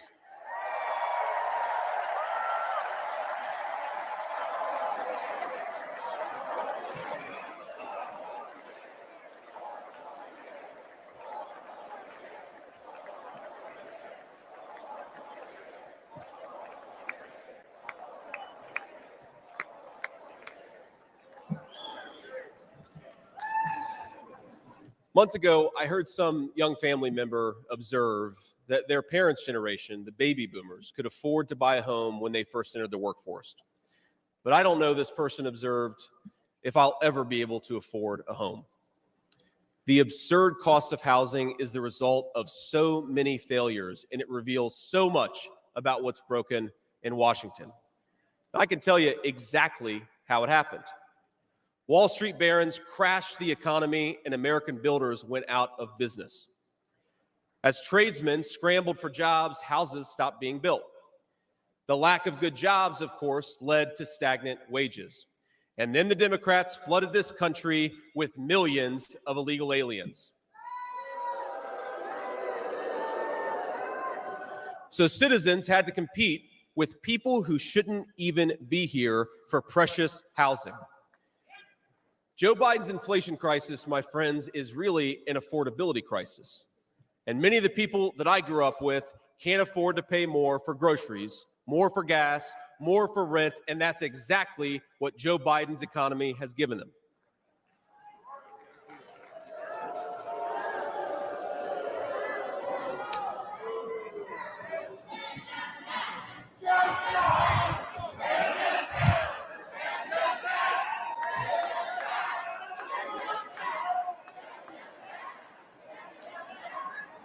So prices soared, dreams were shattered, and China and the cartels sent fentanyl across the border, adding addiction to the heartache.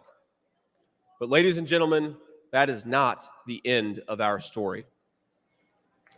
We've heard about villains and their victims. I've talked a lot about that, but let me tell you about the future.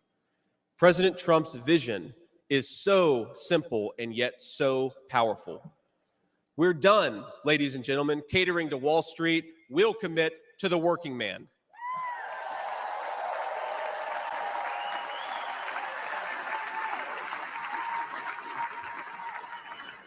We're done importing foreign labor. We're going to fight for American citizens and their good jobs and their good wages.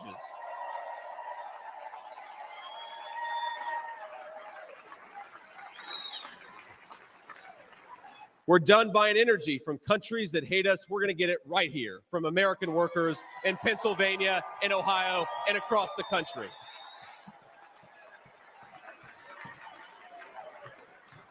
We're done sacrificing supply chains to unlimited global trade, and we're going to stamp more and more products with that beautiful label, Made in the USA.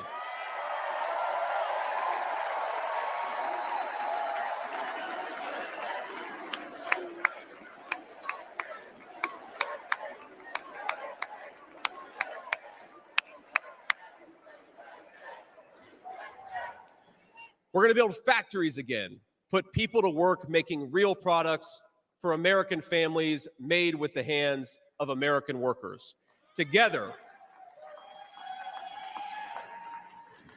we will protect the wages of American workers and stop the Chinese Communist Party from building their middle class on the backs of American citizens.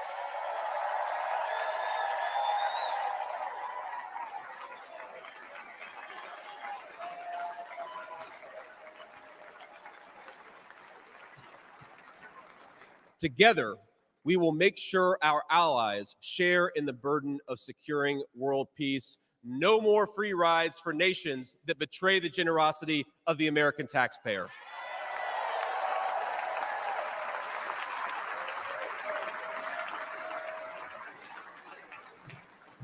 Together, we will send our kids to war only when we must. But as President Trump showed with the elimination of ISIS and so much more, when we punch, we're going to punch hard.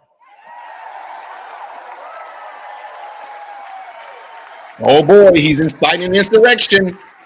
He said to go out and punch people. Might be a bloodbath. We will put the citizens of America first, whatever the color of their skin. We will, in short, make America great again.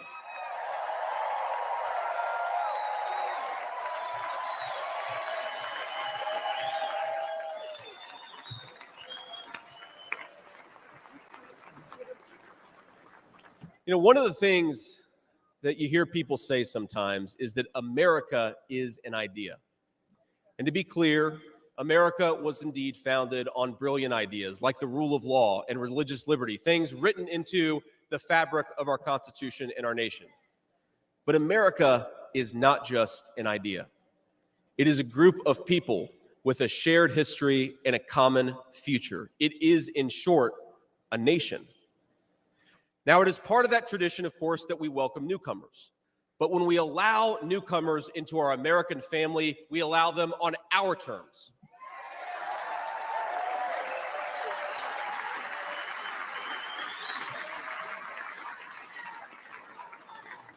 That's the way we preserve the continuity of this project from 250 years past to hopefully 250 years in the future.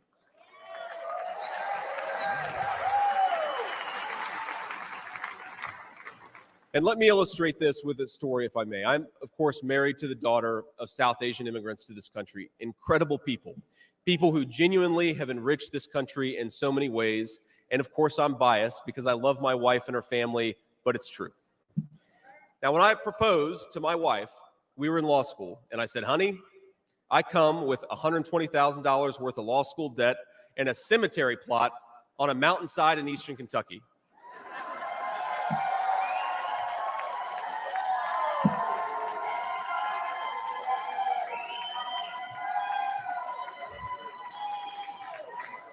And I guess standing here tonight, it's just gotten weirder and weirder, honey.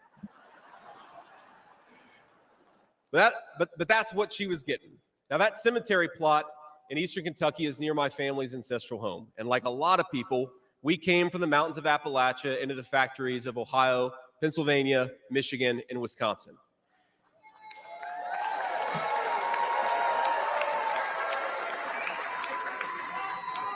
Now, that's Kentucky coal country, one of the 10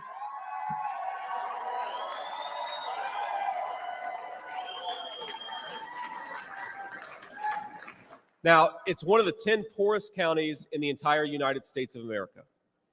They are very hardworking people, and they're very good people. They're the kind of people who would give you the shirt off their back even if they can't afford enough to eat. And our media calls them privileged and looks down on them. But they love this country, not only because it's a good idea, but because in their bones they know that this is their home, and it will be their children's home, and they would die fighting to protect it.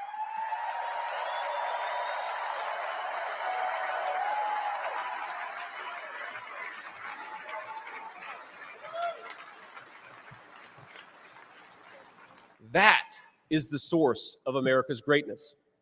As a United States Senator, I get to represent millions of people in the great state of Ohio with similar stories, and it is the great honor of my life.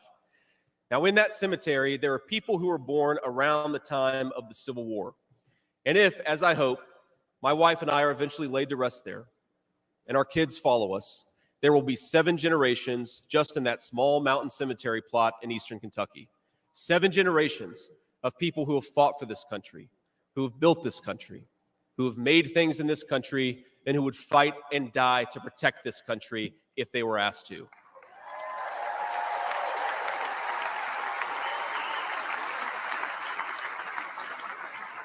Now that's not just an idea, my friends. That's not just a set of principles. Even though the ideas and the principles are great, that is a homeland. That is our homeland.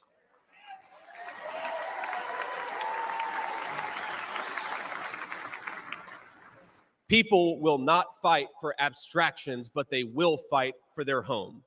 And if this movement of ours is going to succeed, and if this country is going to thrive, our leaders have to remember that America is a nation and its citizens deserve leaders who put its interests first.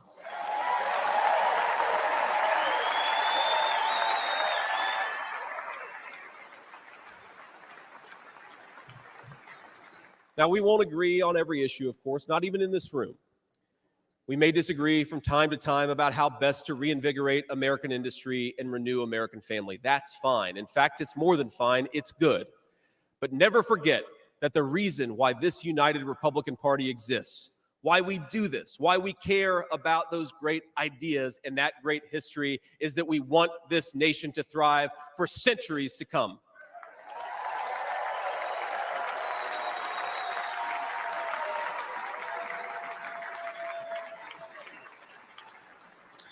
Now, eventually in that mountain cemetery, my children will lay me to rest. And when they do, I would like them to know that thanks to the work of this Republican Party, the United States of America is as strong and as proud and as great as ever.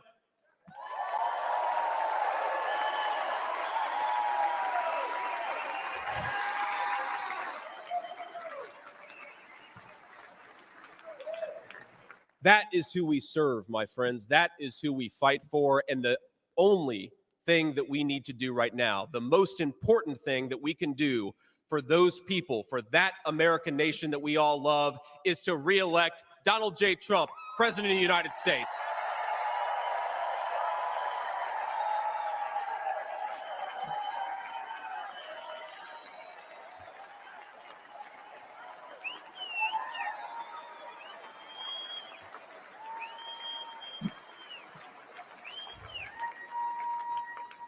Mr. President, I will never take for granted the trust you have put in me. And what an honor it is to help achieve the extraordinary vision that you have for this country. Now, I pledge to every American, no matter your party, I will give you everything I have to serve you and to make this country a place where every dream you have for yourself, your family, and your country will be possible once again.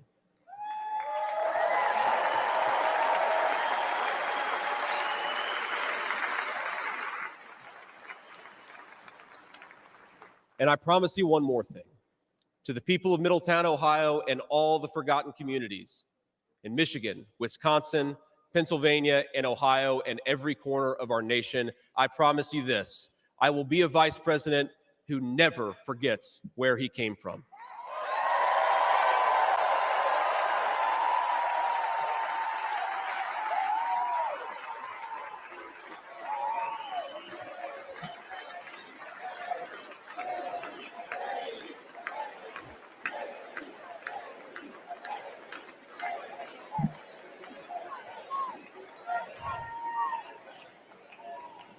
And every single day for the next 4 years, when I walk into that White House to help President Trump, I will be doing it for you, for your family, for your future, and for this great country. Thank you. God bless all of you, and God bless our great country.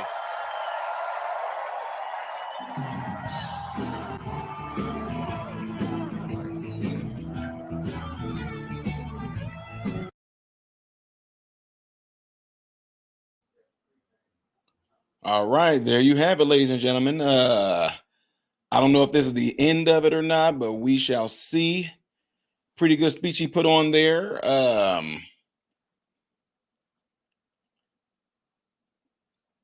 Some of you guys, you know, me being freshly new to all this political stuff, I'm gonna just tell you right now, I have to let you guys know, when it comes to any politician that comes into office with promises of what they're going to do, I don't care what they say. I am going to look for what they do. And what I do, I'm going to go back and look for another, I'm going to go back and look for other receipts that I have of prior videos. So if this Mr. JD Vance, VP, if Donald Trump gets elected into the White House, all I'm going to do is look for what they're going to do. I think a lot of people have a lot of things inside them that they already know that saying stuff is not just always going to be good enough. It's not at all. Go ahead and give a shout out to people who contributed tonight. Kathra with a $2 super chat says, thanks, Ty. No, thank you. Miss Passion. Wait. I said miss, but it's another person up here. I just said, so Passion. I'm just sorry. Passion says, appreciate the content you bring us, Ty. Thank you. Thank you for the $10 super chat, and God bless you for that. We have LA Ram says, fight, fight, fight. Trump, 100%. 100%. And last but not least, we have Taylana with the $50 super chat. Says, thank you for speaking / sharing the truth. I really do appreciate every last one of you guys for actually donating to the channel, whatever. To those of you that have joined on to Patreon, just to be supporting the channel with the ones that pledge to $1 tier, I promise you, the type of person that I am, your support there and what you guys do is very, very, very much appreciated. It really is. I don't know if this is the end of it, but we shall see. I'm going to go back to it and let me see what we got going on here.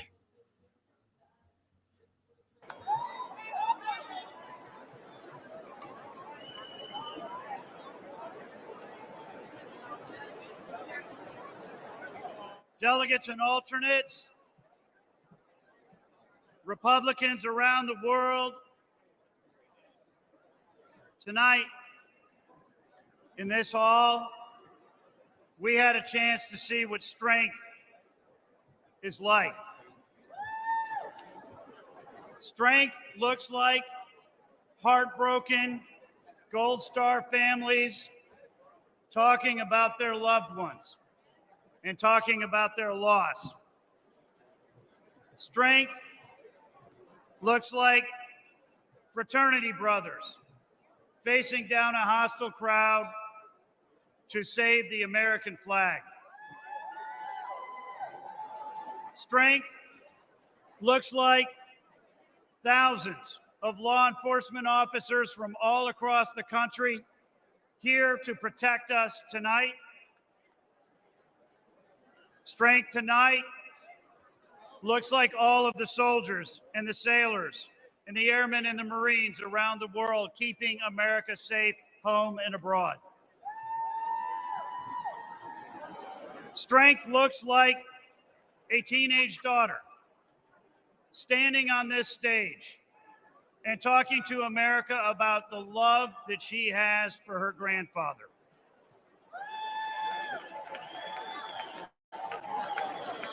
Strength looks like a kid born in rural Appalachia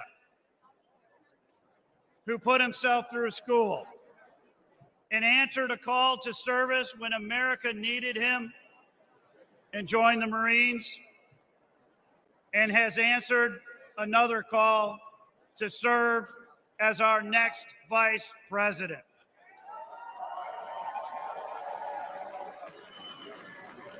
And strength looks like a man who gave up a successful business career and a comfortable life to fight every single day for the American people. He didn't give up sex. Who has suffered hoax after hoax after hoax. Who has endured Am I the only one that caught that? I motivated had to. I'm sorry. prosecutions and lawsuits all across the country.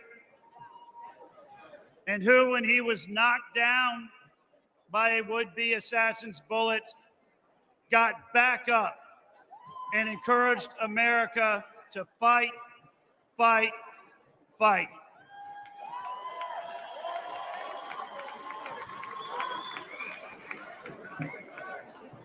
Ladies and gentlemen, we know what strength looks like, and we know that America is a nation of inherent strength. And we, as a nation of inherent strength, are going to be strong again. Oh, the YouTube God's mad at me. Y'all just see that? For tonight's benediction, please welcome the lead pastor at Bayou Blue Assembly in Houma, Louisiana, Pastor Packy Thompson.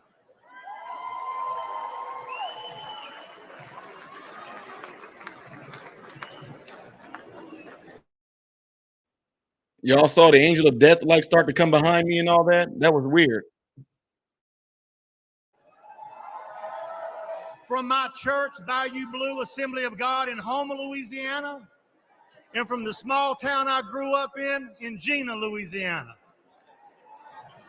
I am proud to be with all of you here tonight for this historic convention. And I thank my Lord and Savior, Jesus Christ, for his blessings.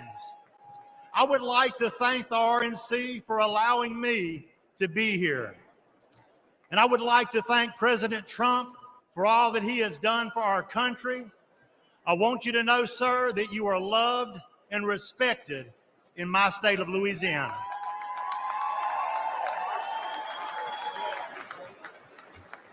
Would y'all stand and pray with me, please?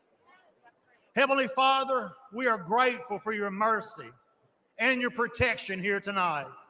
Father, we give you glory and honor because you alone deserve to be honored. Father, I thank you for giving us a man to stand in the gap for us, a man who has made up the hedge for the American people, a man who has protected our nation from those who would harm us.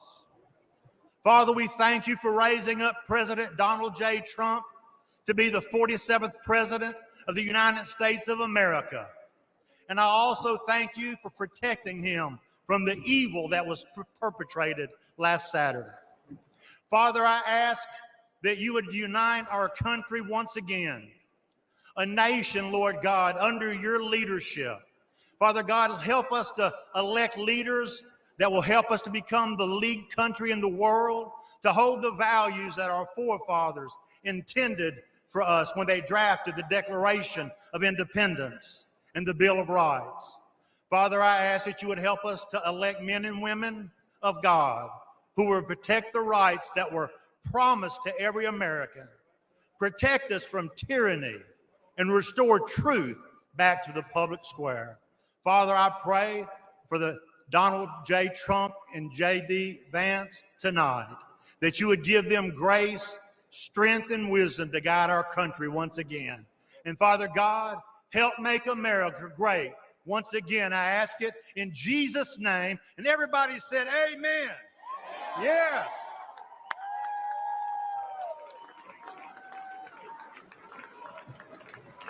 The chair recognizes the delegate from the Commonwealth of Pennsylvania for the purpose of offering a motion. Mr. Chairman, I am Fred Keller from the Commonwealth of Pennsylvania, the birthplace of America. I make the motion that this convention now adjourn. The question now occurs on the motion to adjourn. All those in favor signify by saying aye. Aye. All those opposed, no. In the opinion of the chair, the ayes have it and the motion is adopted. Accordingly, this convention stands adjourned until 5 p.m. tomorrow. Thank you.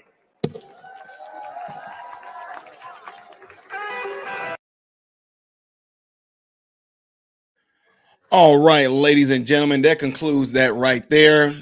Y'all hung out tonight, man. I'm definitely looking forward to tomorrow. And I know I made a mistake and put the wrong thumbnail up there, so forgive me for that. But tomorrow, I'm getting ready to post a thumbnail now. Trump is going to be speaking tomorrow, okay? Wait, what is this? Oh, they're just ending it out with some footage. Trump is going to be speaking tomorrow. I hope to see every last one of you guys there. Let me go ahead and give some credit out again. Georgie came through with the $50 super chat. Georgie, thank you so much for that. God bless you for your support. I thank you for even just using your money that you worked hard for to support this channel monetary wise. I really do appreciate that. We have another one, LA Rams, with another super chat blessing. $60 said, Blacks for Trump, you darn right. And I got a whole plethora of them that turned. Guys, I got like 80% of my family to turn. I wanted them to go on camera and talk about it, but some of them don't want to, which is completely fine. I'm talking about old school, elderly, way back in the drinking, follow the drinking gourd days of my family to flip and turn red. First time ever. Got a lot of people up there in Chi-Town to flip red for the first time. Y'all just don't know. It's been crazy. I've been loving it. I love a challenge.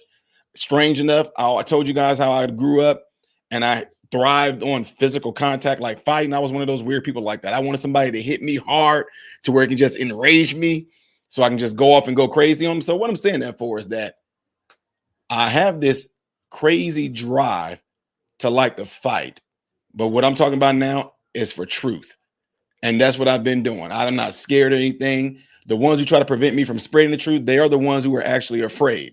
They are the ones who are absolutely 100% afraid. I don't get scared on, well, you know, if you come here, but I don't care what, I never even cared. Guys, the hell that I've been through as a young child growing up in the hood, in the ghetto, you develop tough skin. You develop such a numbness that you don't even care. If I didn't care about what people said about me when they tried to hit me up in the hood and everything like that, roasting me and everything like that, I'm definitely not going to care about nobody in white collar corporate America, any of my medical professional colleagues, my cousins, any of them. I do not care. I got mine. I got my wife. I got my son. I got my family. I got my homes. Yes. So I don't care because none of them helped me get there. None of them are going to have anything to do with how I'm maintaining it at all. But I'm not going to stop telling the truth because of the sake of what somebody might think about me. Just want to throw that out there, man. Appreciate that. So I got my puppers right here. Think he want me to take them out. What? Can you come up here? Get up here. What? He down here, y'all. He trying to bug me right now. What? What? What? What? Yep. Yeah, y'all probably heard him. But yeah, I just want to throw that out there for y'all. But yeah, I know y'all got to get to bed and all those things like that. I'm one of those weird people. I don't go to sleep or to bed probably till around maybe 1:30 or 2 o'clock. I can only sleep max 5 hours. I don't know. It's just been that way. I can only sleep 5 hours. So what I'm going to do, usually when I get done with things like this, you guys all wonder, I usually go and I make videos for tomorrow to upload. So again, y'all, appreciate y'all being here. Don't forget to double check to make sure that you are subscribed to the channel. We are going to be recording this live tomorrow with President Trump speaking, which I know everybody's going to woo. It's probably going to be like a 5-minute long standing ovation clapping with him just clapping his hands, and speech is definitely going to be a whole lot different now, and we are going to see. So with that being said, folks, y'all know how I do. I am Ty Smith, Modern Renaissance Man, hoping and praying that every last one of you have food, shelter, and clothing. And most of all, I pray every last one of you guys are in great health, mentally, physically, emotionally, and spiritually. God bless you all through Jesus.